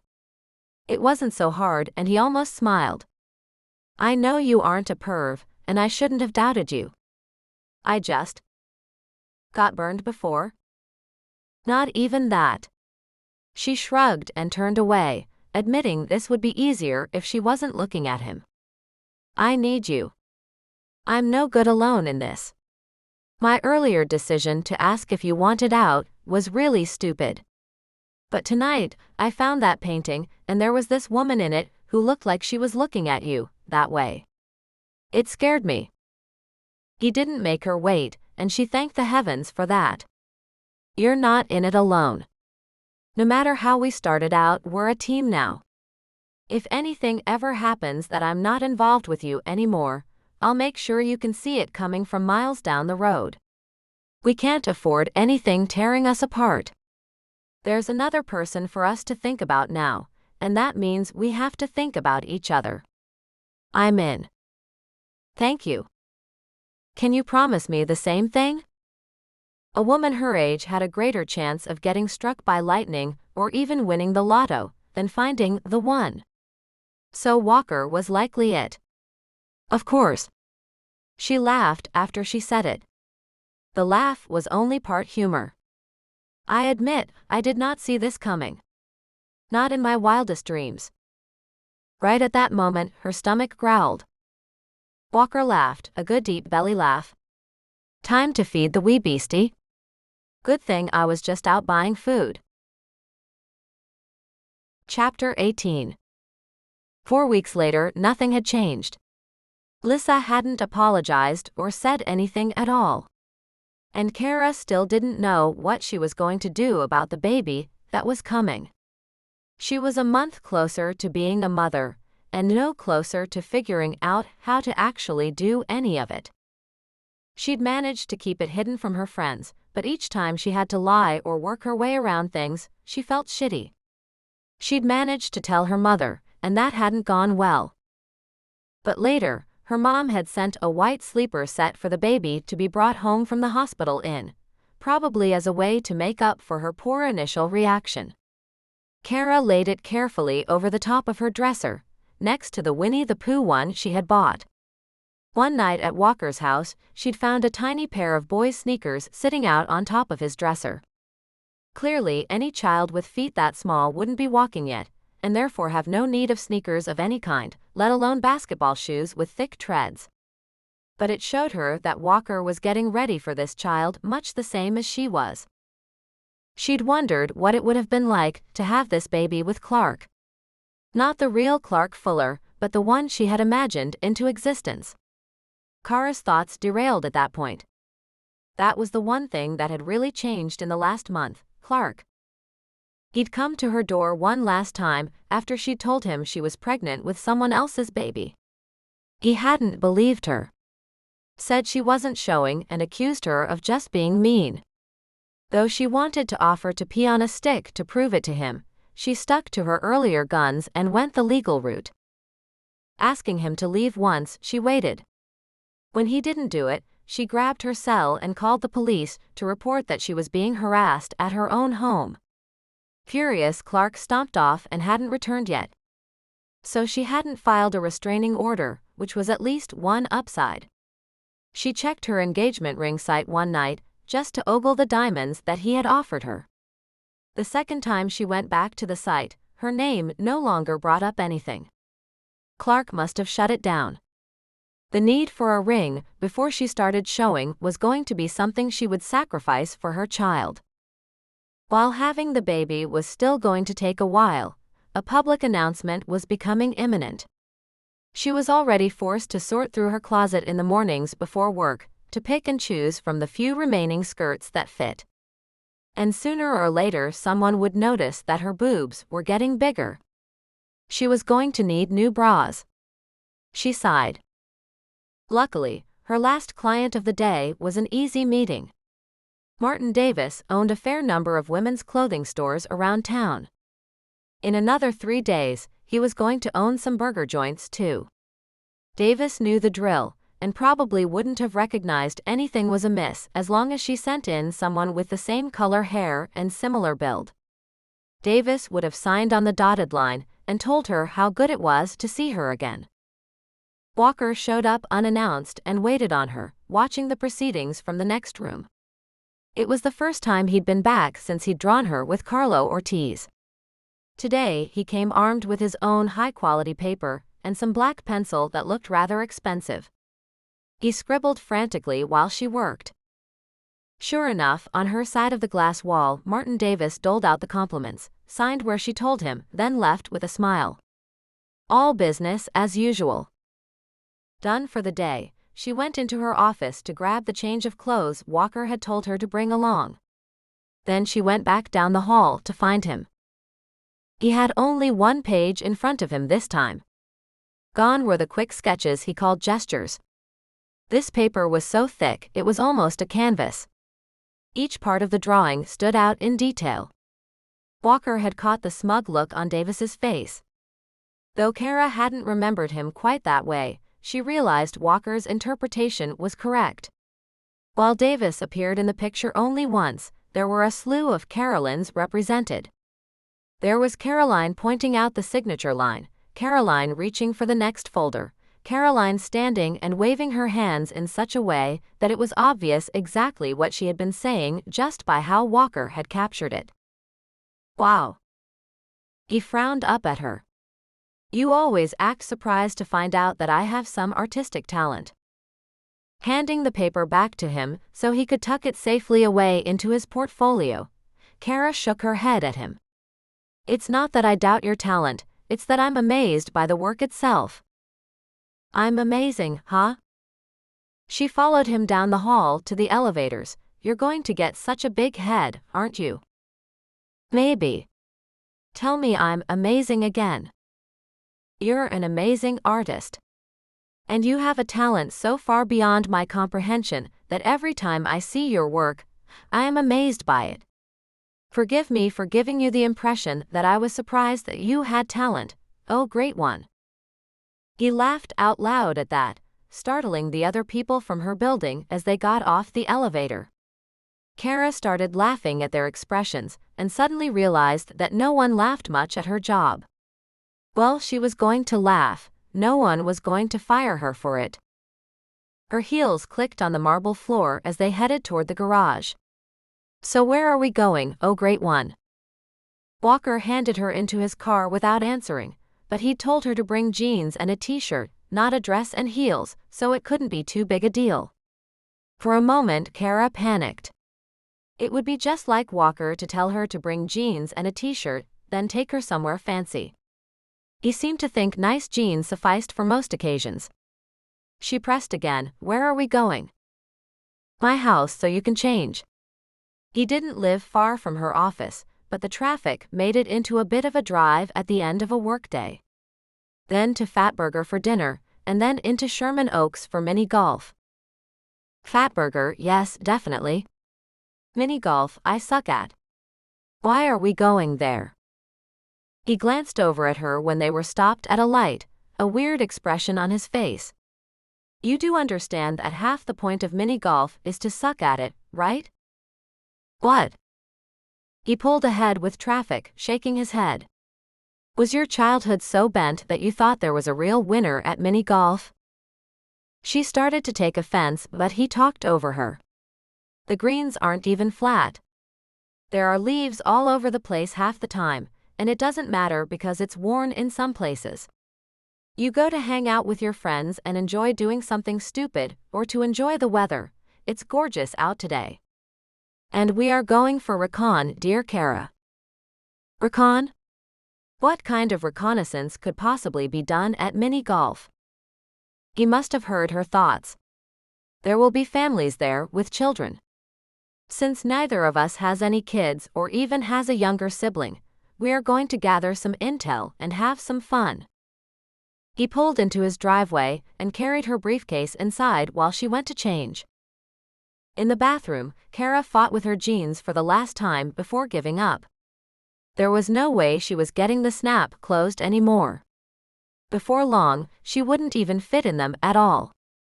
Since she wasn't at home, she couldn't raid her closet and find another pair. For a moment, she sat on the toilet and frowned. No fatburger and no mini golf. Then she realized that she'd have been just as screwed if she was at home. These were already her loosest-fitting jeans. All she could do at home was grab a pair of sweatpants or pajamas. The jeans were over. You okay in there? Walker was probably wondering what could possibly take a woman so long when getting ready for burgers. In his defense, there was really no excuse. I'm fine. She didn't have the heart to tell him right then. With a sigh, she stood and faced the full-length mirror on the back of the bathroom door. Maybe. Her shirt was long, but she could see that the jeans were unzipped. She tugged up the zipper, only to watch it slide right back down. Maybe a safety pin would help? She searched the medicine cabinet, and though she didn't find one, she was surprised to find feminine touches all over the bathroom. Cara didn't see Walker hanging that full-length mirror for himself. And the flowery wallpaper? Maybe he'd had a live-in girlfriend when he'd moved in. Cara, are you sure you're all right? I'm fine. She tugged the zipper again, remembering that turning the tab down locked the zipper in place. After jumping up and down a little to test how well the zipper would hold and thinking she would have to be satisfied with it, she put the safety pin away. Pulling out her hairbrush, she whipped her hair into a ponytail, then emerged from the bathroom only to find Walker leaning against the wall waiting for her. He shook his head and said, "Girls," before leading her back out to the car. She surreptitiously checked her zipper before climbing in. They chatted easily about his day. He delivered the finally completely dried painting to the Martindales and collected his check for that. He'd spent the morning trying to fix one of the studio lights rather than painting like he wanted to, and unfortunately wasn't able to finish that job either.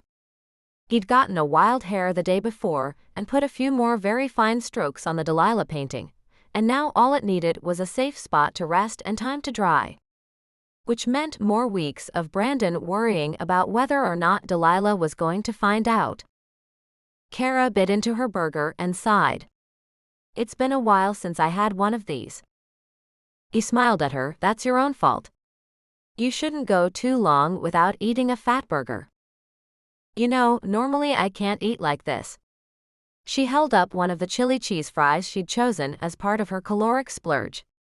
But I guess being pregnant does have its advantages.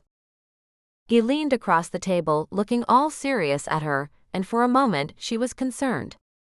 Then he spoke, "Stop worrying about how you look in pictures. I know I like you with a little more weight on. So enjoy your fries." She called him on it, put down her burger and leaned back, arms folded. No man wants a girlfriend who outweighs him. That stopped him for a moment. No, I'm not specifically looking for a woman who weighs more than I do, but I really don't care. If she's in good shape, it doesn't matter what's on the scale. She almost snorted. I bet you don't even own a scale. No, I don't. Because it doesn't matter. It shouldn't have mattered to you either. Not until now, when it's important that you're gaining the right amount. He didn't stop eating, just punctuated his ideas with a well-jabbed French fry. So no man is going to care if I'm heavier after I have this kid? Is that what you're saying? Cara, I'll care if you're healthy. That's all I want anyway. She started to protest, but he stopped her cold with a wide grin. Are your boobs going to stay bigger? You noticed? She hunched her shoulders forward, embarrassed by having a conversation about the size of her chest in the middle of Fatburger. He leaned forward. Hell yes, I noticed. Then he pushed at her shoulder. Put your back straight. Show 'em off. She must have turned 30 shades of red. She felt her mouth drop open. Walker. Seriously, were you raised that straight? Are you only pretty when you dress up? Because that's not what men see. It's not what I see. She started to tell him that Clark didn't see that. Clark complimented her when she showed up at the door, and he did it at exactly the right times, when she was dressed up. Except she must have gotten something wrong. Clark may have told her she was beautiful at all the right times, and all in the right ways. He'd certainly never told her to flaunt him if she got him, but he didn't touch her. And he screwed the woman who did flaunt him. Cara's brain was seriously muddled by what Walker was saying. Her mother had taught her the right etiquette and told her not to run off with trashy boys who gave her pretty compliments. Her mother hadn't wanted Cara to end up the way she had. But it was a little late for that now, wasn't it? Walker's next words brought her out of her funk. Cara, you're beautiful, and not just when you dress up. So stand up straight and enjoy it. She blinked at him, not sure what to do with that. For all that Clark had told her she was pretty, none of it had sounded false, but none of it had sounded as solidly sincere as what Walker had just said. It may have been the nicest thing any man had ever said to her. And she was sitting in a Fatburger with chili cheese fries staring back at her, begging her to eat them. Thank you. He shrugged. I didn't do any of it. Thank your mother. And maybe your father. And eat your fries. And that was it. As earth-moving as it was, and on a day when she couldn't even get her jeans to zip, he tossed it aside as though he was commenting on the weather. Cara bit into her fry and savored the thought. When she finished, he cleared the table for them and led her out the door. Diet Coke still in hand, she leaned back into the passenger seat to ride out the traffic into the valley. They stayed off the freeway, taking Coldwater Canyon over the hills and enjoying the view while they came down the other side. Somewhere along the way, Cara realized this was a real date. There was dinner and an activity, and he'd planned it out ahead of time as a surprise for her. It wasn't like the dates she'd been on in the past. It didn't involve a dress or heels. There was no service at the Fatburger, just a trash can for your paper. And there was no theater or show after. Mini golf wasn't de rigueur for a date. In short, Walker wasn't trying to impress her, which was okay. She didn't need Walker to impress her. She sure didn't want him breaking his bank on her. They needed to keep their funds for all the things the baby was going to need. He paid their way into mini golf, and they played a very slow 7 holes behind a family of 5. The youngest was just a toddler with a plastic club and zero aim. But overall the kids were well behaved and clearly having fun. The parents sent the oldest boy back to suggest that Cara and Walker play through, and they took the offer, lest they be there all night. As they teed off at the next hole, Walker pointed out that the family was really getting their money's worth. At the rate the kids were playing, their entry fees would get them a good 3 hours of entertainment. Cara laughed at him, then cheered his hole in one. Around the 9th hole, the course wound back toward the clubhouse where some picnic tables were set up. A set of beleaguered parents sat there arguing with their small children. The 5-year-old wanted to play another round, and was throwing crackers at her mother. The father was paying no attention because he had his hands full with a toddler who was kicking him. The dad kept putting his hands down to block the little flying feet and saying, "No. No kicking," but it clearly wasn't doing any good. As soon as they were out of earshot, Cara turned to Walker. "Okay, how do we get a kid like the first ones and not like those two?" Walker shrugged. "Sadly, it's not like you can order off a menu." His words didn't help, and she frowned as he leaned on his club while he looked out over the course. Confused for a moment, Cara just watched his face and wondered what he was thinking. But after a moment, she realized that he was watching the family with 5 kids. They were a good 3 holes behind another family that they had let play through. As the two of them stood there and catalogued the goings-on, the toddler started swinging his plastic club around and wonked his older sister with it. The mother checked the girl over with fluid movements, as though getting whacked was a normal part of playing mini golf. Then she eased the club away from the toddler and showed him what he'd done. The father stepped in then and suggested a hug for the mildly wounded sister, which the toddler obliged. The little tow-headed boy looked like maybe he had hugged his sister just because he was outmanned, but it worked. He started to cry when he reached for his club, only to find that his mother wasn't giving it back. She leaned over and said something to him which Cara couldn't hear, and he calmed down. Whatever the mother had said was magic, and Cara wished to God she could have heard it. It was tempting to go over and ask the woman what the right thing to say was. Cara would have taken notes if she could. She needed the magic words. So she wouldn't have to be the other mother with the screaming kids. Chapter 19. Cara and Walker stayed quiet on the drive back to his house. Unsure what Walker was thinking, she had no idea if he had any better idea what to do with the intel they had gathered than she did. Clearly, there was a parenting difference, but she had no idea which way it went. Were the parents the influence, and the kids were better because the parents did the right things? Or were the kids simply bad, and that poor mom and dad at the picnic tables were stuck with the bratty little kids they had born? Were they doomed to a life of having crackers thrown at them? And what would happen when the bratty kids became teenagers? Would they throw cell phones? Cara had no answers, just watched out the window at the canyons going by. Logic dictated there had to be a book on it.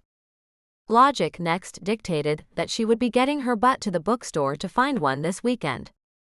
Surely some of the bookstore employees would have kids and could recommend the right one. For a moment she thought that Lissa would probably have all the answers, but then she dismissed the idea.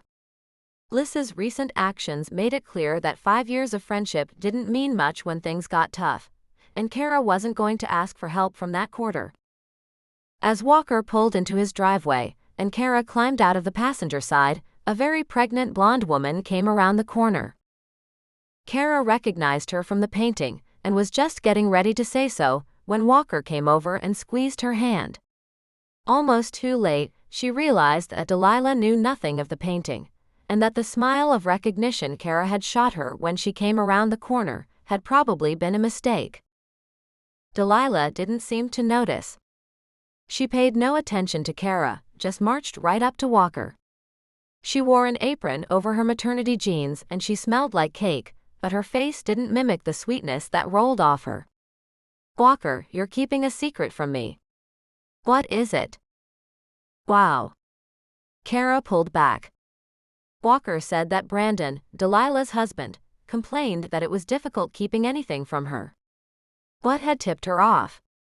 And what made her so forthright about it? Walker frowned. "Hi Delilah, good to see you too." Delilah sighed. "Brandon was over here the other day, and he lied to me. He said you and he weren't keeping something from me."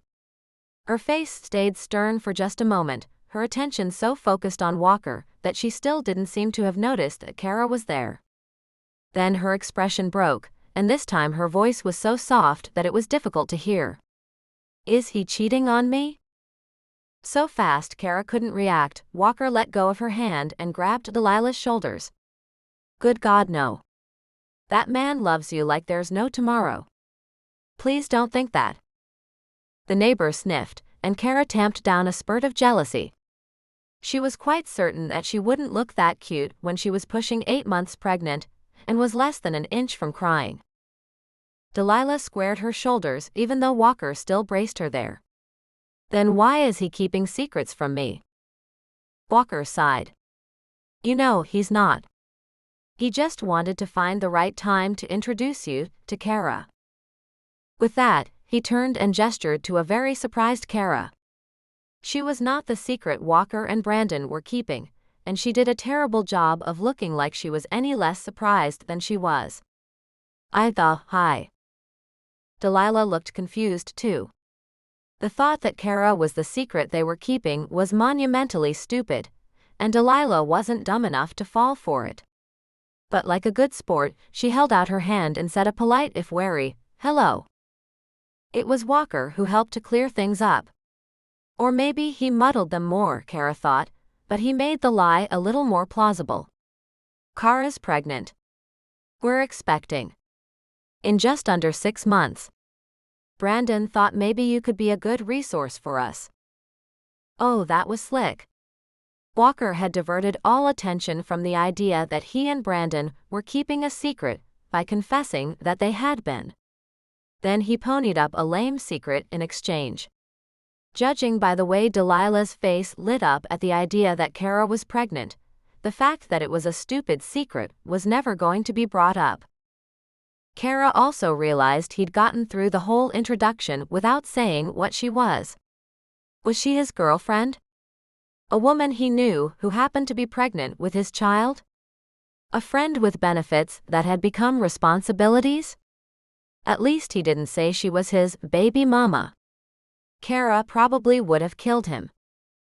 Delilah noticed none of the thoughts that kept Cara's smile from being completely sincere. Oh, that's amazing. I remember back when I still fit in my old jeans. A long sigh told of better days that seemed far in the past. My days are numbered. With that, Walker squeezed her hand and said, I'm headed into the studio to check on a few things. Come grab me when you're done out here. Then he disappeared. Delilah stayed for a few minutes, asking about Cara's work and wardrobe. She recommended a few places to get maternity wear for the office, and suggested they go together. Just as Cara was getting ready to ask if Delilah knew any good parenting books, the other woman startled as though she'd been poked. I'm sorry. My soufflés are done. I didn't expect to be out here this long. With that, she waved as she walked back next door and called out that she'd get in touch, and then pushed through her front door to rescue her baked goods. Cara sat on his front step for a moment and stewed. It was hard not to be jealous of the neighbor. A bright diamond had winked from her finger, and right behind that sat a wide gold band. Though Delilah didn't know it, her husband not only wasn't cheating on her, but had gotten her an amazing present that showed her just how much he loved her round belly and the baby that was coming. She bet Delilah didn't get introduced with no references as to her relationship. It was probably, this is my beautiful wife, Delilah, the love of my life and mother of my children. Cara didn't even rate as girlfriend. She was just getting fat. She wondered if she was bitter because she had a reason to be, or if she was hormonal. She hadn't been sick for the first part of her pregnancy, so she hadn't thought of herself as being likely to do some serious mood swinging, but wasn't that always the thing? The person who was having the hormone issues usually thought themselves perfectly sane. She shouldn't be mad at Walker. There simply weren't any polite titles that fit what they were. She wasn't his girlfriend. She surely wasn't his wife, and she didn't think she'd rate as either of those in this lifetime. Right now, the father of her soon-to-be child was in his garage turning his paintings around so that Delilah didn't see hers. He was a freelance artist without steady work or benefits. He had rent due on a house in West Hollywood every month and was probably lucky to be making that payment on a regular basis. He would be good for taking the baby to the park while she was at work. He'd be a good father, At least she knew he would do his best. He'd probably not have any problems getting up in the middle of the night and taking care of bottles and feedings. But she would be the one to make sure that her child had health insurance. She would be the one who would have to pony up for a private school. On top of everything, it would likely ruin her chances at the life she had planned. Who would want her with another man's child? Especially when that other man was still in the picture? Would Walker still be chasing a gallery showing even as her child graduated high school? She knew how it was for artists. Very few of them ever made it, and even then, fame and fortune could be fleeting. No, she was the solid rock here, and she wasn't going to get to be the stay-at-home mom she had hoped to be. Hell, 5 years ago, she would have predicted that she'd have a ring on her finger, a toddler in her arms, and a second one on the way by now. All with a nice background of a pretty house with a manicured lawn and a man in a suit. It was all gone. Even the joy of the image. With that, she stood up and wandered to the back of the house. The light was still on in the studio, and she pushed the door open to tell him she thought she should go home. But her car was still at the office and he'd have to drive her, and he wasn't in the front of the studio anyway. Cara walked back through the second door where she heard music and realized that he hadn't heard her come up. He'd kicked off his shoes and peeled his shirt, and it took her a moment to recognize that all his clothes tonight had been paint-free. Maybe one of the few outfits he owned without various colors smudged and stained into it. His back was to her and his left hand held 3 different brushes, all wet with some deep bright red. In his right hand was another brush, long-handled, though he held it near the bristles. Almost absent-mindedly, he jabbed it into a splotch of the red paint in the well of a palette that sat on a small table at his right. The table was too low and he had to reach down to it, but he didn't pull his intense focus from the canvas. Cara stepped softly up behind him and looked over his shoulder as he added a careful swath of red to the canvas. There were pencil sketch lines marring the perfect white, and she considered wandering closer to see. She just didn't want to startle him, so she stood back and admired the way his skin showed off the muscle beneath.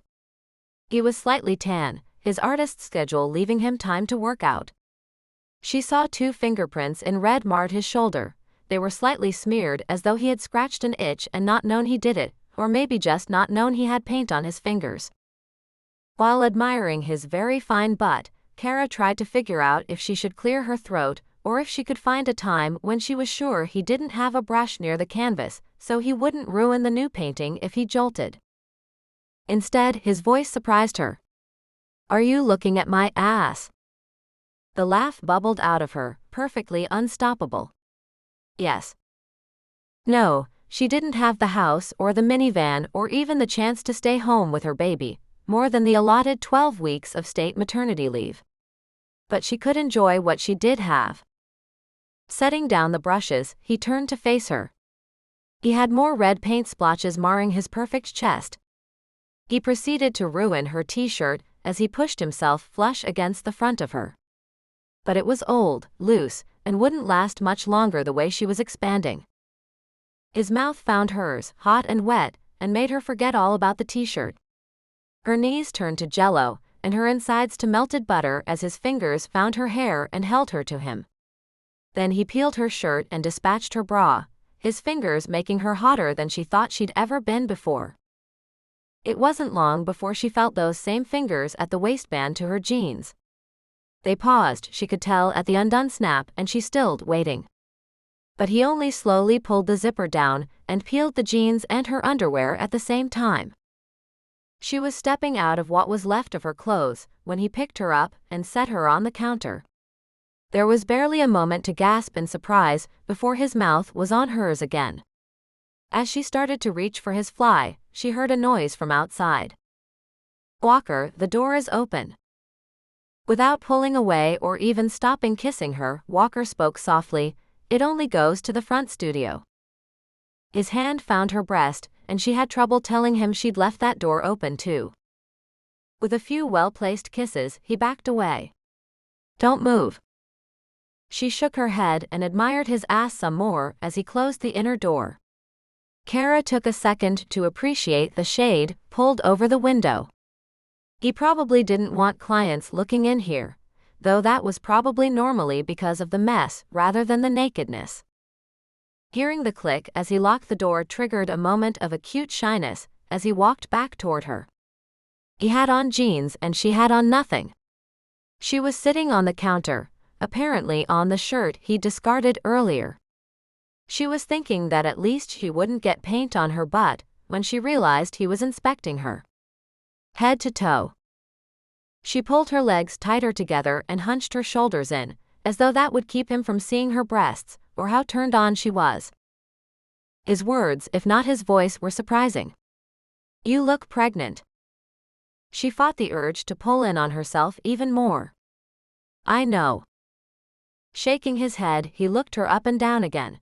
"In your clothes you really can't tell, you just look a little curvier, but naked, I can see it." Cara opened her mouth to say that it was pretty clear her jeans wouldn't zip shut anymore, but Walker's voice replaced hers. "Wow." She figured that was the end of the naked makeout session. But he stepped out of his jeans and situated himself between her legs, and the way he touched her and kissed her made it clear that nothing was over yet. Chapter 20. Walker stared at Cara. She stared back. It was too late to drive her home, and she'd sleep better here. He'd sleep better if she were here, so he tried to soften his expression. "Look, I know you don't believe me, but you should trust me here." "Why?" "Because you were the kid of some happily married couple? Get back to me when you were married for 40 years. She was unhappy, but at least she couldn't run out. LA wasn't like New York, she couldn't just flag down a cab at any hour. She didn't threaten to call a rideshare, so he stuck to his guns. We don't have to draw up a contract for who pays for what." He was stalking around the bed toward her before he realized what he was doing and stopped. To her credit, she stood her ground. To his credit, he tried to ignore that she was distracting him with naked hotness. When he tried to calm his voice, it came out almost too soothing. "Look, I get that we aren't going to have the happily ever after you want for our child, but we can do better than this. I don't see what's wrong with teaching my child reasonable expectations." Walker shook his head and stepped back, giving her just a little breathing room. "Cara, how can you say you want to teach your kid reasonable expectations when you don't have them yourself? Are you really standing there, naked, calling me unreasonable?" He wanted to say no. To tell her that's not what he'd said. But it kind of was. How had the evening devolved into this? It was 1 a.m., and at best they were at an impasse.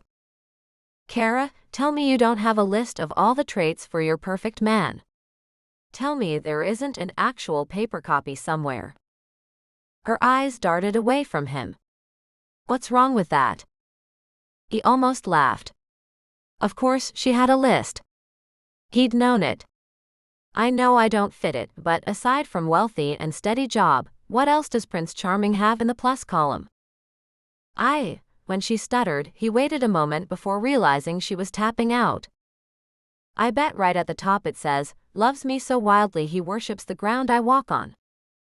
"It doesn't say that." She crossed her arms under her exposed breasts. Her eyes darted again, but this time stopped on her shirt. "So, it's not item number 1? It's not on the list at all." Her shirt was in a wad on the floor with all her other clothes. They'd gotten dressed, come in here, and had trouble keeping their hands off each other. Then she'd suggested a contract. She struggled to turn her jeans right side out, and Walker was developing a weird sense of déjà vu. Just too important? So obvious it didn't need to be written down. He stood there naked, not feeling the need to cover up. "No, Walker. It's not on the list at all. It doesn't happen." "What?" How could Cara of the happily ever after wish say that? "But you want a man who will dress in his nice suit and silk tie, and go off to work each morning. You want to stay home and drive your kids to soccer. You want to be in charge of how they're raised and what happens in the house, but you don't care if he loves you? He was shocked to his very core. Don't look at me as if I said babies should get electroshock therapy, or something equally as disturbing. Despite her anger, he laughed at her words. I didn't mean to look at you that way. She huffed out a hard breath as she untangled her bra, though he didn't know why. I just don't expect him to have a love beyond words.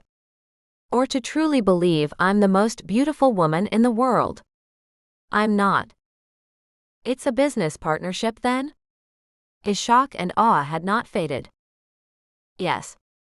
That's the only way it works. She finally got her shirt right side out and pulled it on. Then she started on the task of extracting her underwear from inside one tangled jeans leg. It took a moment for him to say anything. She was nearly dressed, though he didn't know why. It wasn't like he was going to take her anywhere when he was still naked. Cara sighed. Walker was so confused. Then I don't understand what was wrong with Clark. He cheated on me. Before we were even engaged. So he won't even love you, but you'll be faithful to each other?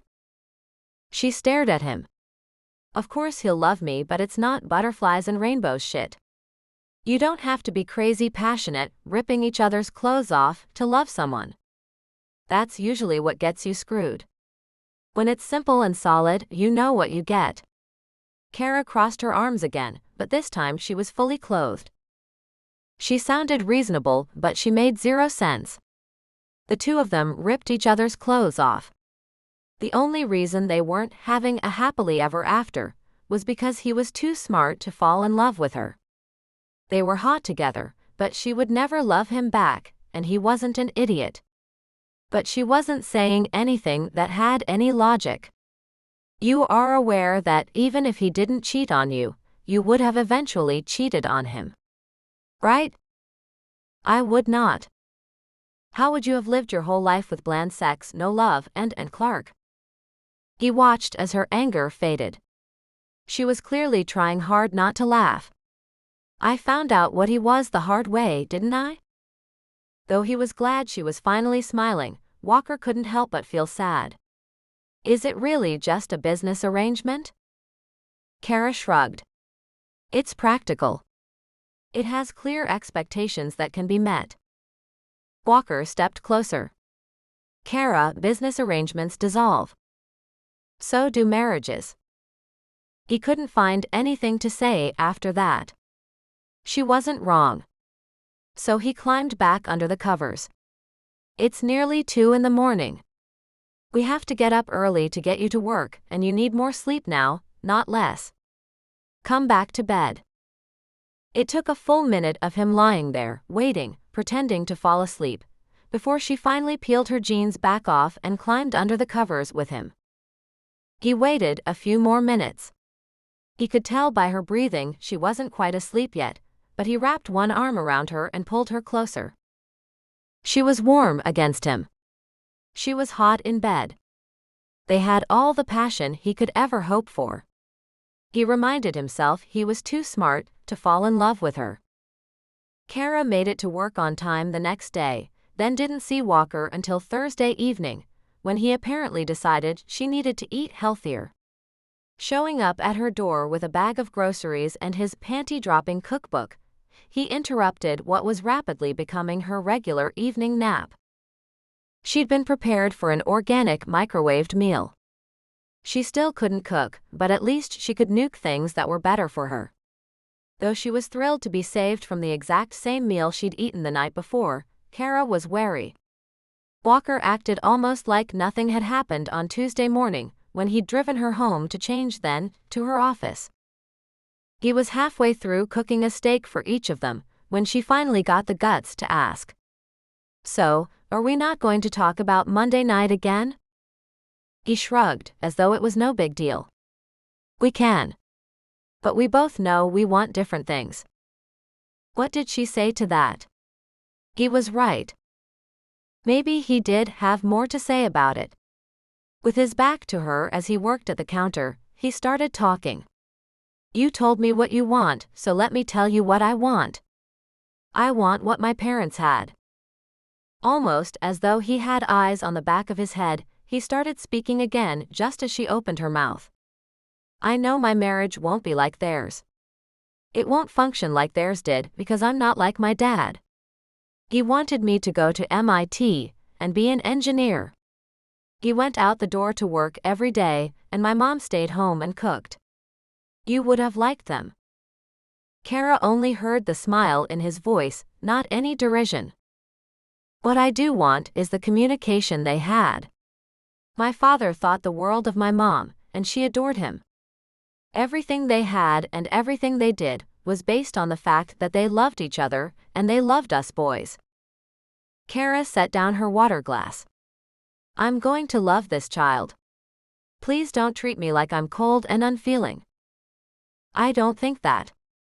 He turned the steak, and that had been the end of it. He hadn't said more, didn't seem to expect more from her. So they ate dinner as though Monday night's argument had never happened. Cara figured maybe they had just implicitly agreed to disagree, but Walker stayed over after dinner. This morning, she had gone to work wearing a new skirt she'd found at a maternity store Delilah recommended. She still didn't really think she looked pregnant, but, despite finally being better put together, she spent most of Friday desperately trying to stay focused. Did Walker mean anything more than he said? They were still sleeping together, but how long would that last? And what would happen when the sexy part ended? Pushing that train of thought aside, Cara wound up facing another problem. She needed to tell her boss that she was expecting, and she needed to do it before the woman found out on her own. Still, going in and starting that conversation wasn't going to be pleasant. Miranda was a ballbuster. She seemed out to prove that she could run with the big boys by being the baddest ass of them all. The only reason Cara was certain she would have her job back after her maternity leave was because the state made it illegal for the firm to let her go over it, though she didn't doubt Miranda would have no problem doing that.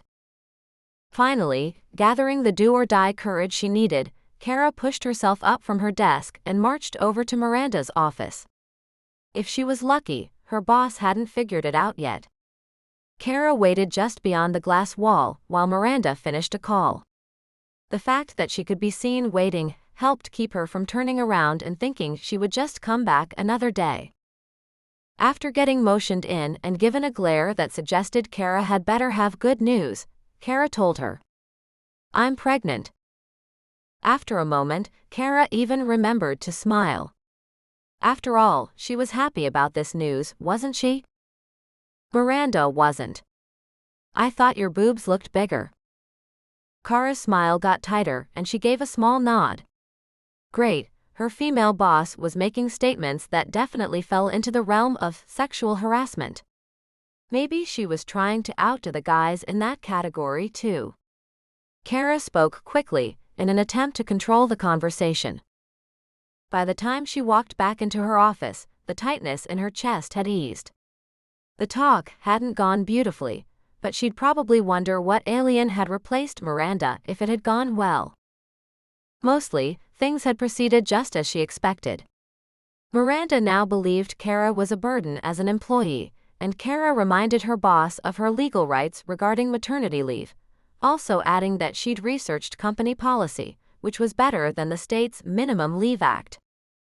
Stuck in her own head and trying to figure out as much of her leave as she could, even though it was months away, Cara wandered back to her own office.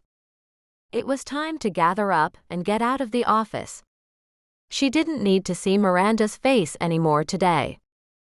Making plans for the evening, she was almost on top of the woman waiting just outside her own glass door before she saw her. Hi, Cara. Lissa. Holy crap. Today was turning into far more than she could handle, Cara thought. Lissa wasn't here for legal advice. Probably Lissa was pregnant and thought they could be friends again. As soon as she thought it, Cara hated herself for it. Still, she walked right by and into her own office, feeling a little better on her own turf. She took one deep breath but denied herself a second. She was stronger than that, and too full of questions to wait any longer. Turning, Cara faced Lissa, who was now standing just inside her office door waiting. "Do you want to sit down?" Okay, she wasn't as brave as she wanted to appear. She needed the desk between them. So, trying to make it look like a casual move, she settled into her seat and reached under her desk for her purse. She didn't need anything from it so much as she needed something to do with her hands. "Hey, Cara." That was it? Cara shrugged to ask what did Lissa want. She pulled her cell phone from her purse and saw that the time was exactly what she'd expected it to be. Lissa spoke again. "I wanted to see if we could catch up. Can I take you out to sushi?" "I'm not eating sushi while I'm pregnant." She almost said she didn't want to risk any kind of infection, even though the risk was slight. But she held her tongue. She didn't owe Lissa anything anymore. She held her anger until she caved. "But I have been craving Fatburger." Lissa's eyebrows raised. They'd never eaten at Fatburger together. It wasn't their thing. Lissa liked table service and avoided places with counters whenever possible. Maybe it was a test, Cara thought. But Lissa agreed and even said it would be her treat. There were a few awkward moments where Lissa offered to drive, and Cara refused. She didn't want to get stuck again, not the way she had with Walker earlier in the week. Not with Lissa, not when she didn't even know what Lissa wanted. So they agreed to meet, and Cara went to get her car out of the garage, not knowing what she was in for. Lissa's sleek little sports coupe was already parked out front of the burger joint when Cara pulled up, and her friend stepped one long graceful leg out of the low-slung car, then the other. They both looked out of place in their tailored business suits and sleek hairstyles. Lissa clearly hadn't wanted to wait inside by herself. Nothing much was said until they were seated at a table, Cara again with a cardboard boat of chili cheese fries. She had to stop eating them, but she wasn't about to say that in front of Lissa. She was 2 fries in, her burger all but ignored when Lissa said, "I can't believe you didn't notice." Notice what? She wouldn't have noticed a tornado in LA at this point. She was too high-strung, wondering why Lissa had shown up now. Of course, she managed to time it on the heels of Cara dealing with Miranda, and the professional ramifications of what had probably been a broken condom. Lissa pushed her left hand forward. Then did it again. Only on the second move did Cara see the gleaming diamond. "Oh my gosh." "Who?" That last word struck her as it came out of her mouth. That Lissa would be engaged, and Cara didn't have a clue who the man was. "His name is Hugh Walcott." Cara interrupted. Maybe she'd been hanging out with Walker too much.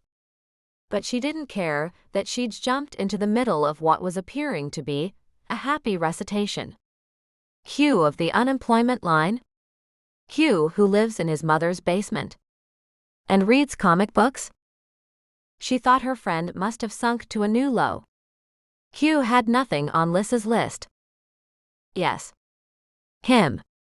He's unemployed because his mother got cancer, and his father had already passed. He moved in to take care of her, and had to quit his job in San Diego. He drained his savings on her medical expenses. With a sense of near unreality, she was having burgers for dinner with Lissa after all. Cara listened to her friend wax poetic about the man who had once been date number 2 of the worst week of my life.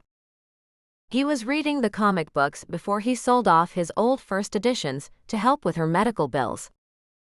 Wow. Was there really anything else to say? Wait, there was. Why didn't he tell you this the first night? Lissa had the decency to look chagrined. He wanted to know if I was deep enough to not see past that. Oh God. Lissa had to have failed that test miserably. But Cara didn't say that out loud. Hell, she would have failed too. His mother passed 3 weeks ago. He sold her house, replenished his savings, and got me a ring. He popped the question at the beach in San Diego yesterday. Both women let the moment pass in silence. If we hadn't run into him that day, I would never have found out what a wonderful man he is. We're already trying to get pregnant. Lissa beamed. I'm happy for you. In some part of her heart, Cara was actually happy for her friend. But it wasn't a very big part. The conversation became stilted after that, with only a few words being exchanged to fill the space. Finally, Cara gave up. I have to go. She started gathering the papers from the meal she had decimated. She was startled as Lissa reached out to grab her wrist. Cara couldn't help but notice the rock winking at her from Lissa's finger. It sparkled in sharp contrast to her own unadorned hand. Please don't be jealous. Lissa looked her in the eyes. I really want us to be friends again. It's not that. Cara shook her head, though maybe it was exactly that. I just have a date tonight. That was a lie. Lissa had to know it. Unless she had taken up eating 2 full dinners each night, she clearly didn't have a date. But she definitely needed to see Walker. Chapter 21. Cara walked right in the back door at Walker's house, completely unannounced, and he hadn't even lifted his eyebrows at her. He was flipping yet another steak on his stovetop. The first words out of his mouth were, "Well, hello gorgeous," quickly followed by, "Do you want me throw another steak on?" And that was it. She melted like butter in his pan.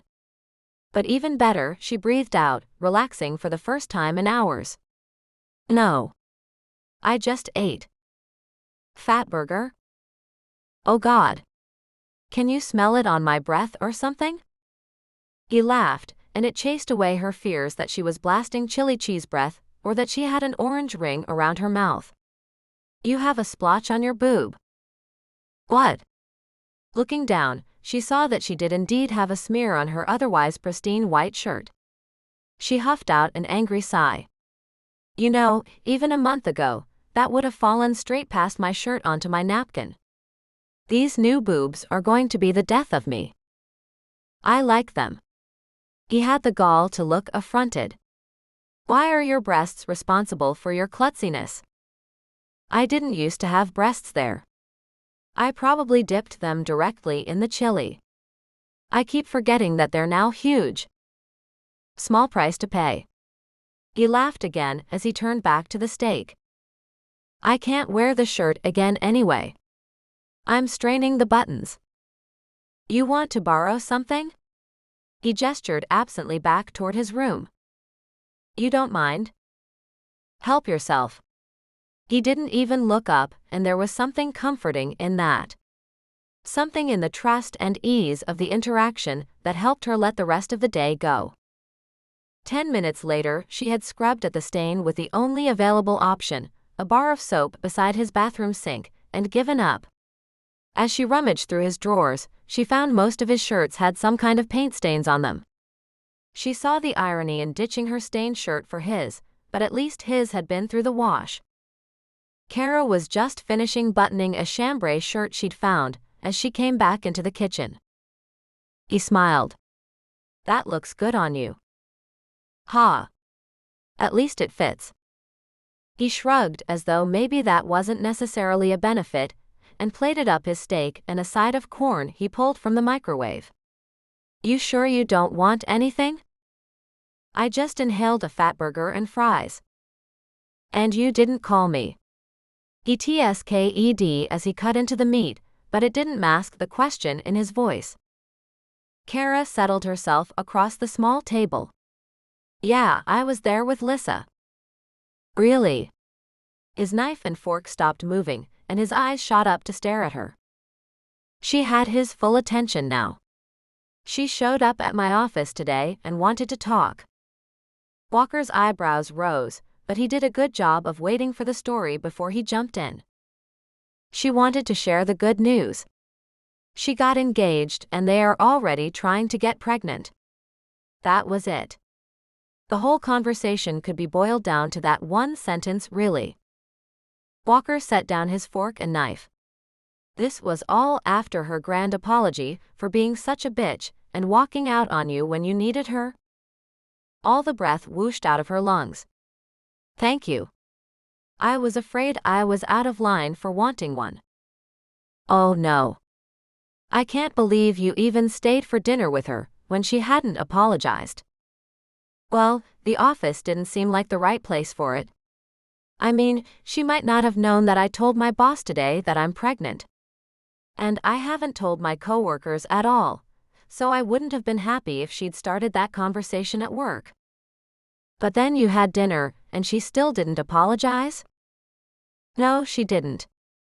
I wonder about that. I don't know if she was planning on it and just didn't get to it, or... A sigh escaped her. She hated when she didn't know what to do. She said she asked around about me, about us. She knew we weren't engaged. She gave me her condolences, by the way, and she said that no one mentioned that I was pregnant, only that they thought something was going on with us. She said mostly people think that because we dropped off the scene at the same time. She was just relating facts, having no idea how to make heads or tails of them. Luckily Walker did, and he spoke between bites of steak and corn. So, she just shows up and never mentions that she's been gone for nearly 3 months. Never apologizes for dropping off the face of the earth when you needed her. And she wants you two to just pick up and be friends again, like nothing ever happened. Seems that way. She and I have been friends, good friends, for a long time. I don't know if I should give her the benefit of the doubt or not. This sucked. Cara wanted a glass of wine, badly. Do you have anything I can drink? He grinned. I got you organic sodas. Before she could move, he hopped up from his dinner and pulled a cold cranberry pomegranate drink from the fridge and handed it over to her. Then he started talking again. So it sounds like she checked out your situation before she came back. I guess. And she made sure she had a leg up on you before she decided to be your friend again. What do you mean? Cara frowned at him and ran her finger around the cool edge of the soda can before popping the top and enjoying the sound of the fizz. She's engaged and trying to get pregnant. So she's got the husband on the ropes and is about to get the baby too. It sounds like now that she's ahead in the game, she can be your friend again. That took a full minute to sink in, and Walker waited before speaking again. I've never understood that about women. They are sometimes loyal even in the face of all evidence to the contrary. Not just to their friends but to men too. Not her. You. You know, the opposite is often true of men. They're loyal even when there's no evidence for anything one way or the other. He nodded, but didn't let her comment turn the conversation. I know you want your friend back, but maybe she was never really the friend you thought she was. She sure bailed fast and stayed gone the second you had something she wanted. It hit her like a fist to the chest. He was right. As much as she wanted to find a reason to have Lissa back in her life, there was no reason to believe she would stick around next time something went wrong. Before Cara knew what was happening, Walker reached out and grabbed her hand. He folded it in his own and looked at her like she needed something, and it wasn't until he spoke that she understood. Don't cry. I'm sorry. Only when she laughed did she finally feel it. I didn't know I was crying. I haven't had many other symptoms, but crying seems to hit me at odd times. After a minute, she looked up at him. You're right. I do want my friend back, but it isn't a good friendship. At the very least, she owes me an apology. He smiled at her. Do you want some good news? Brandon and Delilah invited us to their place for dinner next week. Apparently, Brandon shared the word that neither of us really cooks, and Delilah decided they should take pity on us. Take pity on us? That's great. Just what she needed, her own pity party thrown by the girl who had everything. Delilah could just invite her own best friend to the dinner too. So Cara could see what a real friend looked like. Cara stopped herself. None of that was fair.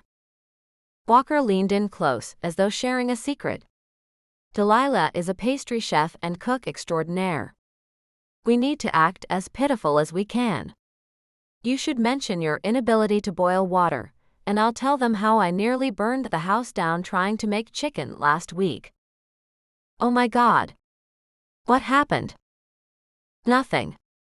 But that was really good.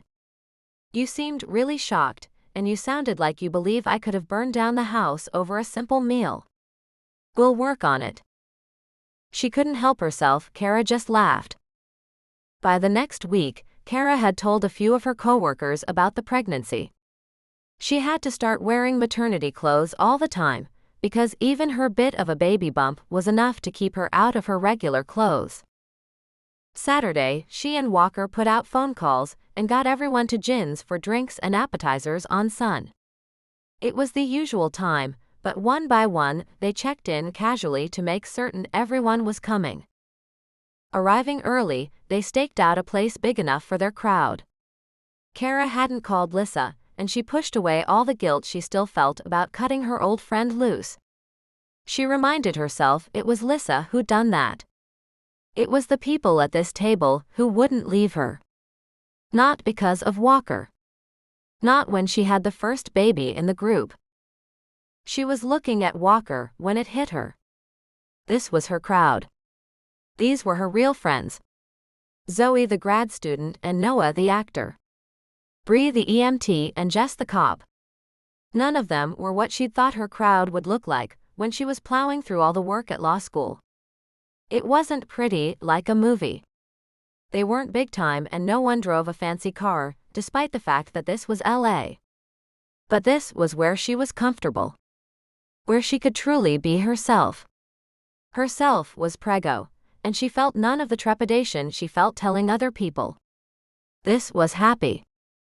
She was simply happy about the baby, for the very first time. Her life wouldn't look like what she'd planned. But as her friends arrived, Cara realized it could be far better. Sure enough, it was Zoe who showed up first. Purse over her shoulder, she was in jeans and sporting a cool boho look that guaranteed no one would mistake her for anything but a grad student. She slid in across from them and made her own announcement. Noah can't come. He got called out of town this week, reshoots on location in Kentucky. Or Missouri. I don't remember. Cara was opening her mouth to ask how Zoe was doing when Zoe beat her to the punch. As usual. That looks like soda. Are you pregnant? Walker just laughed.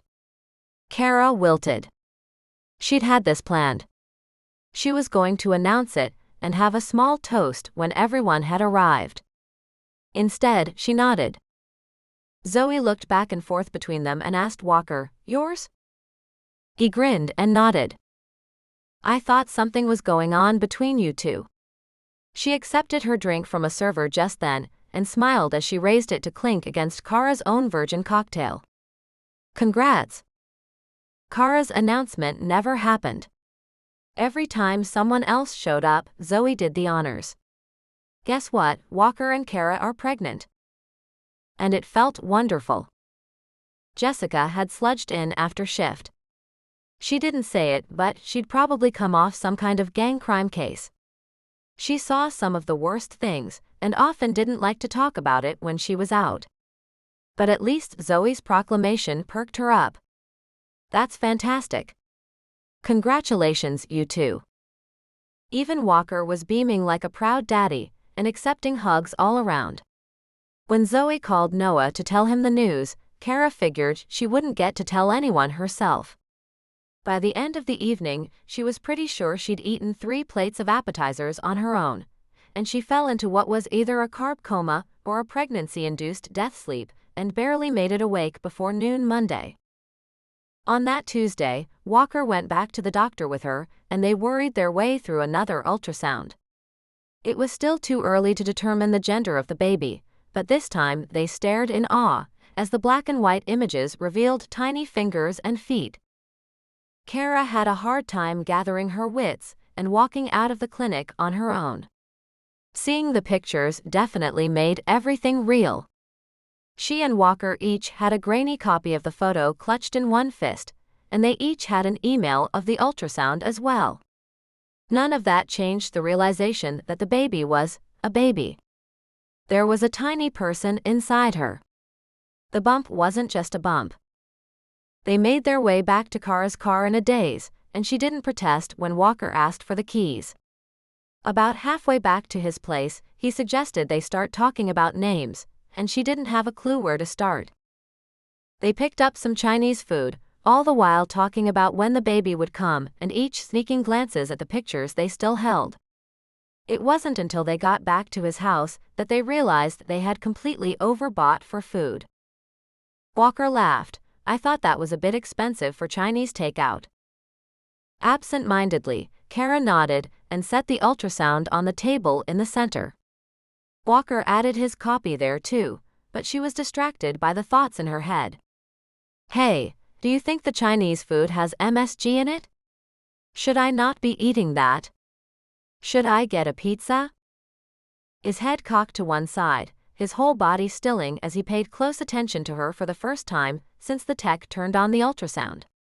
I thought you wanted Chinese. I do. I really want it, but I don't want to hurt the baby. It was a person now. Not merely a thing, not just an idea about what would happen in the future. It was a child and not a hypothetical anymore, and if it couldn't have MSG, then she would wait another 5 months before having the fried wontons and mugu gai pan that she was craving. The doctor didn't say anything about not eating MSG. Just to double check, he pulled out his phone and searched for answers, while she stood there and salivated over the food and worried about the baby. It looks like it's fine. I would guess you shouldn't have it every night, but this should be okay. We'll balance it tomorrow with Delilah's cooking. With a new sense of urgency, Cara went to the fridge and poured herself a glass of filtered water, then came back and tucked into the food. It was truly impressive what she could put away, and how many calories a baby could burn. With what she consumed, she should be as big as a house, but somehow she wasn't. Not yet, anyway. She paused only long enough to react to Walker's ideas for baby names. At least he didn't suggest Sahara or Ebenezer. She countered with a few of her own. Still, she ate voraciously. When she finally slowed down, she asked the question that had been forming throughout the evening. Walker, how exactly are we going to do this? What do you mean? Slowly putting down his fork, he looked at her. I mean, are we going to each have a nursery and hand the baby back and forth? Or what? He took another bite, then paused. Okay, before we answer that, let's answer other things. When she frowned at him, he continued. We can make our setup work better if we know what the advantages and disadvantages are of each. Like what? You haven't told me if you're going to nurse the baby or not. Of course I am. Okay, he gestured with his fork even as he managed to eat more food. Cara was about to ask if he was pregnant too, but figured he was just a guy. Are you going to pump breast milk for when I have the baby? Or will he or she be able to take a bottle by the time you head back to work? Heading back to work was something she didn't want to think about. It was something she'd never planned for in all her musings about her future. But then again, she sure hadn't planned for Walker, had she?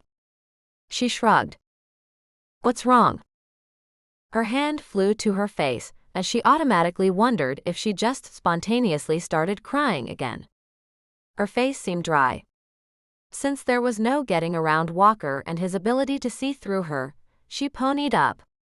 I didn't ever think I would be going back to work when I had a baby. I thought I'd be married to a man who would support his family. At the look on Walker's face, she backpedaled as fast as she could. I don't mean that as a dig at you. I honestly had the whole thing planned out long ago, and this is all a surprise to me. He stood up abruptly. I know. I know you had the whole thing mapped out, the man, the wedding, the babies, the house, the SUV. He blew out his breath and waved one hand harshly. I'm sure I got that out of order somehow. But I do know you just needed to find the right guy to plug into the equation. You make it sound so harsh. She leaned back and looked at him. He seemed like he was holding back on being upset, like he had it tightly reined. Then he surprised her by shaking his head and sitting on the sofa. There's nothing wrong with it, Cara. You should have your daydreams about how things should go. And maybe as a lawyer, it's your job to force things to go the way you plan. But the rest of us are people. Even Clark didn't take well to being plugged into the little spot you had for him. She started to protest. Clark had actually never fit into the opening she had, she just hadn't seen that at first. Walker looked at her again. Stop trying to make the rest of us fit what you want, and start looking at what we want too. Again she opened her mouth, and again he railroaded her, this time holding up his hand. Hear me out. I can't fit into the spot you have available.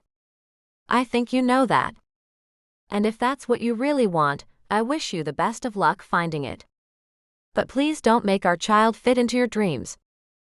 What? He was already making her out as a bad mother, and the kid wasn't even born yet. Listen to me. I loved my parents and they were good parents, but they wanted us kids to be accountants or lawyers or doctors. Their parents came here from Ireland and Italy, and both were raised on the old American dream. That I had a talent at something else was a great idea as a hobby for me, but not a profession. And I tried. I went to MIT like a good son. I was the only one they had left, and I had to be good. He sighed. They paid out of pocket for MIT when I had full scholarships to RISD and SCAD. What are those? She eyed him, wondering where this was going. Rhode Island School of Design and Savannah College of Art and Design. Two of the best art colleges in the U.S. Wow. Scholarships, huh? His portraits were good. And she liked his art, but what did she know? Well, other than that, he hadn't made it yet. His expression turned wry and his comment acerbic. Again, your amazement is very much appreciated. But after 3 years in engineering and architecture, I couldn't do it anymore. I transferred, got some scholarship money at Savannah, and started finally being able to breathe again. Cara, I don't expect you to live my dream, but don't ask me to live yours. And please don't ask our kid to live yours. I promise to let her be an accountant if she wants, and you promise to let him be a dancer, if that's where his dreams are. She nodded and gave in. You're right. Every kid should be able to live his dreams, but every person should be able to pay his bills. Her side was valid too. No kid should grow up like I did. When I was 10, I spent my time worried because we didn't know where the rent was going to come from, or if there was going to be enough money left over for more than peanut butter and bananas. You may like this artist's existence, but I don't want it for my child. I want my child to always be secure, and never worry about the rent. I want her to have dance lessons or him to have dance lessons, not to be told that there's not enough money. I love my mother and what she sacrificed for me, but I want my children to have skills, marketable skills. You may be okay with this hand-to-mouth existence, but I don't want my kid to grow up that way, and I don't want to live it with you. Oh shit. That really did just come out of her mouth. She had never meant to tell him that, but she wanted the picket fence and the daddy in the suit and tie for her kid. And for herself. She didn't want to be the sole breadwinner for the family. Sighing and fighting back tears, she looked down at the scarred tabletop rather than at him. She heard rather than saw him stalk out of the room. He was gone long enough for her to become convinced he was waiting for her to leave. She was still sitting where he'd left her, but debating whether or not to tell him she was going, when he practically stomped back in. Food cartons were shoved away, and papers slapped down on the table in front of her. Cara didn't shift her gaze. His voice was low and harsh, far worse than if he'd yelled at her. Look at it. Check it all out. Then please stop judging me. He walked out the back door, and she heard the engine start on his old car before the tires peeled out of the driveway. At last, when he was truly gone, she looked up. Walker had left her alone in his house. For the first time, Cara felt lonely there. Still, she glanced at the pages he had so inelegantly smacked onto the table in front of her. It only took a minute to realize what she was seeing. Chapter 22. Men. Cara stared at all the documents. He'd put his bank statements in front of her. Almost 5 months' worth. Each one showed several deposits almost as big as her own paycheck.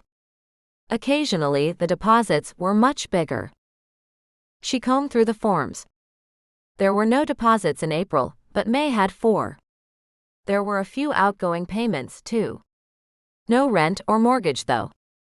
That was explained by the title to his house, peeking out from behind the bank statements. Walker owned the house. He owned property in Los Freakin' Angeles. According to the deed, he owned it free and clear. Cara shuffled through more pages and found the statement for his property taxes. He'd thrown that in too, probably to let her know in no uncertain terms that his property was not only paid off, but there were no unpaid taxes, no liens, and it was worth a lot more than her condo. She went back to the bank statements. There were no obvious credit card payments. He might not have any cards. There was usually something purchased at Best Buy each month, sometimes just a movie or a game. That made her smile, even though she felt like complete and total crap. There was an appraisal from last year, noting that he'd added central air to the house. Behind that page, a savings account statement peeked out with numbers big enough to make her feel secure, and like a real bitch. She felt her shoulders slump, and it only got worse when she saw a second savings account with a few $1,000s in it. It had a very recent open date on it, and some stipulations. It was an education account for their as yet unborn, unnamed child. Something hit the page she held, and it wasn't until the second splatter that she realized she was crying yet again. Pushing everything aside, Cara stood up and rubbed at her face. She looked for a Kleenex and didn't find any. Walker must not have gotten her a box. So she went into the bathroom for toilet paper and wiped her face.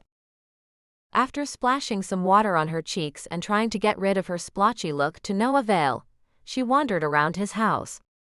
It was neat and relatively organized. The third room would likely become a nursery. It looked like he'd already started moving some things out of the way to make room for the baby. Which was more than she could say. Of course, she was pregnant and napping every other day, but he was making strides. She hadn't started a college fund for the baby yet, but Walker had. He hadn't done it in reaction to her being judgmental either. When she had gotten rude, he'd pulled out papers from an account he had opened over a full month earlier. He'd also stopped drinking. She'd seen the cardboard six-pack in his fridge. It held the same 5 bottles as it did a month ago. As she wandered around, Cara was forced to admit that she was stalling, hoping he'd come back home so she could apologize. Midnight passed and he didn't return. She waited. She watched TV but turned it off after half an hour. She didn't want him to come back and find her watching infomercials or something equally as stupid. When the TV went off, she fell asleep on the couch, dim light coming from the kitchen area. Later, she woke up, but nothing had changed. It was the middle of the night, and she was walking through the house. Checking out the driveway revealed that Walker had yet to come home. Cara debated driving herself home. He'd gone a good bit out of his way to be gone this long, but she owed him an apology. Hell, she owed him a handful. She, however, wasn't going to pull Alyssa and disappear. If he came home, woke her up and told her to get the hell out, she'd do it, but she'd at least apologize as she went. Her back hurt from the awkward position she'd curled up in on the couch. So, after a short internal debate, she kicked off her shoes and crawled into his bed. He would likely kick her out when he got back, and she would go. Fully expecting to be shaken or yelled awake in a little while, Cara drifted off into a shamed and fitful sleep. Somehow she'd made it to the following evening, and she still owed Walker an apology. He'd woken her from his bed just after 6 in the morning with 4 words. And not any decent words either. "It's time for work," didn't open the door to any of the topics they needed to be discussing. There was first the issue that 6:15 was late for her to get started. She also had to drive home before getting ready this morning. So she was barely going to make it to the office on time if she didn't shower, if she found an outfit that fit on the first try, if she didn't do her hair in anything other than a quick twist, and hit all the lights green from his house to hers, then all green again on the way into work. Then there was the second issue that telling him she was sorry when she had to leave to go to work wasn't the heartfelt groveling Walker really deserved. Tempted to call in sick, Cara decided that Miranda already thought she was deficient enough just for being pregnant. Besides, she had meetings scheduled throughout the day. So she dashed from his bed without giving him a half-assed apology when she owed him so much more. Arriving at her own condo, she realized she had a text from Walker. Dreading reading it, and knowing she deserved anything he said, Cara hit the button. He didn't call her names or tell her never to show her face at his house again. He did, however, remind her that they had dinner plans with Brandon and Delilah that evening. Relieved that he hadn't cut her from his life outright, Cara now had to worry about what was an acceptable outfit for both work and dinner with his friends. Oh, and something from the limited amount of maternity clothing that fit her these days. After just a moment's debate, she realized that she didn't have anything that fit both scenarios, and she'd just have to go to dinner in her work clothes. With that one decision made, she threw together an outfit and headed out the door. She pulled up to the building 3 minutes late and was relieved to see Miranda wasn't in her office as Cara snuck by. Her assistant gave her a thumbs up as she passed, and Cara settled in behind her desk. She met with a new client, outlining what could and couldn't be done with a certain franchise setup. She left that meeting with a list and spent her lunch hour doing research on the corporation another couple wanted to open a new franchise with. At one point she jolted as she remembered dinner. She also finally texted Walker back that she would be at dinner tonight, and that she'd be coming straight from work. Then she got back to her research. Near the end of the day, she had a meeting with Carlos Ortiz again. Cara had no idea what he wanted, only that he'd called and asked for some of her time. Since she'd crossed all her T's and dotted her I's last time, Cara knew Ortiz would simply be paying for whatever peace of mind he needed, so she could play along. In the glass conference room, she answered Ortiz's questions as patiently as she could. No, neither the government nor the bank could take his business because of his immigrant status. Yes, the bank can call the loan at any time, and no, they won't if he's paying on it faithfully. Yes, the government can crack down on him if he employs anyone foreign who doesn't have a current work visa. She was about to recommend that he get a friend in the immigration office if he intended to employ a lot of immigrants, when a movement in the adjacent conference room caught her eye. Walker came in, his drawing bag slung over his shoulder, and a cloth reusable bag hanging from one hand. He had on jeans and Doc Martens and a white button-down shirt, but the paint smears on the clothes and the fact that he was carrying something in what was essentially a grocery bag made him seem a bit disreputable. Just then, Miranda came by. She gave a pointed look at Walker, who was paying no attention to her whatsoever, then she gave another to Cara. Message received. Still, Cara was in no position now to go tell Walker that he couldn't drop in at her office. She wasn't going to do it, either. Certainly not today. She just hoped he wasn't going to let fly at her here. Somehow, she finished up with Ortiz, and as soon as the man was out of sight, she went into the other room to fetch Walker. Hey. He looked up from what he was drawing, just as Cara started to examine it. This time she wasn't featured in the sketch he had done, and she wondered if that was significant. Hi. Suddenly shy, she had no idea what to say. It wasn't the place for an apology, but the glass doors were closed and, remembering the way she felt about Lissa not apologizing to her when she had a chance, she needed to at least get started on it. So Cara sat herself down, and when Walker started to speak, she held up her hand. She had to do this. So she began in the only place she really could. "I'm sorry, Walker." He nodded but didn't say anything. "I'm so sorry." Cara continued, "I shouldn't have jumped to conclusions about your finances. And I shouldn't have said anything. It's not my right to judge or even really to know. And I am truly sorry. I went by your place and brought you some clothes for dinner, since you said you wouldn't be able to get back." "Thank you." For a second she wondered at his topic change, then she frowned. "How did you get in?"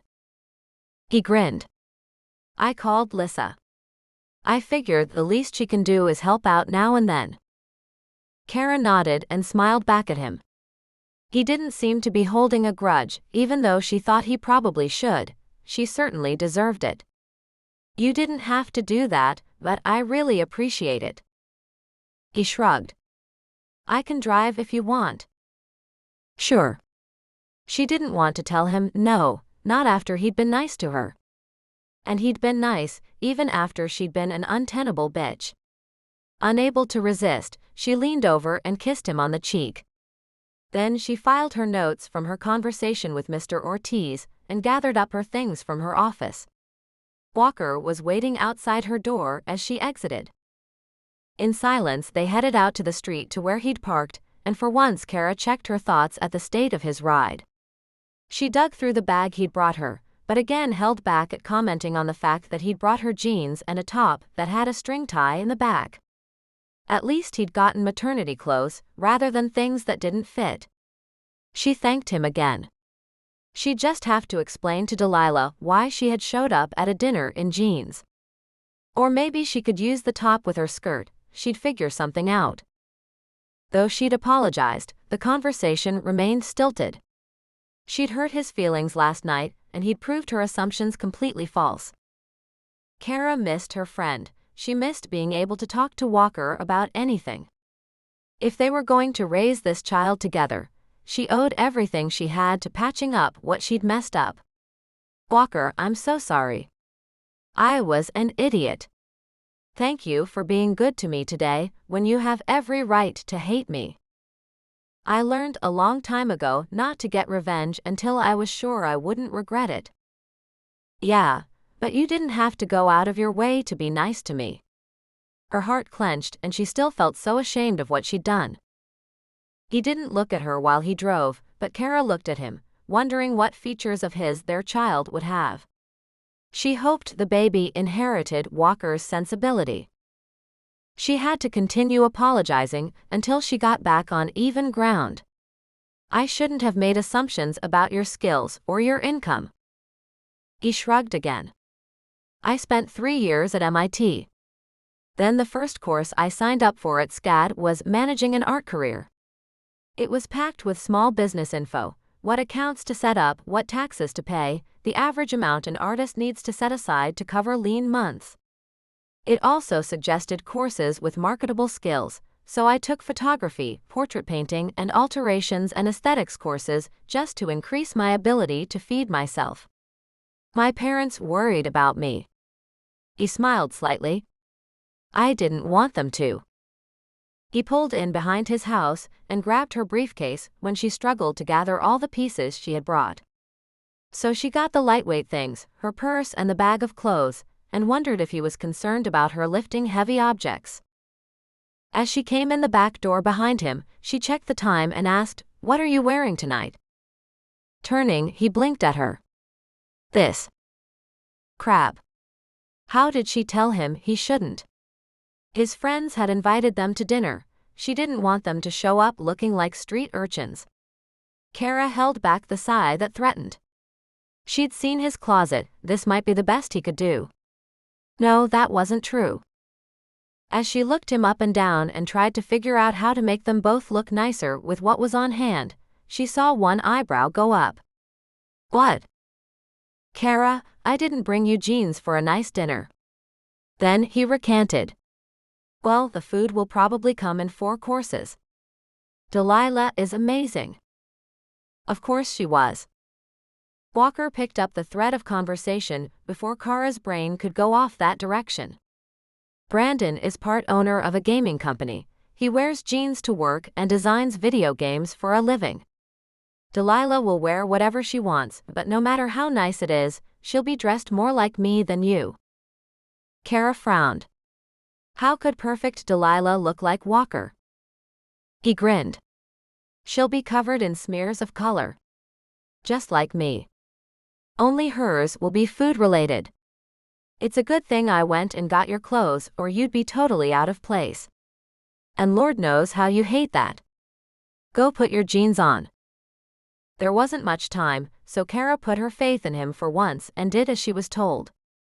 Besides, if he was horridly wrong, unless the head of her office was also there, it was better to appease Walker at this point than it was to fit in. If he was setting her up, well, maybe she deserved it. She could suck it up and take it after all the crap she'd flung at him last night. Then she adjusted the waistband on the maternity jeans and pulled the loose top over it and realized she was being a bitch again. Even if it was only in her head. Walker wasn't setting her up. He didn't have that in him.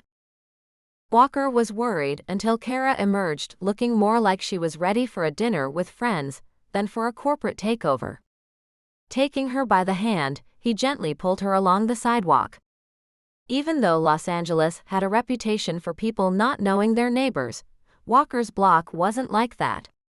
It was one reason he'd stayed. Brandon opened the door with a smile, even before they knocked. Walker held up 2 bottles of very expensive fruit seltzers he'd brought. Cara had laughed when he pulled them out of the fridge. Walker shrugged. Well, I can't bring wine. Probably half the population of this shindig is pregnant. And one of them is the chef. They're perfect, Walker. Why those words settled in his chest like a smile, he didn't know. Brandon echoed that sentiment as he showed them into a house that was relatively close in layout to the one next door.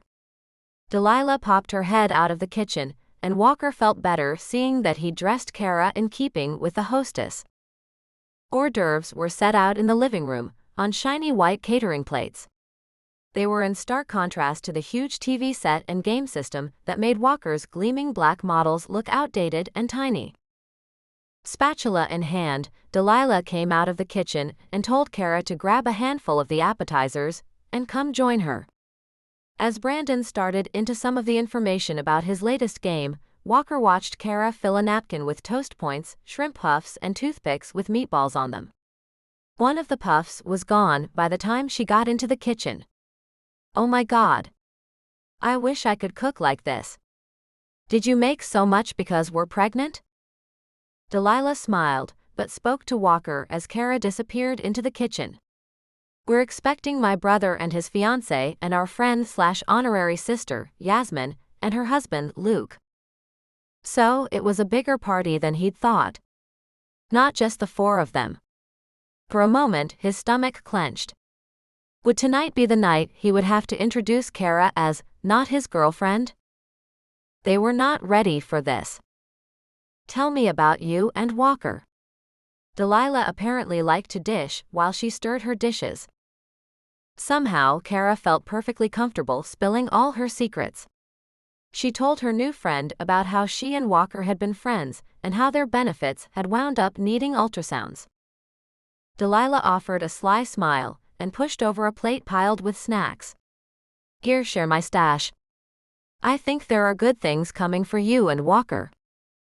Cara took a stuffed mushroom and almost passed out as it hit her tongue. It was that good.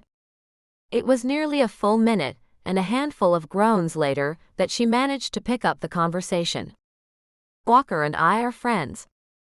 And I'd like to keep it that way for the baby's Saki. I'll deal with the rest of my life next year. Nothing more for the 2 of you then. You seem. She pointed around Cara rather than at her, as though she saw something in the air. More involved than that. Cara shrugged. Delilah was easy to talk to. It also helped that none of the other guests had shown up yet.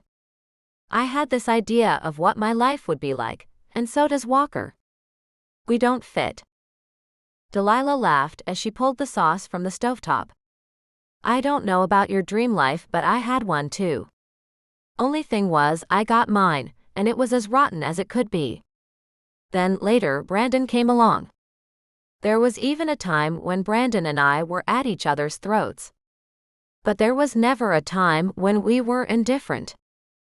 Trying to move the topic, Cara asked, "Can I help?" Delilah set her to serving up thick fillets of white flaky fish, which she then covered in a chutney of tomatoes, herbs, and mango, and topped with the lemony cream sauce she'd been stirring. While they worked, Cara continued. Walker and I aren't that passionate. But even as she said it, she realized it was wrong. Though they didn't fight like cats and dogs, they were definitely passionate. That passion was what had gotten them into this fix in the first place. Eventually, the other guests showed up, with Yasmin and Luke showing up first.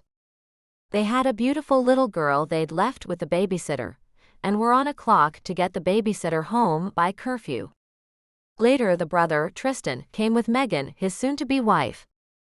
She had a southern accent and a smile that somehow said she understood all of Cara's confusion. It wasn't long before they were all sitting at a beautifully turned dining room table. Though most of the guests were in jeans or something equally casual, and Delilah did sport a few food stains, just as Walker had promised, the food around here had clearly been elevated to an art form. Glad she was pregnant, Cara ate as much as she could of some of the best food she'd ever had. They all toasted the coming babies with a juice seltzer, and the conversation flowed. At one point, the talk was moving around her, and Cara paused. Once again, she was the most corporate of anyone here. Brandon came the closest to her status as co-owner of his own company, but he worked in jeans and played video games. Megan worked online, so not the same thing, though Tristan owned a store in Hollywood. Yet this meal, which it seemed Walker had participated in before, was more adult and more enjoyable than meeting Lissa for lunch or drinks, and making small talk with strangers now suddenly seemed part of her old life. Then Delilah and her 8-month belly brought out a pumpkin cake with a cream filling, and just the sight of it made Cara drool.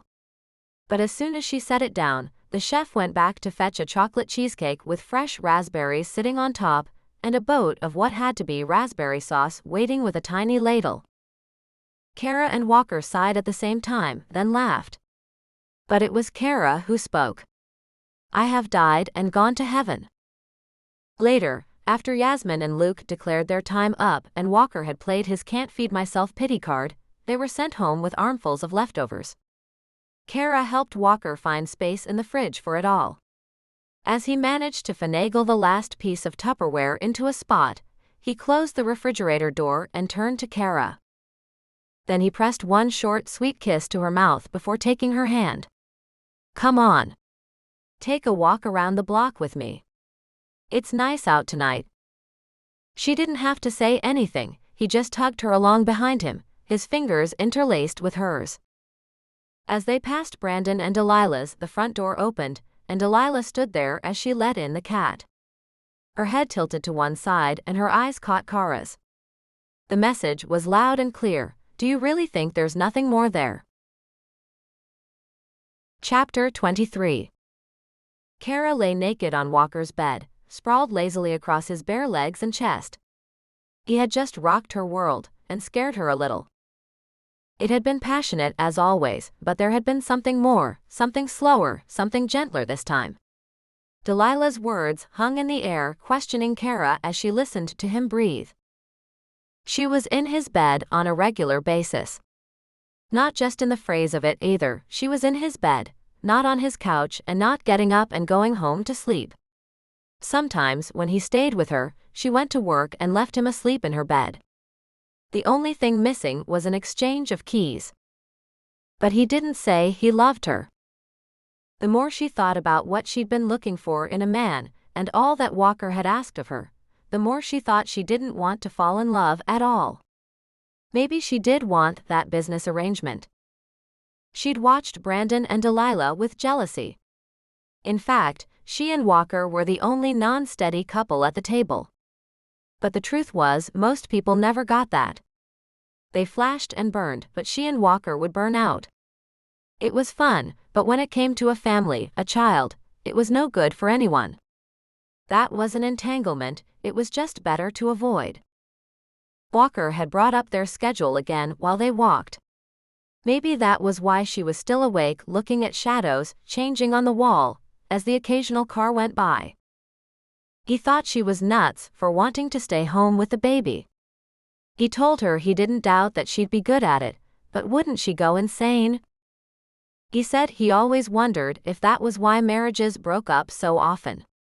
Because one parent could no longer converse about anything but the quality of baby food and how much Junior had spit up today. The working parent didn't get to interact with the kids as much and wasn't turned to for advice or even understanding. He made a good point. Walker next said, "You love your job. Why do you want to leave it?" She couldn't answer that, and he asked more questions. Why had she chosen law school? And franchise law in particular? Those, she'd answered. The world needs lawyers. It's high-paying and stable. If I decide, I can do charity work with it too. She'd paused. The rest was harder to explain. I picked franchise law because of all the twists and turns. I like the finer details of the contracts. I love knowing I got a great deal for a client. And I'm only in court very rarely. But that wasn't enough. But you're irritated with some of it. Like Mr. Ortiz. Carlos Ortiz had wanted something more. Walker said she was protecting the man's dreams. Cara was pretty sure she was writing contracts. Somehow, in the middle of the night, with work looming in the morning, and the gray light from the street coming in around the edges of the window, she found she wanted to see the other side of life. What was it like to be loved like Brandon loved Delilah? Like she'd always wanted. So she pulled herself from the bed, gathered her jeans and top, and slipped out to the living room. It was warm outside, so she didn't bother with shoes. Quiet and sleepy-eyed but awake, she slipped out to Walker's studio. The grass was squishy under her feet, then that changed to the gravel of the drive, and at last she pushed her way through the front of the studio and into the back where all the paintings were. As always, she was in awe. No wonder he made enough money, he really was talented. She'd been an idiot, thinking he was a starving artist. There was a new painting on the easel now. It seemed to be a companion to the Red Lady of before, but Cara wasn't sure. The painting was mostly still in the sketch stage, with just a few swaths of blue across it. She wasn't sure how long she stared at it before she crossed her arms and turned her attention to the portrait that sat beside it. A bride and groom smiled out at the viewer. As always, they looked recognizable, but just a little better than the accompanying photo. Walker never made them perfect, but he made them smile a little wider. He made their eyes a little brighter. And Cara wondered what he could do, what he would do if he got a hold of a picture of her. She didn't see the painting of Delilah, and she hadn't seen it at the neighbor's house earlier. So it must still be here. It was the one Cara had come out here to see. She'd met them both now, and she wanted another look at the portrait to see if it still held her attention. Wanted to see if she could find the subtle changes that Walker had made to improve the subject. What had he called that? Enhancements. Canvases lined the walls, leaned against the wall for drying, some stacks as many as 6 deep. Some of them were blank, but Cara still tipped them up and looked behind them. Sometimes she stopped and looked at one for a while. There were 3 drying portraits and the 4th on the easel. They would be his income for the next several months. They would add to the fund he had already started. It was high time Cara started her own. She kept searching for the one she wanted, but didn't find it. Near the far wall, she found a painting leaned into the corner, facing away from her. Reading the scrawl on the back, she deciphered the words, Cara X. Frowning and confused, she turned it around and propped it where she could see it, then she took a good look. Stunned, she sank to the floor, hardly noticing the cold that seeped up through the cement. Her own face stared back at her. Cara Larkin lay on a bed or some plush floor swathed in deep, vibrant pinks. She was maybe naked under a large button-down shirt that she clutched around her. One hand rested on top of the other, both over her heart, and while she smiled out at the viewer, the smile was clearly aimed at someone in particular. Cara's mouth must have fallen open at some time. She had to close it. It was clear in the bright eyes. This Cara was in love with the man she smiled for. Her skin and the white shirt popped against the background of rich magenta. As she sat there, her breathing changed. Her skin broke out in chills, her lungs hitched, her eyes wandered over the details that were so well defined. It looked so much like her, she couldn't find anything Walker had altered. But she had never posed for Cara X, even inadvertently. Never laid on the bed and looked up at him that way. She saw the details, the colorful smears on the shirt the portrait girl clutched, the toenails in the vibrant shade of pink she'd been wearing last month. Her hand drifted down to her own stomach, where it was slightly rounded, while her eyes looked over the painting for the baby bump. It was impossible to tell if portrait Cara was pregnant, too. Something hit her hand and she looked down at the drop on her skin, before she realized she was crying yet again. Stupid tears. Ducking her head to the side, she wiped at the wet drops she was spattering without knowing it. She wasn't even sad, just leaking water from her eyes apparently. When she looked back up, Walker was sitting beside her. His voice was soft and deep. Hi. Walker couldn't look past the question in Cara's eyes. But the one she asked wasn't the obvious one. It says Cara 10 on the back. There are 9 others of this? She'd found his secret painting of her, and she asked about the numbers? He tried not to shake his head.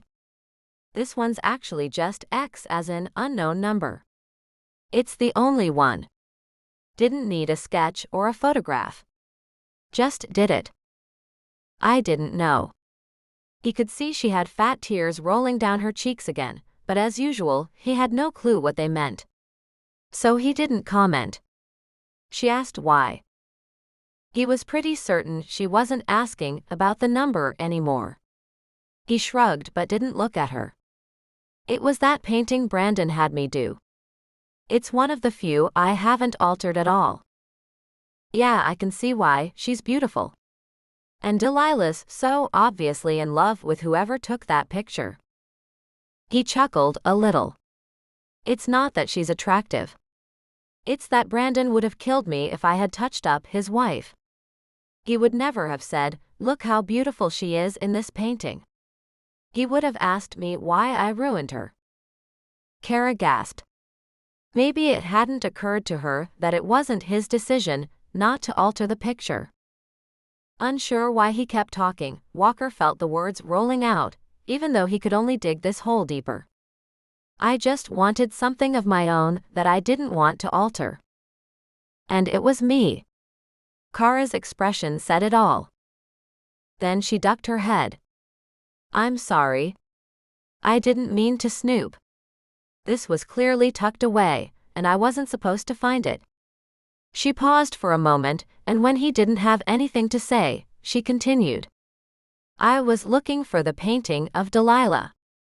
I didn't see it at their house, so I thought it must still be here. Brandon got it yesterday. He sent it to get framed. Delilah still doesn't know about it, so don't say anything. I won't.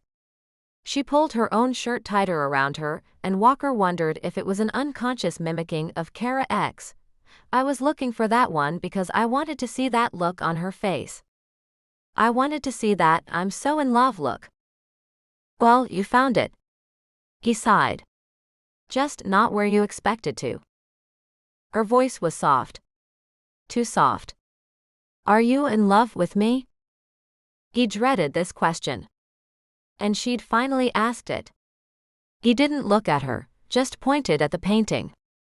No. I'm in love with her. Finally, she looked at him. Walker, that's me. No, it's not. Yes, it is.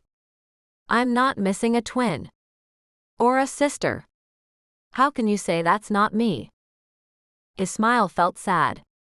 I'm many things, Cara, but completely stupid isn't one of them. He pointed at the painting again. I'm in love with her, but Carrie X doesn't exist, and I know that. What do you mean she doesn't exist? I'm sitting right here. We're having a baby together. We're great in bed together and we get along. But that's as far as it goes. I wish we were madly in love, but I know better. She's not you. Cara leaned back, her hands planted on the cold cement of the studio floor as she continued to study the painting that wasn't her. Walker kept talking as though there was a real explanation for what he'd done. She's a fantasy. Always has been. These days she has your face. It's why I forgive you when you think I'm an idiot living in a dream world where I just randomly paint all day and think I'm going to support a kid on pennies in Los Angeles. It's why I don't call you an idiot when you say you want to leave a job you love to become a soccer mom. His sigh was bone deep. He thought he'd known why he painted Cara X. Now that she made him explain, Walker found the reasons were far deeper embedded than he'd thought. This woman. She's in love with me. She trusts me. She supports me. Cara X goes to work each day and listens to Carlos Ortiz without getting irritated at him because she knows she's helping him protect his dreams, not just looking for loopholes in paperwork. Cara X thinks her boss Miranda is a tool and doesn't aspire to be like her. She says the galleries are crazy or stupid, or both, when they don't offer me a full show. She hangs my paintings in her office and loves that I wear old jeans and paint-spattered shirts and would rather go to Fatburger than Spago's. Maybe she is a fantasy. Did she whisper the words, or did he just hear them in the back of his head? She was. He was painting a dream. A wife who loved him, who never had bad days at work. Someone who was his biggest fan. She would never complain that he'd bought the wrong groceries or left the lights on. Walker could man up and admit that in his fantasy world the baby never got sick or cried for no reason. And he and Cara X never fought. He knew the real world didn't work that way. And that's how he knew he wasn't in love with Cara. He couldn't be. He couldn't risk it.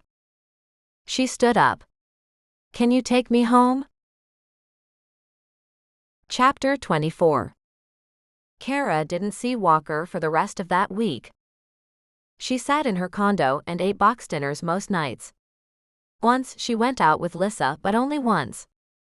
Walker was right, Lissa wasn't the friend Cara had wanted her to be and never had been. Maybe she heard it now because she was listening for it, but Lissa talked only about herself. Cara was only mentioned as something that fit into Lissa's life. She and Hugh were planning a big wedding. It was simply assumed that Cara would be in the wedding. Lissa didn't ask, just talked about dresses and how big Cara would be, and that they'd have to be sure and choose a color that didn't make her look like a grape or a watermelon. As it was, Cara hadn't agreed to be a bridesmaid, and was no longer sure if she would attend the wedding even as a guest. In fact, she found the conversation incredibly off-putting when Lissa started talking about how Hugh's mother's death had made the whole thing possible. By the end of the week, Cara realized that she had better friends in place already, and she should have given them far more credit. Zoe and Jessica had both stepped up and offered to help shop, drive for doctor's visits, bring food, and eventually babysit. Both had nieces and nephews, and knew what they were volunteering. Zoe even pointed out that every parent and every baby were different, so Cara would have to tell them what she needed. Lissa had made no mention of help whatsoever. Caroline had been shocked by the sincere offers. The fact that both the women had stepped forward far better than her best friend, who had only told Cara that she'd been doing it all wrong. The shame she felt at not recognizing what she had in them, was offset by her own vow to become a better friend in the future. Even Delilah, who lived next door to Walker, had held out a better offer of friendship than Lissa.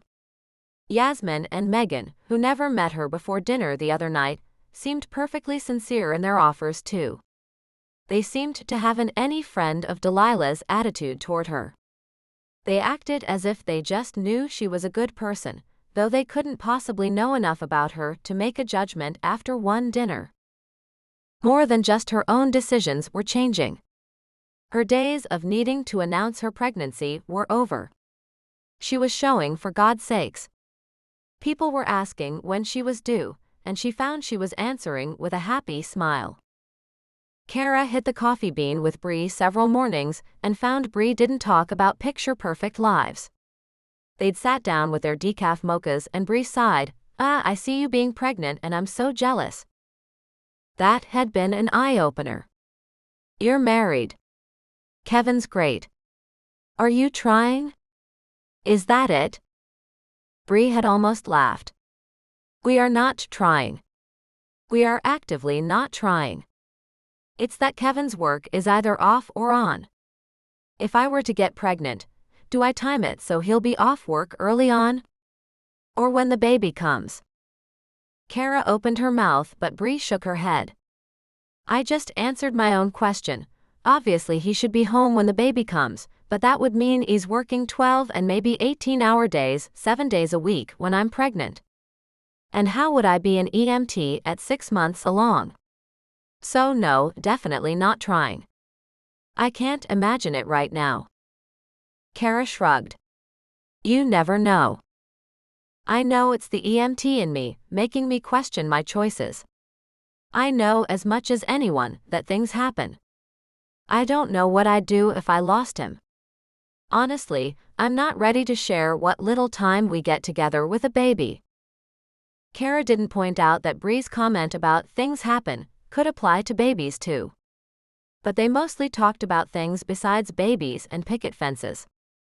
Bree was grateful for the invitation to a coffee break that morning because she was rushing around getting ready for Kevin's best friend to stay with them for a week. Then she said his name, and Cara almost poured her coffee down her shirt. Kevin's best friend is Marco De Luca? The Marco De Luca? Cara blinked at the mention of the guy who just landed a multi-million-dollar franchise film lead. Yeah, Bree grinned. Funny story, I almost dated Marco instead of Kevin. Cara managed to bite her tongue at that one. She didn't want to insult her friend's husband, but damn, Marco De Luca. Luckily, it wasn't much work to shift the subject. And again, she realized she'd picked all the wrong friends. Bree was the best. Jessica, despite the crazy hours of being an LAPD detective, had reached out to her. Cara had not chosen this circle of friends, they just kind of happened to her. But they were far better than anything she'd picked.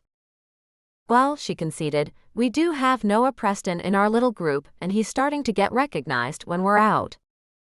Yeah, it's LA, you can't swing a cat without hitting an actor, Bree laughed. Then Cara leaned forward and asked in a lower voice as though it mattered, did you notice how Zoe just picked up and called Noah to tell him Walker and I were pregnant? He's out of the country, I mean, would it be that big of news to him? I was wondering about that myself. Bree's eyes squinted as she thought it through, and Cara jumped in. Do you think Zoe has a crush on Noah? Bree just laughed. Well, I was going to say, from the last time I saw them together, that I thought it was Noah who had a crush on Zoe. Oh my God. Do we need to become matchmaking grandmas? She grinned. Who knew? Coffee and gossip of the good kind. Please, Bree held up her now empty cup to gesture. How would we do that? He's gone half the time on some location and she's hell-bent on that degree. It's not our place to meddle, but let's wait and see. But she'd stood up then and apologized for having to leave. Yeah, you go, Cara told her. Go make your house nice for your movie star friend. When Bree had laughed and waved goodbye, Cara stayed in her seat nursing the last of the mocha. She hadn't even once thought to ask if Bree would set her up, It wasn't because she was pregnant, or anything like that. It was because she hadn't really looked beyond Walker in a while now. Cara was musing that as she noticed her hand tended to wander to her belly as she lingered and watched the people go by. This was Los Angeles. There were more than 11 million people in the city. She could sit at the coffee shop every day and not see the same people twice. She pushed herself to look beyond Walker. Was one of these men the right one? She examined the interesting ones. Men in knee suits with silk ties. There were a few playboys wearing the $100 t-shirts they sold in the shop next door, but she dismissed them in favor of the businessmen. There were men in uniform, a cop, a man in a Brinks security shirt, one in blue coveralls with black stains, probably grease. None of them really grabbed her attention. Cara realized her assessments had always been flat. Jess appreciated a man in a suit, but her head would turn at a man in a t-shirt and jeans too. She was attracted to who she was attracted to. Cara didn't rate things that way. Though there were men she was actually attracted to, like Walker, the ones she considered dating held no real sex appeal, just a series of factors that deemed them worthy. She would never have considered Walker. She also wouldn't have looked at the playboys either. Like the one that crossed in front of her and slid into his silver Porsche, starting the engine while throwing charming smiles to all the women. Something Walker once said came back to her then. For the kind of financial stability she wanted, a businessman wasn't going to cut it. A businessman could lose his job, lose his house. It was happening everywhere as the economy changed. Only a trust fund baby was going to have the kind of security she wanted. The kind that meant she could live her life in a bubble and never worry about things going wrong.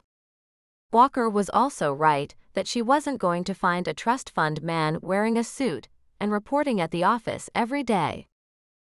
She carried that thought away from the coffee shop, just as she carried the cooling cup of coffee out the door. On Thursday, it had been a week since she'd sat on the floor in Walker's studio and listened to him tell her that he didn't want her.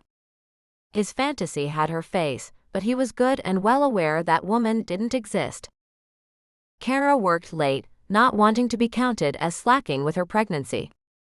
Also, she simply didn't want to go home either. She felt that if she went home alone again, she would have to admit to herself that Walker was much smarter than she was. She hadn't seen that the Clark she'd wanted, the Clark she'd thought she needed and could love, didn't exist anywhere other than in her mind. Walker knew reality from fiction. Cara was just learning. Miranda headed out at 5 that day, and Cara blew out a snort of disgust. She was working late, and where was her boss?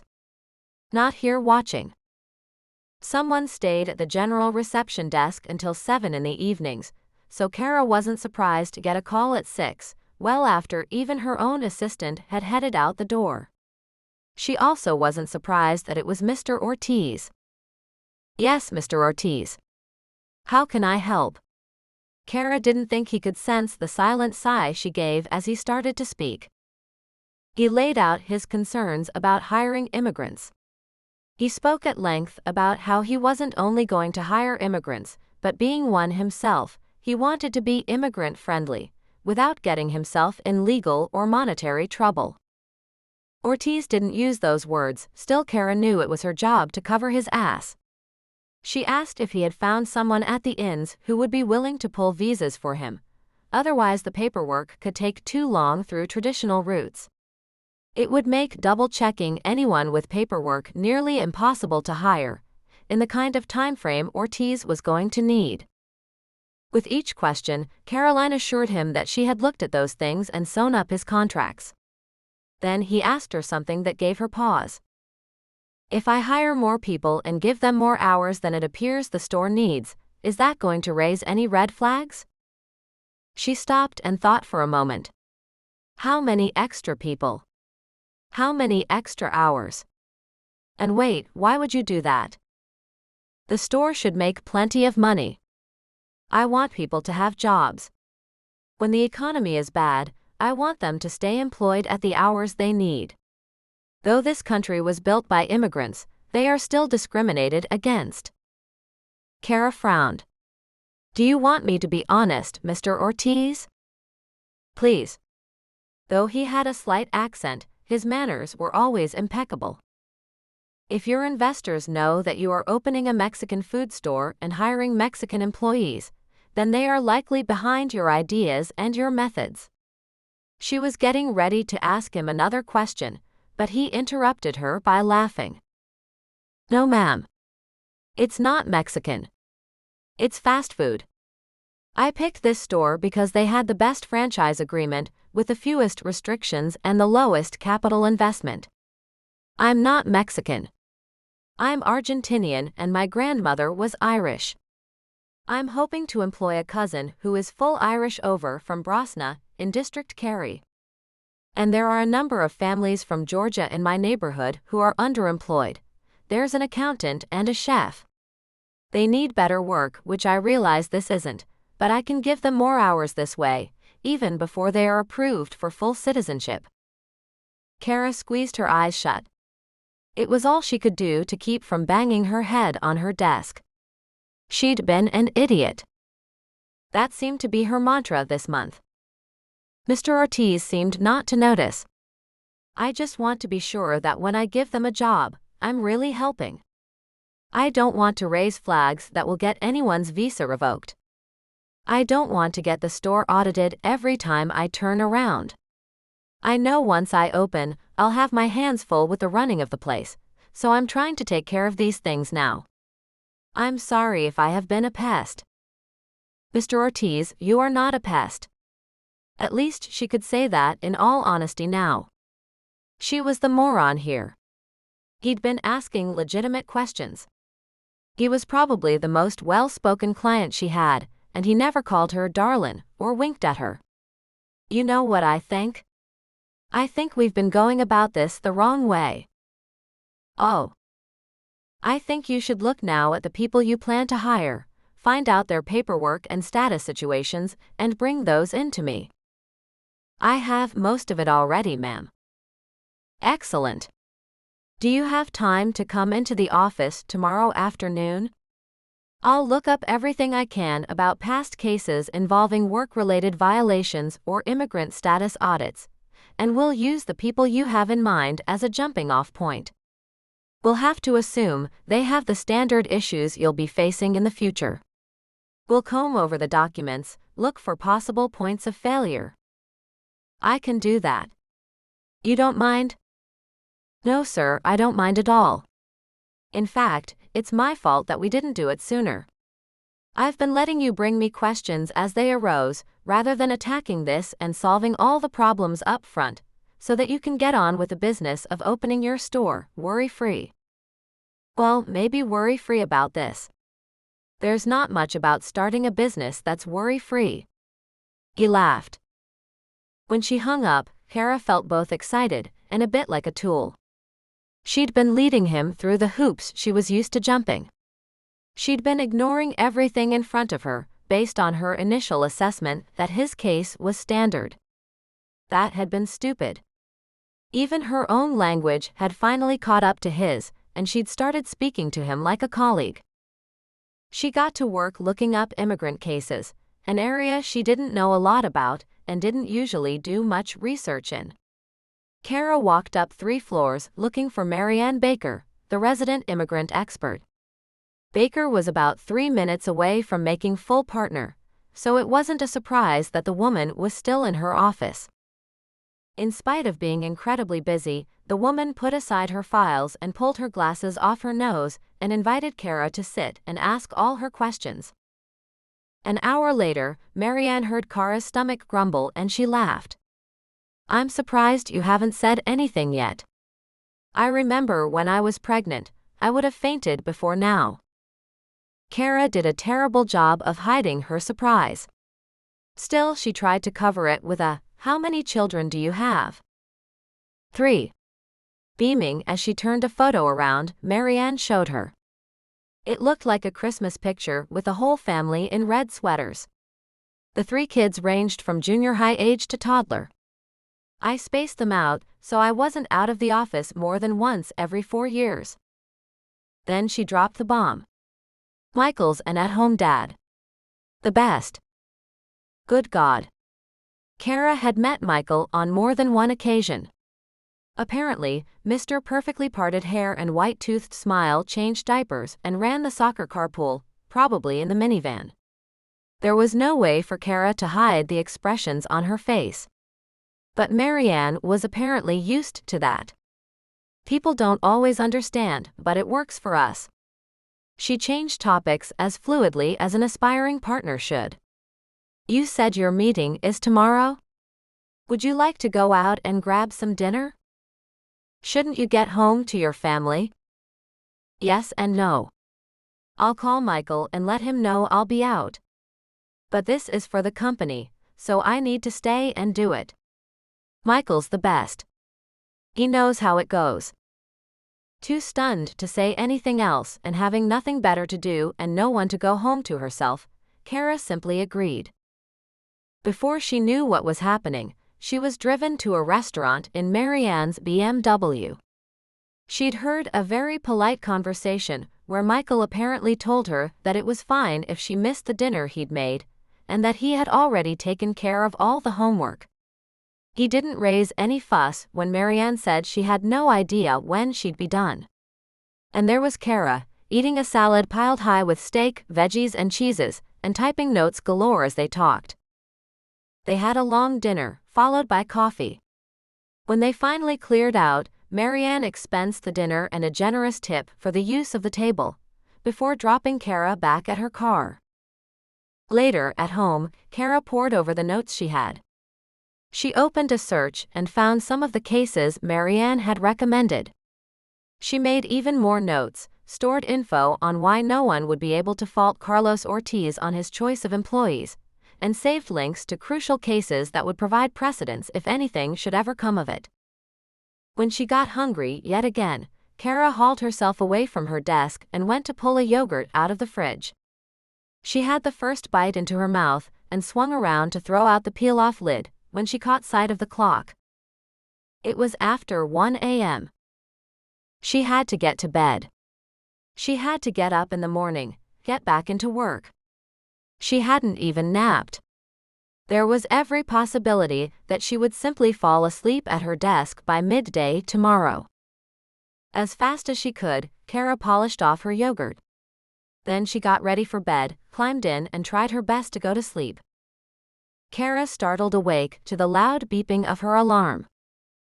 Her mouth opened to gasp in air, and her eyes darted around the room as her hand went straight to her belly. Almost as though to check that it was still there. She breathed a sigh of relief, even though the images from sleep still clung to her. In the dream, she and her handsome but nameless and faceless husband were house hunting. A new subdivision had somehow opened up in the middle of Los Angeles, and Rowena Heights was selling new construction houses. They had purchased a dream home in white stucco with Spanish tile, identical to all the other houses in the subdivision. The dream morphed to a later day after the entire nameless and faceless family was moved in, and generic husband had gone to work. It didn't take a genius to figure out that his suit and tie were the most prominent thing about him. Husband called in that he would be late one night, and Dream Caroline smiled and said she'd keep dinner warm. She had the beautiful children out at the playground when the sun started to set. When she looked up, she saw the other mothers quickly ushering their kids inside as a bell began to ring. The sun set rapidly after that, and the subdivision lights flickered on. As Cara lazily walked her perfect kids back to her perfect house, they started to hear growling behind them. Large dogs had come out of the darkness, snarling and biting. Cara bolted upright, gasping for air. The clanging of the warning bells was only the electronic beeping of her alarm. The stupid dream had stolen her rest. It also made a perfectly clear point. One that Cara didn't like. She knew she was an idiot. She knew perfect didn't come in a subdivision, and it didn't always wear a suit. She'd never thought that. She had only wanted safety. She needed security, the kind that came from the franchise deals she wrote for her clients. Something legal and binding. The kind she'd never really had. But she was learning that didn't exist either. Sadly, Walker had been right again. There was no real safety. She could lose her job. Franchise deals had been down lately. She had one client with a series of Starbucks coffee shops who had over-opened and was now closing stores. Once that paperwork was done, that job was back to its original size. All her kudos for upgrading her client went away. Never mind that he still had 45 of the stores open. But he'd almost gone bankrupt in the process. As she dressed, Cara wondered what she would do if her job disappeared, and how much Walker would rub her face in it. The thing was, she knew he wouldn't. He wasn't like that. He wouldn't need to do it either. She'd feel just as stupid all on her own. A chunk of her savings and her safety would get eaten during the unpaid portion of her maternity leave. That did not sit well. She twisted up her hair and grabbed a patterned blazer to go over the gray maternity skirt. She was surviving on mix and match and hoping no one would notice. After eating another yogurt for breakfast, she guiltily hit the drive-thru for a croissant sandwich. By the time she arrived at work, she was queasy from the various things she'd been eating. She made it through meetings with clients, popped upstairs to thank Marianne in person, and ate a sandwich she had brought for lunch. Once again, it made her stomach upset. That was the worst, the mild nausea.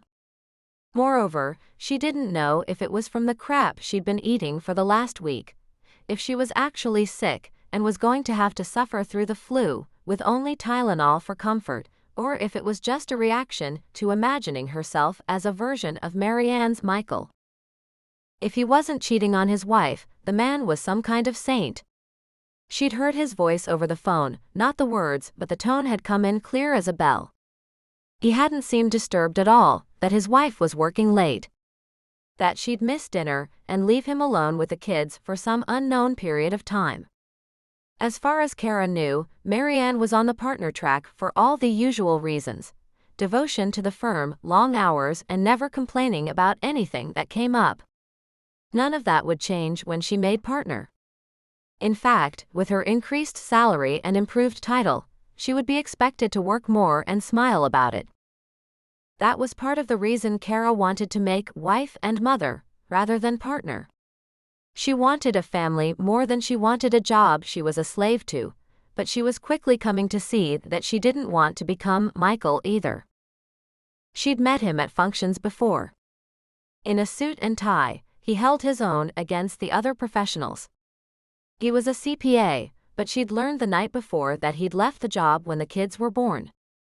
It struck her that Michael was living her dream, happily. But how was he not lonely? Her phone buzzed and she answered it, realizing that Michael's loneliness wasn't her problem. Walker had simply popped in at her office again. Chapter 25. Hi, Walker. Cara stood in her doorway as he approached down the hallway, having been cleared by the front desk. What else was there to say? They hadn't spoken in a week. Do you have a minute? With a nod, she ushered him into her office and closed the door on Miranda's raised eyebrow expression. But, only a minute. I have a conference with a client at 4. He sat himself in one of the upholstered chairs, rested one ankle on his knee, and faced her across the expanse of her desk. I just wanted to check and see how you were doing. I'm good. Well, she wasn't really, but what was she going to say? Just as she settled herself behind the desk, wondering if the gap between them was more than just a metaphor, he leaned forward and spoke. Are you sure? I don't want you to take this the wrong way, but you look a little tired. She smiled. Walker never meant it the wrong way. He was never coy or underhanded. He simply meant she looked tired. Judging from the expression on his face, he was concerned by that. I didn't sleep well last night. Is everything okay? It was basically the same thing he'd asked just a moment ago, but she had lost the ability to answer with a platitude. Walker didn't ask because it was polite, he asked because he truly wanted to know. I stayed up late working on a case. You shouldn't do that. He looked away and spoke as though to the books on the built-in shelf. You don't have to. I have you covered for your time off. You know that now. When he looked at her again, he was nearly pleading. Please don't put yourself or the baby at risk for a few extra hours. She could have gotten mad, but she didn't. He had her best interests at heart, and she knew it. So she extended an olive branch of her own. After all, he'd driven all the way out here when he could have called. Crossing to the other side of the desk, she settled half sideways in the other client chair and smiled. It wasn't like that. I got caught up in a case. As soon as I realized how late it was, I went to bed.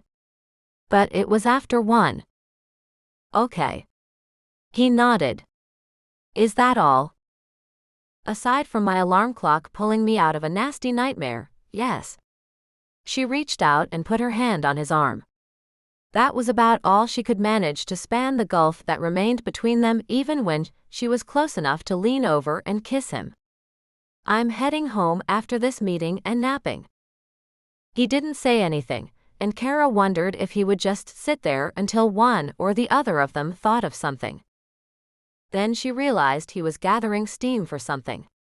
Do you have another doctor's visit soon? Will there be an ultrasound? Can I still come? She sighed. Walker, it's still your baby. Yes, I have a visit next week. No ultrasound, just a checkup, but they usually check the heartbeat. You can come if you want to wait around and see what happens. I'd like that. Can you email me the time? I can drive. He leaned over to kiss her on the cheek, but she pulled away and put up her hand. I've been having some nausea. I'm afraid I may be coming down with the flu. You don't want to catch it. He nodded again, maybe the only reaction he had left, then he leaned in close. If you do turn out to be sick, call me. Don't wait until you feel really bad.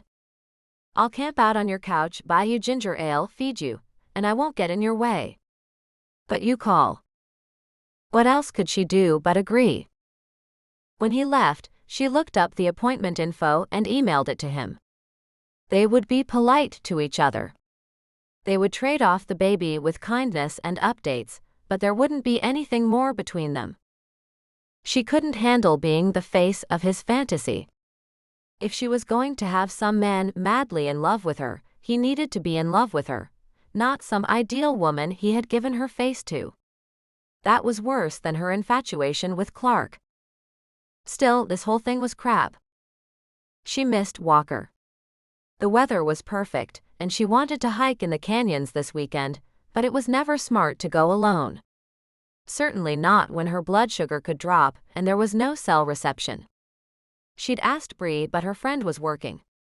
Zoe would say yes, but was not the kind who owned a sturdy pair of sneakers, let alone hiking boots. She wanted to ask Delilah some questions, but the neighbors were Walker's friends and she couldn't get in the way of that. Maybe she'd find a class to take this weekend.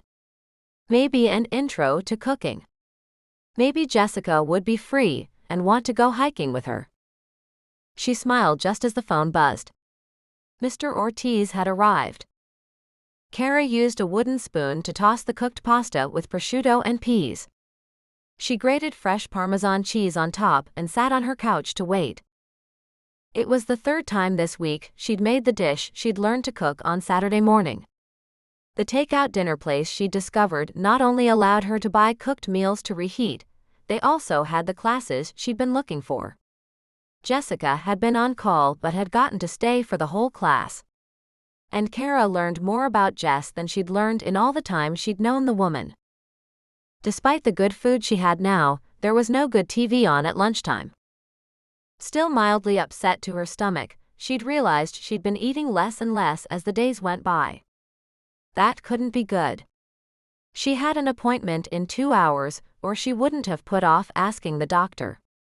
At least the pasta helped. Walker would be at the door any minute.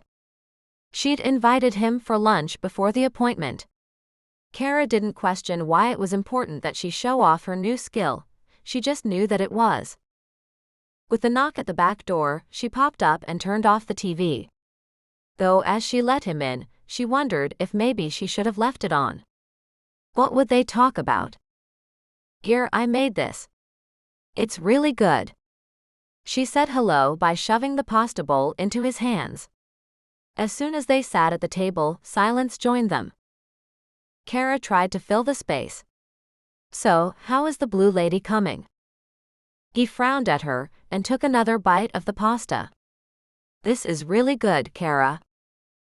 "Thank you. I learned how to boil water in class on Saturday." She smiled. "And cook chicken, apparently." She didn't mention that the chicken had taken all 3 tries at home to get it right. But she did mention that she'd gone to the class with Jess. Not wanting the conversation to lag awkwardly, she asked about the painting again. "There was that painting that was up when I first went into the studio. With the woman and all the red swirls. Then, last time, I found a blue one that was similar." He nodded in recognition. "It's kind of an exercise." He shrugged. "I'm doing one in each of the major colors. Yellow's next." "Are they all the same?" The conversation went on like that while they ate. They didn't discuss the future, or the baby. They didn't invite each other out. Didn't mention anything that had happened. Just asked questions about his paintings and her contracts until it was time to leave. Then they worked in tandem to put lunch away, and headed out the back door. Cara squirmed a little in her seat. "Are you feeling okay?" He watched as she rubbed at the small bump of her belly. "I've been just a little upset to my stomach." "Still?" "Yeah, I'm going to ask the doctor about it." She swallowed and rubbed at the bottom of her rib cage as though that would do anything for her stomach. They scrounged up a parking spot and walked in through the now familiar garage and waited their turn in the office lobby. Finally, they got in to see the doctor. Cara described how things had been going while Walker sat patiently in a nearby chair. He listened while she talked about the mild nausea and how long it had been happening, and she saw that he was relieved when the doctor said it didn't sound like anything important. Then they laid her back on the table and pulled up her shirt to get the heartbeat monitor out to listen. Instantly, he was there beside her, and she found her hand tucked in his larger, warmer one. She didn't know how she'd gotten that way, but she did know she loved the way it made her whole body feel warmer. When she squeezed his fingers, he smiled at her and kicked her heat level up a notch. Could the doctor tell what she was feeling? Maybe there was a real temperature change in her system. Maybe the doctor could tell that she didn't want Walker to let go of her hand. Didn't want him to go home after the visit. She wanted to go hiking with him. She wanted to argue about baby names. She wanted to sleep naked in his arms. He smiled down at her while the doctor pulled out the device that would amplify the heartbeat. Suddenly, Cara knew she was in trouble. She wanted Walker. But Walker didn't want her. He'd made that clear. The painting, the woman he loved, it wasn't really her. There was no more room for her to be herself in that fantasy of his than there was for Clark to be who he was in the place she had decided to carve for him. For the first time in her life, she really looked at him. Looked at a man as he was. The doctor rubbed the wand on her belly, but Cara didn't pay attention. She was looking at the old jeans. At his soft button-down shirt with a lone blue smear on the elbow. She knew that he thought of the button-downs as dressing a little nicer, and they were nicer than the t-shirts he went through like water. When she really examined it, she liked his idea that they would both work after the baby came. He also wanted them both to take care of the baby. He'd been right about her looking at the Ortiz issue a different way. He was also right that she loved her work, if not always her job. And Lord help her, she loved him. She loved him for feeding her hamburgers, for saying what he really felt, for telling her she was beautiful and meaning it, for wanting to come to this appointment, and for holding her hand. Maybe she could find a way to make him love her back. A way to make him love the real Cara. He frowned. Okay, she was being moony-eyed and needed to stop.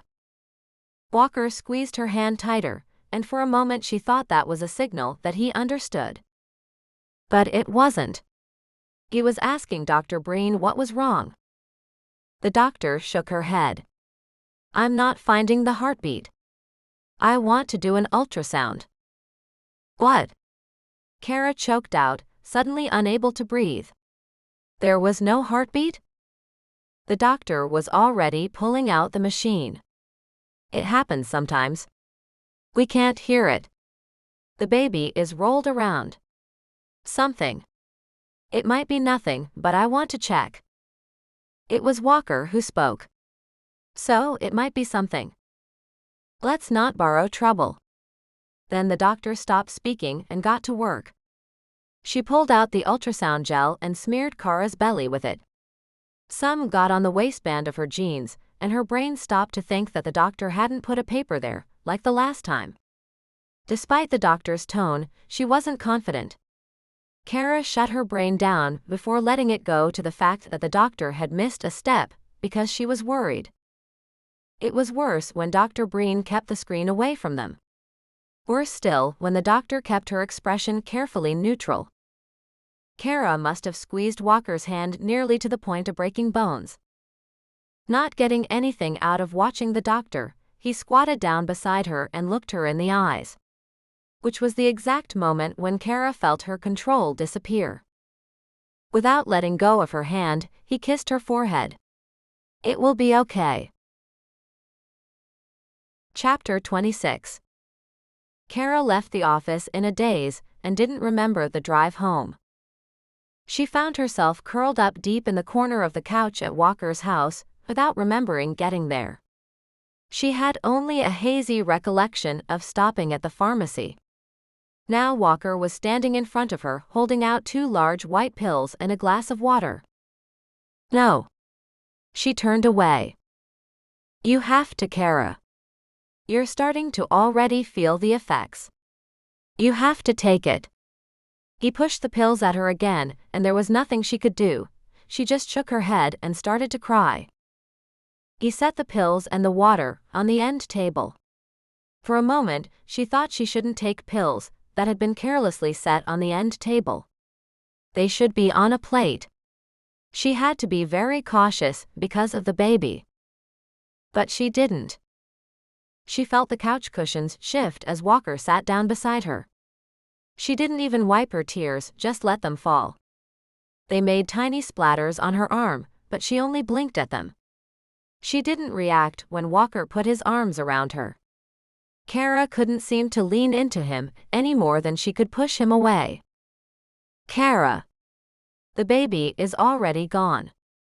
You have to take the pills.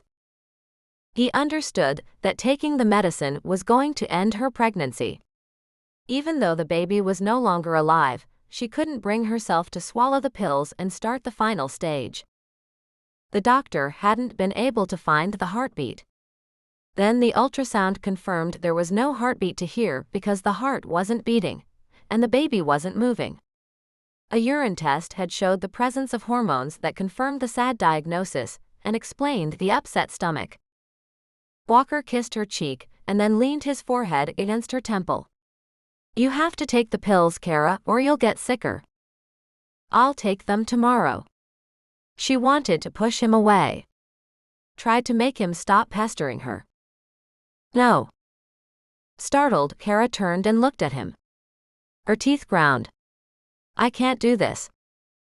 Well, you have to. You're already in danger of sepsis. The doctor gave me the list of warning signs. You promised you'd take the pills as soon as we had them, and you wouldn't take them in the car. Walker sounded serious, maybe even angry. You have to take them now or I'm taking you to the hospital. With the first deep breath she had taken since she got the news, she shoved at him. He let her. Walker fell back against the other side of the couch, not bothering to even try and resist her. But he found his feet, reached for the pills and the water again, and came to stand in front of her. She didn't move. She couldn't do it. You can die from sepsis, Cara. Right now, she just didn't care. His hands didn't move. The water and the medication stayed steady in front of her face, waiting for her, mocking her. His voice was the only thing that cut into the moment. I can't lose you too. Clutching one of the pillows to her stomach, she stared up at him. She wouldn't have done it. Wouldn't have reached out and taken the first dose of the medication, except that there were tears rolling down his face too. She pushed the fat, bitter pills into her mouth, the taste seeming to fit their task. Then she swallowed over and over until they were finally pushed down, leaving the horrible taste all through her throat. She started to cry harder, but Walker pushed her shoulder up until she was leaning back. You aren't done yet. She nodded. They had started the antibiotics she needed in the office. But there were painkillers, hardcore painkillers, to go with the drugs. Walker came back with the other drugs, and Cara obediently took the pair of smaller blue pills. Then she took a deep breath. How can you be so calm? I'm not. His shoulders twitched in a half shrug. But I can't sit back and cry yet. I have to make sure you're okay. This day has been bad enough without having to take you to the hospital. I'm sorry. She was starting to feel woozy and she said so. You're lucky. He hugged her again. The meds will make you sleepy. Yeah. Sure. She nodded as she relaxed in the circle of his arms. Her head fell against his shoulder, and she felt the wetness there. He had been crying more than she had thought. I'll be here. I'll stay awake. I'll watch over you. She mumbled the words, thank you, and drifted off to sleep, thinking that sleep was better than facing things. Cara woke a few times when Walker shook her slightly and handed her more medication. He always had a glass of water ready. He didn't ask anything.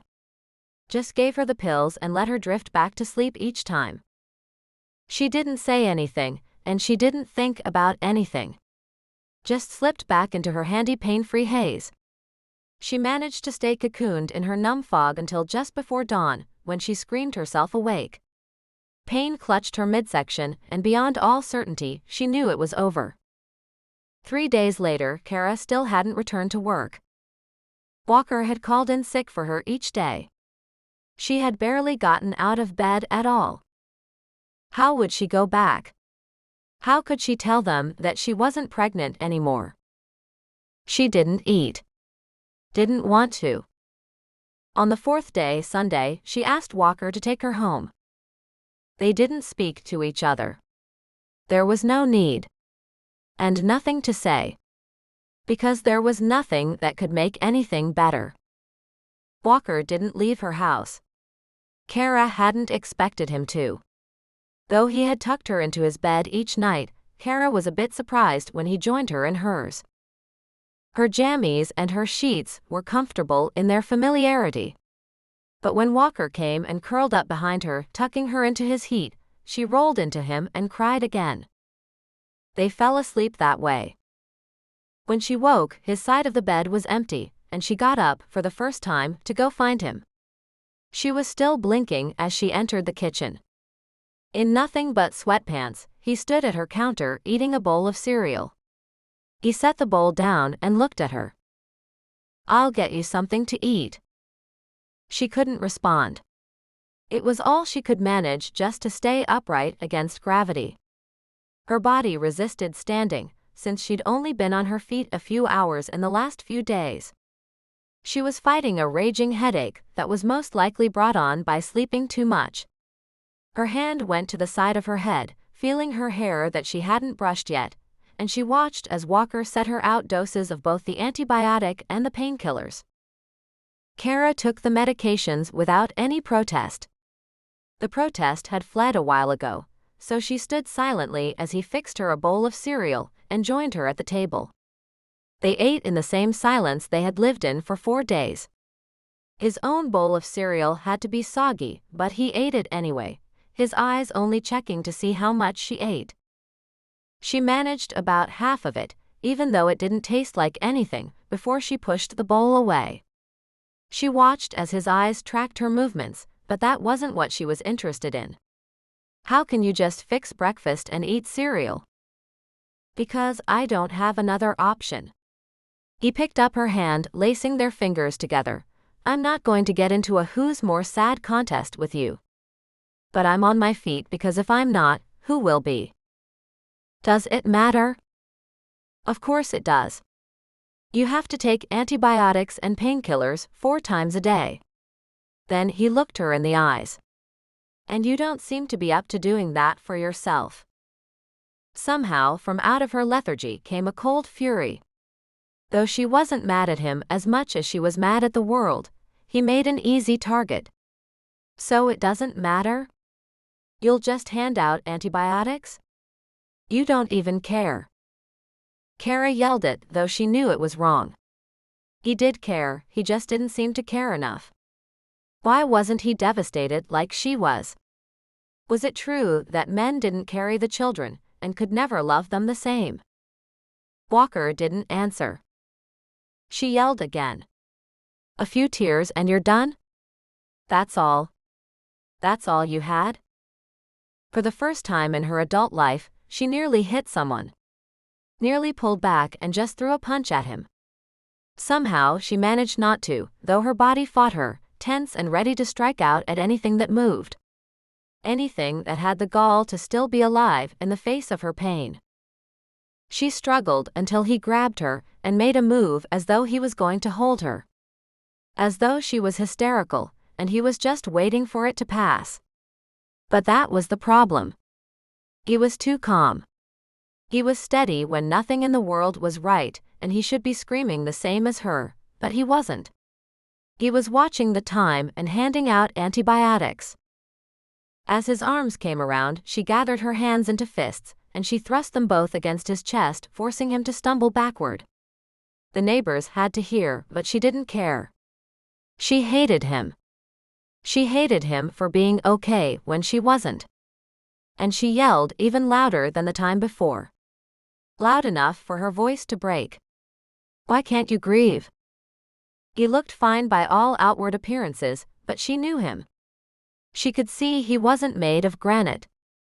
He was mad as hell, and for a moment she was glad that he at least felt something, that he wasn't as immune as he appeared. But his words knocked her back with greater force than her fists had against him. I can't let myself do it yet. I can't even think about it until you're okay. If I start, I won't stop.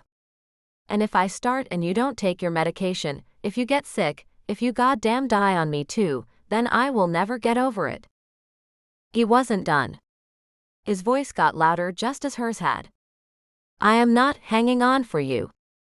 I am hanging on for me. Because I can't lose everything, so I'm protecting it as best I can. You had to carry the baby, there was nothing I could do to ease that. I have to carry you. That's my job.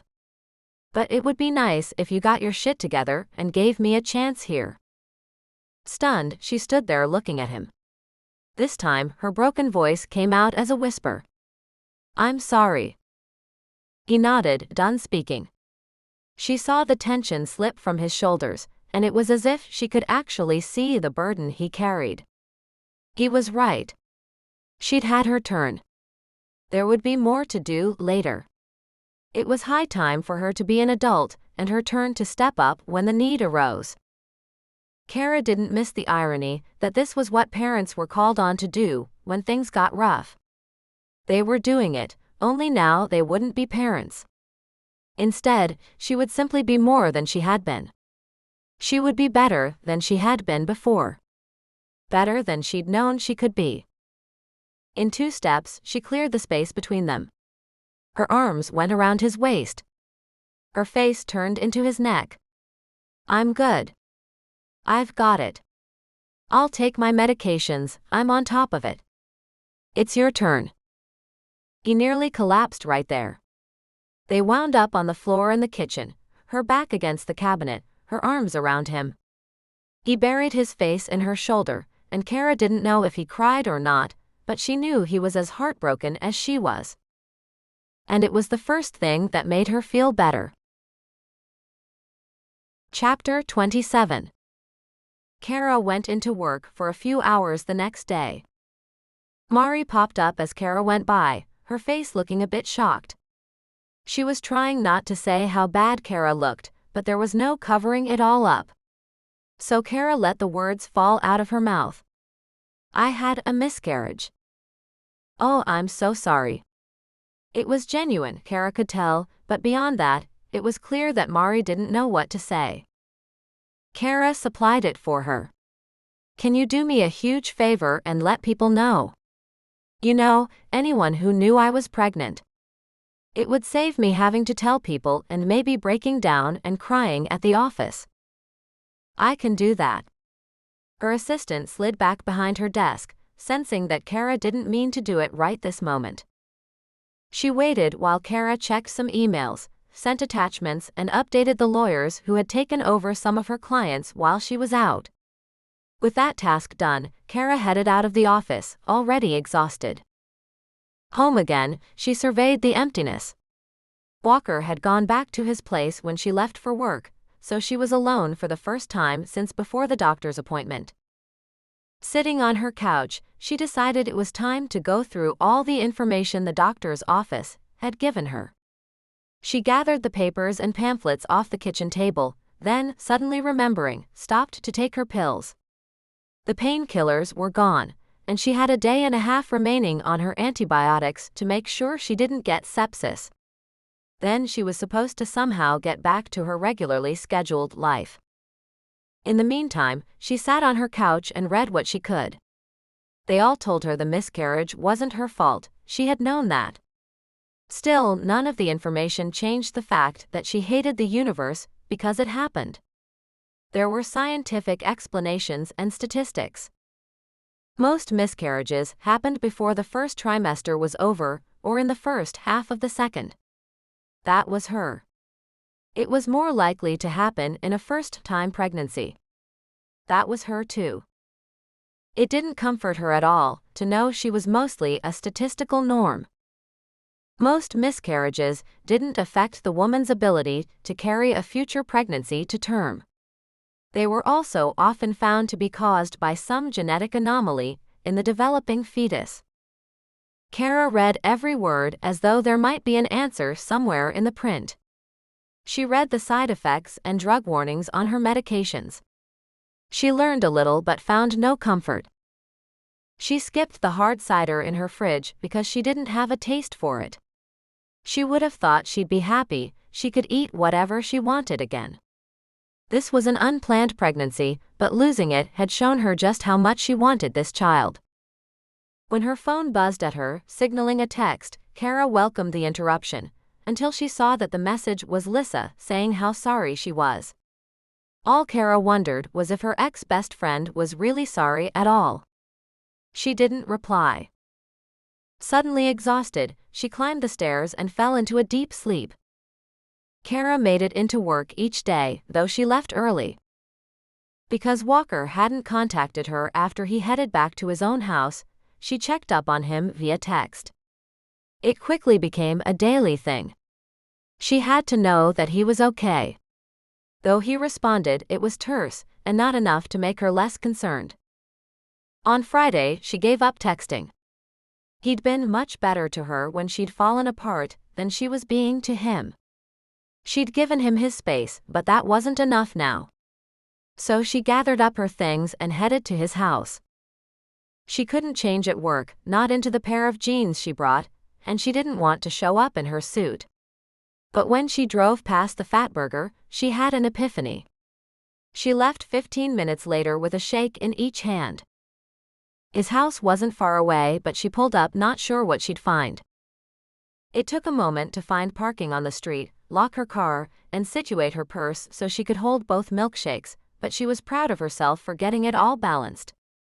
It wasn't until she was at the side of the house that she heard the voices. Cara stopped dead. One voice was Walker's, the other was soft and feminine. In sweet tones, the woman talked to Walker in the backyard. Her heart clenched as her feet stopped dead. Cara had been prepared for a lot of things, but not for this. He had painted her. Said she was his fantasy, or at least the model for it. How could he be here with someone else? Cara had believed he was as devastated as she was. Maybe not. Though they'd shared the loss of the baby, they hadn't shared much else. Of course, he would turn to someone new. Everything inside her sank as the jealousy began to eat at her. The sudden urge to see this woman tugged at her. Who was he talking to like that? But what would Cara do? Just walk around the corner and say, "I brought you a milkshake?" Her feet made a decision and moved forward before she knew what she was going to say. She only knew that when she turned the corner, her heart was going to break all over again. Cara! Delilah's voice floated through the backyard, and the relief it brought was enough to stop Cara dead in her tracks again. It wasn't another woman. She wanted to say hello and be cheery but couldn't do much more than nod. Cara! Walker turned to face her and stopped her all over again.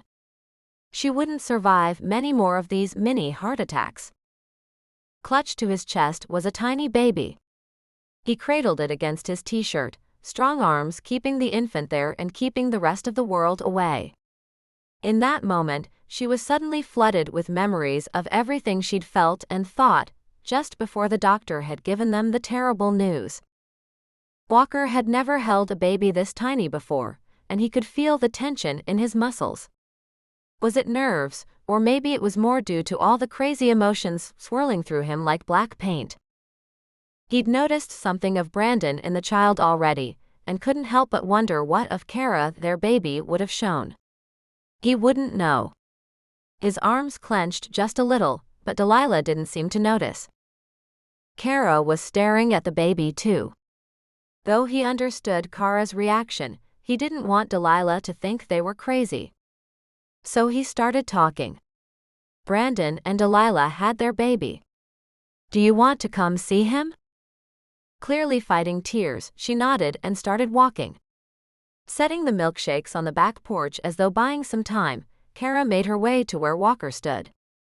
She shook her head tightly when Delilah asked if she wanted to hold him, but she stroked his downy head and made at least some of the appropriate small talk. When he started to fuss, Delilah took him back and made herself scarce. Alone with Cara in his backyard, Walker tried to figure out Cara's expression, but couldn't. He nodded toward the back porch. "Did you bring that for me?" "Yes." She turned quickly and retrieved the shakes as if she, too, was trying to remove the image of Delilah holding her baby. Though Walker knew better, the whole thing felt horribly unfair. That thought was thankfully pulled from his mind as Cara noticed the shovel and the hole he'd dug at the edge of the flower bed that bordered the backyard. She didn't ask, but it was clear from the frown on her face that she wanted to know. After a long drag on the straw, he explained. "It's stupid, but I haven't been able to paint anything. I'm getting behind. So a few days ago I forced myself to paint something." She still looked at him oddly, and he guessed that didn't really explain the whole. "I started to paint the three of us, but then he hadn't been able to do it." "Can I see it?" "No. It was crap. I painted over it, but couldn't bring myself to throw it out. So I thought I'd bury it. So there would be something." She nodded. As odd as his idea was, she understood. She'd been under the influence of serious pain medication at the hospital, but he'd been awake and present for every painful moment. "There's nothing left. We didn't have a funeral. You're right, we need some gesture. Some closure." Just then, she seemed to notice the small square canvas propped up against the fence waiting for the hole to be finished.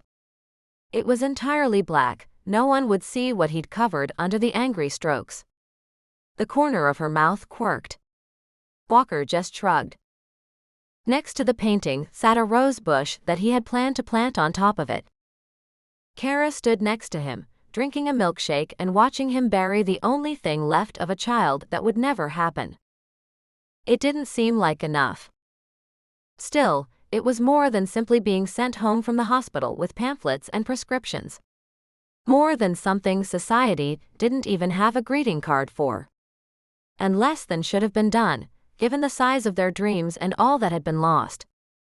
Cara stayed quiet, waiting until the rose bush was in and being watered before she asked another question out of left field. Will it stay here when you sell the house? Do you think the new owners will dig it up? He shook his head. I'm not planning on selling this house. Ever. She looked around. It was a great house in a good neighborhood. He knew his neighbors, but that didn't mean much of anything. Given the housing market, people were always moving up when they could. But not him. Not if I can help it. What if you get married and she wants to move? He caught her gaze. This was my parents' house. What? She looked at him and looked at the house again. He could see her understanding dawning. So when you said you grew up here, you didn't just mean LA, you meant here. He nodded. I'm a good artist. I make a good living. But I have a healthy savings account because I'm smart about it, and because I've never paid rent in LA. With new eyes, Cara turned and looked at the small building, as though putting puzzle pieces together. Your mother decorated it. Yes. He nodded, and put the shovel back into the tool cabinet attached to the back of the house. His parents had bought this place when Will was little, and it was Walker's home. When the silence stretched out between them, he realized he wanted her to stay, not leave. Not again. I haven't had dinner yet. Me either. She talked him into a trip to the grocery store so she could make the pork chops and rice dish she had learned how to cook in her class on Saturday. She told him how Jessica had gotten called in on a case, but she forced herself to go alone. Then she told him why she stayed away from him, that she hadn't known if he wanted her around or not. He hadn't quite been able to say that yes, he wanted her here. All the time. Nothing was the same with Cara possibly gone forever. Holding Delilah's baby had been hard, but when he saw Cara, he'd known he could handle it. He didn't say any of that. How could he? While they ate, she told him about Lys's text, and he told her that he had taken on a huge family portrait that would keep him solvent for the next several months. And that a gallery he had talked to nearly 6 months ago had called and wanted to hang one of his pieces. It was only one, but it was a start. That's amazing. Her face lit up and his heart clenched. But she kept talking. That's what you wanted. It's a good gallery? He'd nodded, though he found it ironic that these two pieces of good fortune had come his way when he couldn't seem to paint. But he hadn't said no to either. When the conversation wound down and they started to clean up after dinner, Walker braced his hands on the sink. He was turned away, as though it might be easier to not see her if she said no. Are you going to stay? The long pause answered clearer than her words could have.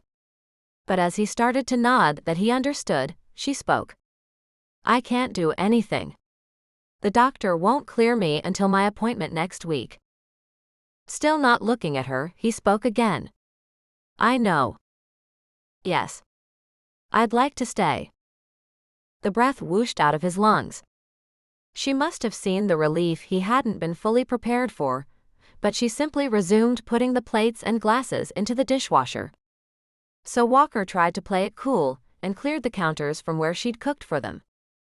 It seemed so incongruous to do something as mundane as put silverware in the dishwasher while he was wishing for bigger dreams that wouldn't ever happen. He would lose Cara. He knew that. She didn't love him and probably couldn't. Once again, he told himself he was far too smart to fall in love with her. Only this time, he recognized it as the lie it was. Chapter 28.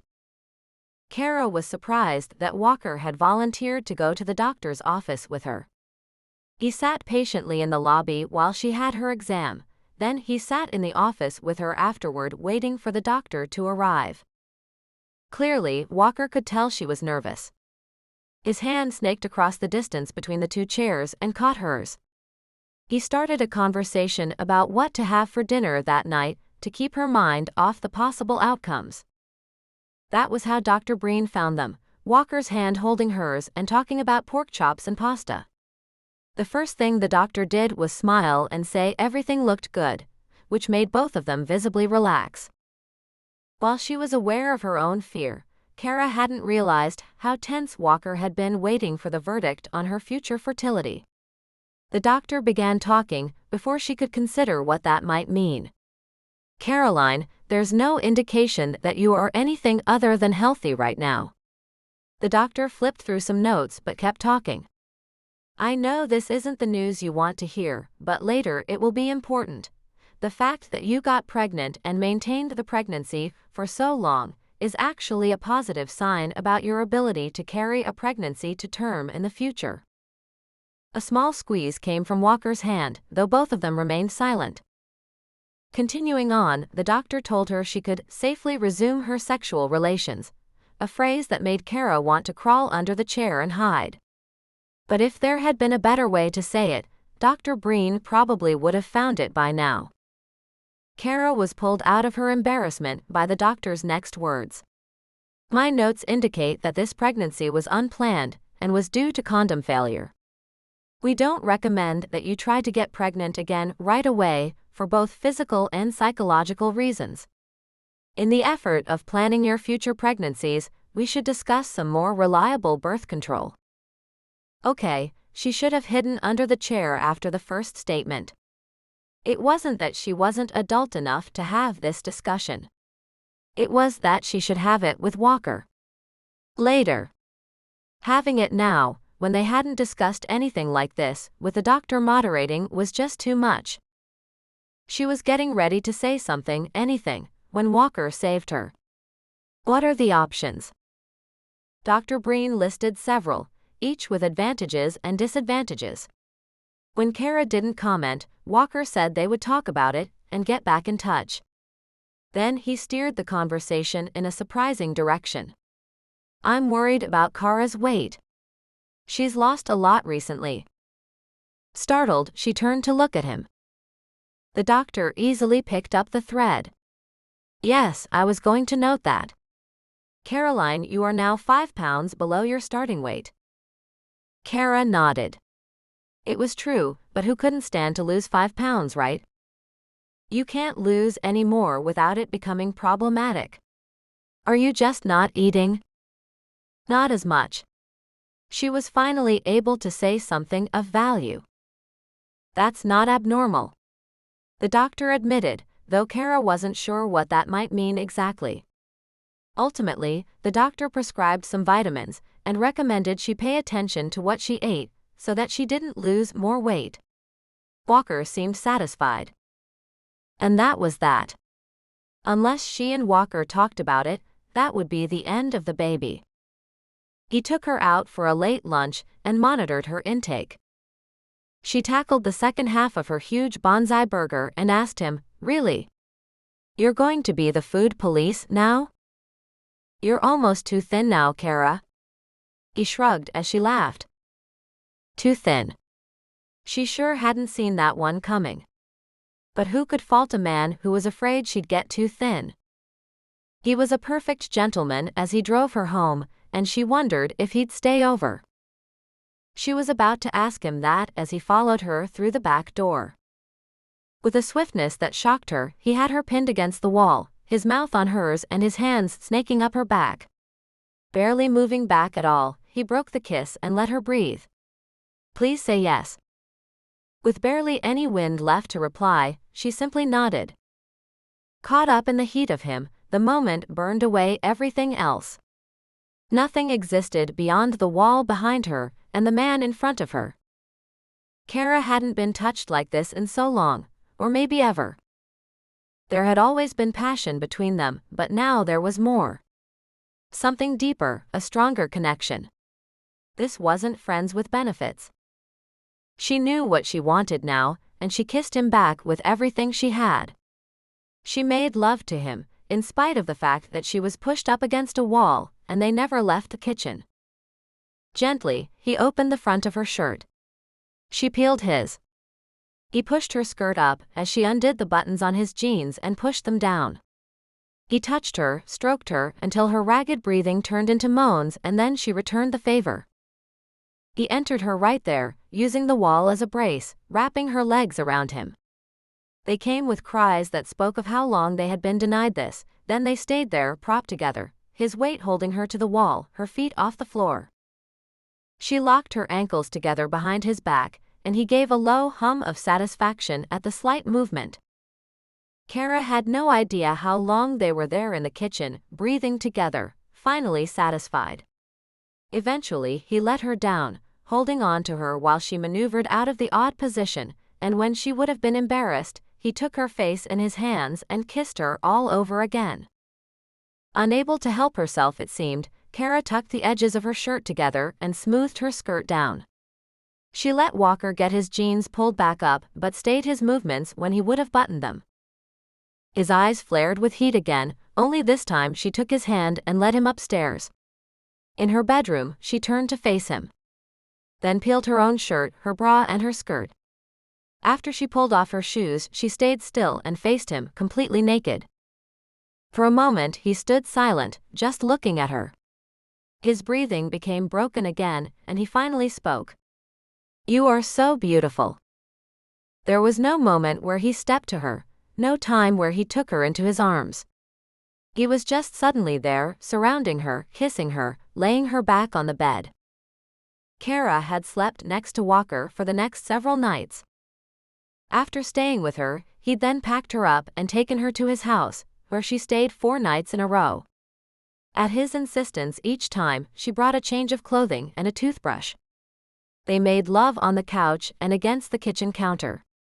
She did his dishes one night while he painted, which he said he was getting the feeling for again.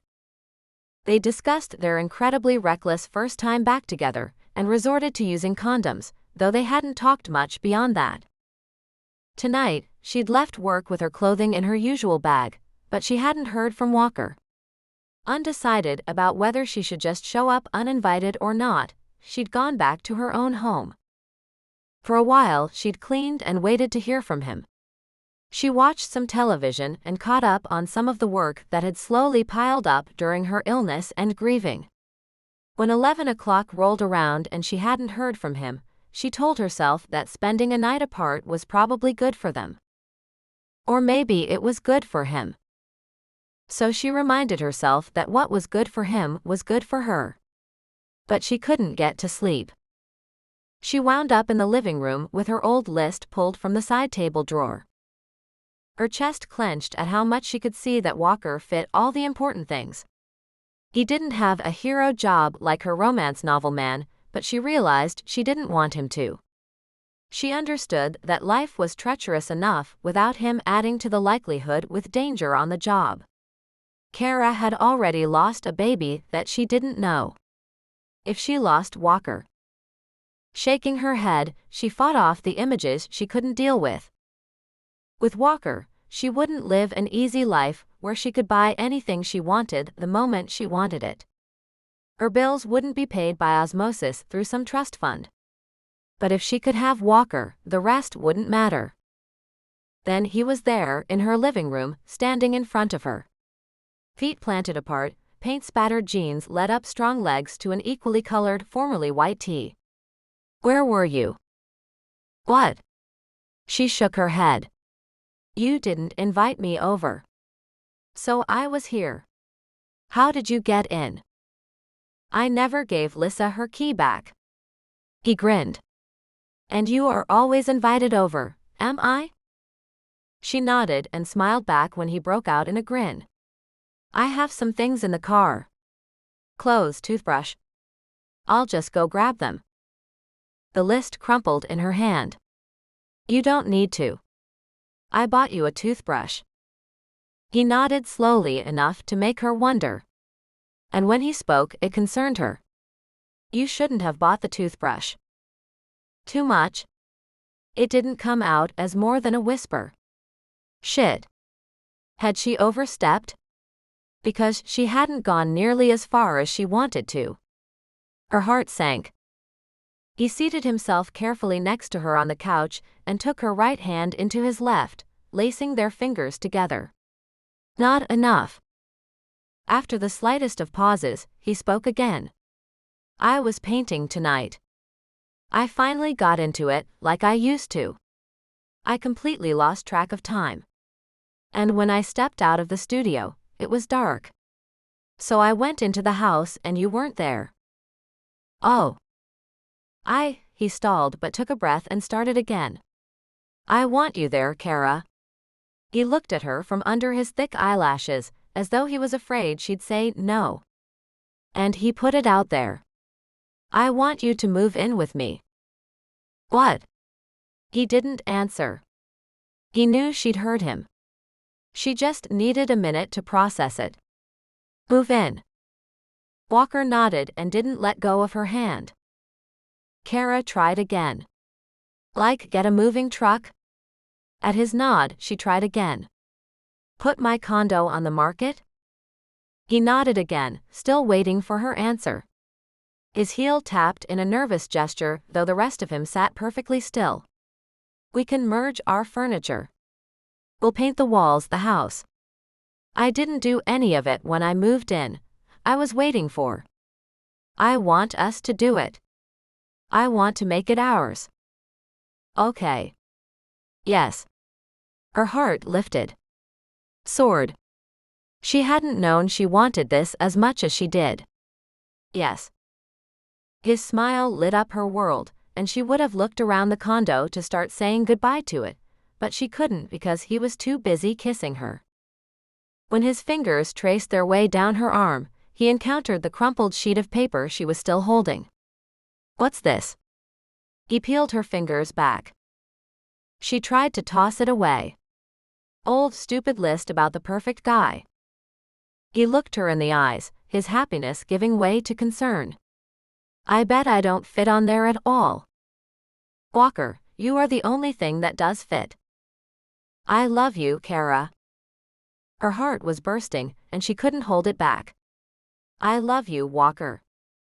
More than anything. Show me. Chapter 29. Cara slowly began moving her clothing and personal items into Walker's house. Several Saturdays later, they rented a truck and hired some movers. They made a handful of back-and-forth trips, bringing her desk and couch to his house, taking his couch back to hers. They decided to use her bed, his kitchen set, her TV, his consoles. On a whim, she took 2 of his paintings into work and hung them in her office. A week later, she found she needed his business cards in her office too, because everyone asked about them. She put another few into the house, where he had been reluctant to hang his own work. In a few of the rooms, they cleared out what his parents had left behind, and simply piled all her furniture into the middle of the room. On Sunday, they bought paint. They turned the living room walls into a shade of sage green that picked up the colors in her couch. The bedroom became a deep pumpkin color that Walker loved against the red of his bedspread. Cara hadn't expected to have a boyfriend who cared what color the walls were, or what shade brought out what best. But she realized she liked this better. She would have been lonely doing it all herself. They had to stay at her place that night because of the fumes. But by Monday night, the dresser that now held both their things was pushed into place against the wall in their house. The bed was in its proper spot, and they were in their proper place in it. Cara found she liked the older house, and the challenge of doing her own thing with it. The condo had come ready-made. There had been no point in replacing anything. But she was becoming a DIY junkie, and Walker was there to help. She would have done more, but she only had so many different reasons she could stay home from work. On several nights when Walker was asleep, she would step out to the studio and look at his new paintings. But she always pulled Cara X away from her spot where she was propped face to the wall. How did she convince Walker of what was in front of him? He found her there around 2 a.m. one night, sitting cross-legged and confused in the middle of his studio. Cara X was gone. "I wondered if you were out here." He came up and sat directly behind her, wrapping his legs and arms around her, giving her a safe haven. Maybe too safe. The words just blurted out of her. "I want a baby." She felt him stiffen and instantly regretted saying it. He leaned back away from her, putting his weight on his hands. His eyes narrowed with what she could see was pain. "Is that what this is? Did you move in here because you want a baby? Is that why you haven't put your condo on the market yet?" She reached back and grabbed his hands, pulled him upright, and tucked his arms around her. It wasn't the same as when he did it, but it was a start. No, and no. The condo isn't on the market yet because I want the agent who sold it to me to sell it. She's been out of town. She's listing it tomorrow. Okay. But he didn't sound convinced yet. Cara kept talking. She had to make him see. "I want your baby, Walker. If you don't want one, then I won't have one. Being with you is the most important thing." She twisted around so she could see him. "I want your baby, our baby. Whenever you're ready, I'm ready."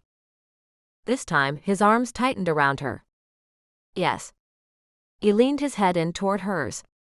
"Whenever you want." "Really?" "Yes." "Really?" She laughed. Cara wouldn't have thought it was the right time to laugh, but she was so happy. "Oh. Where is Cara X?" She hoped he hadn't buried it in some ritual. It had been in the corner facing the wall, at least until a couple of days ago. "Were you looking for it?"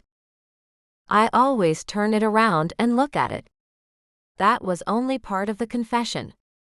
But his next words shocked her. "I sent her out to be framed." "Did you sell it?"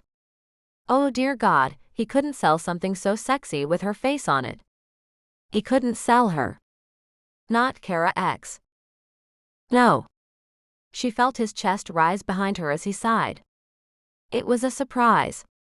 "I was going to hang her in the bedroom." Oh. That packed a punch. Wow. Right over the bed. I didn't know you were looking at it. I would have been more sneaky. I'm sorry I ruined your surprise." "It's okay. I have another one." He peeled himself away and stood up, telling her to stay put. She waited, still seated on the floor of the studio, and looked at the other pictures. It only took a moment for him to return and wrap himself around her again. "Okay, close your eyes." She obeyed until he told her to open them. When she did, she spotted his hand in front of her, holding out a small black velvet box. Her heart tripped. Her breath caught. She knew what this meant. So she took stock. It was 2:30 in the morning on a Thursday. She was sitting on the concrete floor of a converted garage, wearing a Victoria's Secret nightshirt and bunny slippers. He was wearing sweatpants with a few holes in them, and he had a smear of paint on his forearm that somehow he'd missed when he cleaned up. The studio smelled of linseed oil and turpentine. And it was more perfect than anything she could have dreamed up. This was far more real than any planned-out, pretty but ordinary proposal could ever have been. She dreamed of this moment so many times. And in typical Walker fashion, he hadn't met any of her ideas about what it should be like. Instead, he'd surpassed all of them. "Will you marry me, Cara?"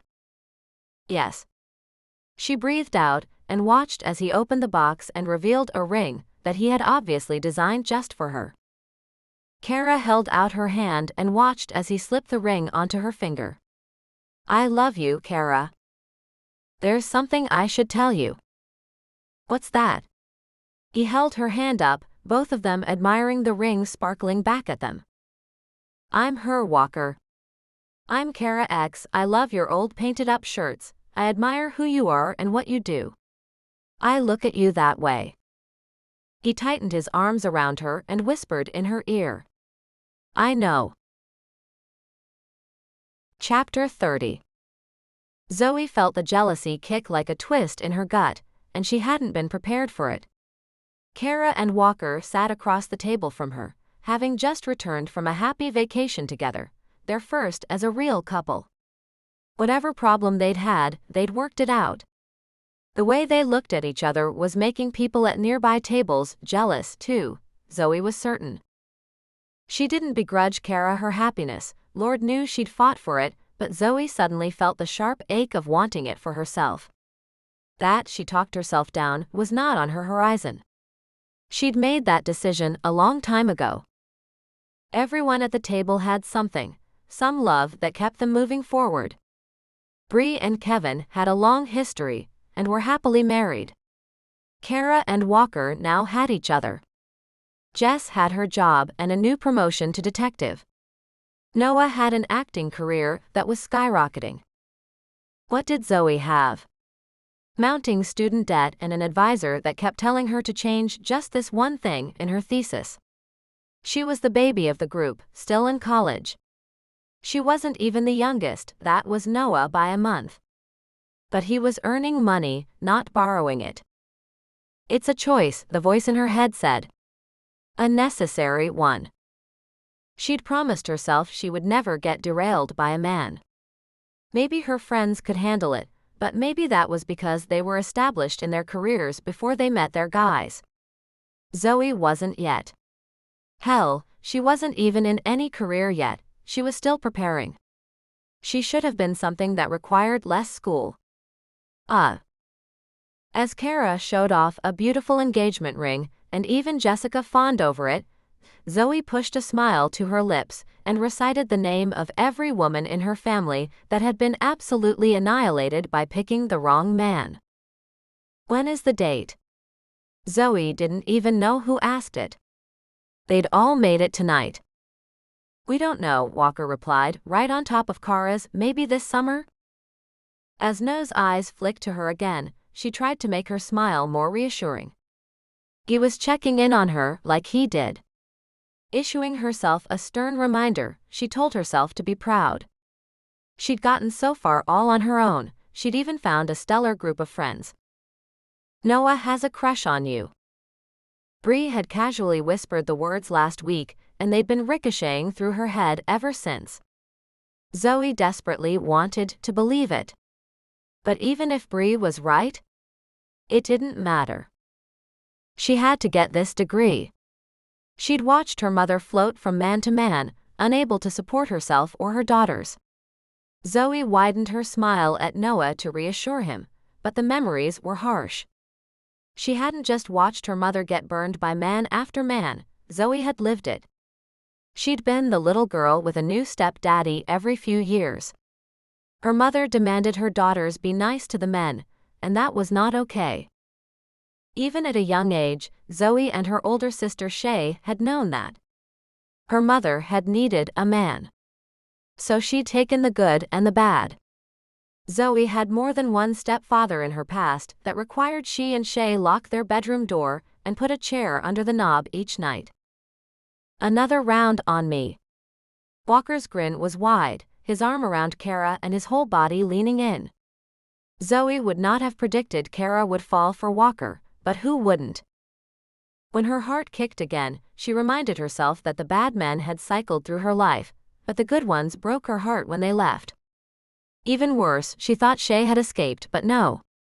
After a while, she'd found out her older sister's husband was as bad as any of Mama's horrible assholes.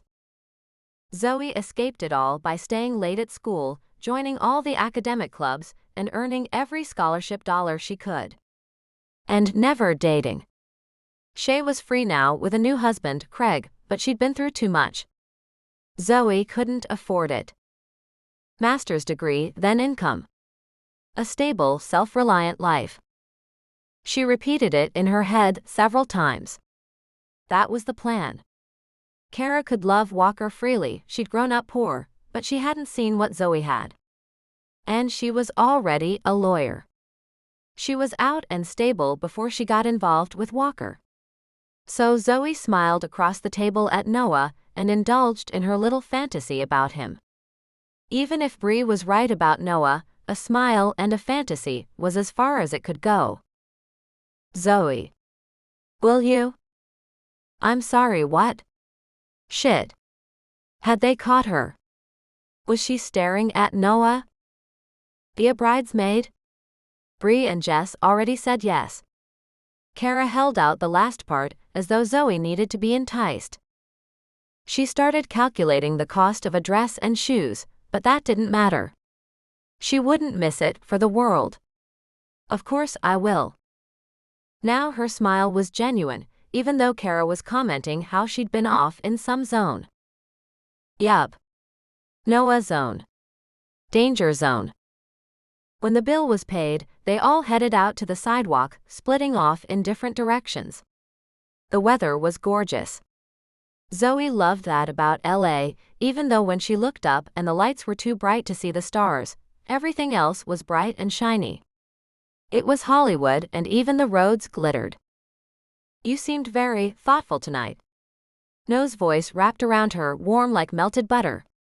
Warm like the arm that slid around her waist, pulling her close.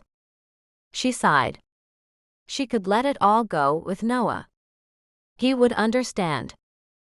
I'm just seeing my friends so happy and getting all they ever wanted. And I feel so far back on the road. She shouldn't have said that last part, but at least it was only Noah who heard. She leaned into him. She heard the smile in his tone. We've all been there. Sure, but I'm the only one still here. You should be proud, Zoe. You've accomplished so much. But there was still so far to go. He leaned in close and her heart caught. She could not go there. Her eyes focused on his lips as though they held everything she ever wanted. In the next heartbeat, she flicked her gaze up to his eyes. Surely that would tell her she was imagining everything. But she wasn't. The heat was unmistakable. Noah Preston was a millimeter away from kissing her. Zoe leaned in, following the pull in her heart. Then her breath caught and she forced herself to step back. It didn't matter if Noah was interested. It didn't matter if this was her fantasy. She had to finish school.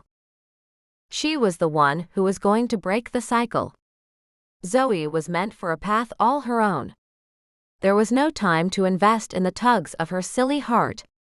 If she was going to escape her past, she had to escape the crush she'd nursed for far too long. What good was her brain if her heart could destroy her? Thank you for listening. This has been Steal My Heart by Savannah Kade.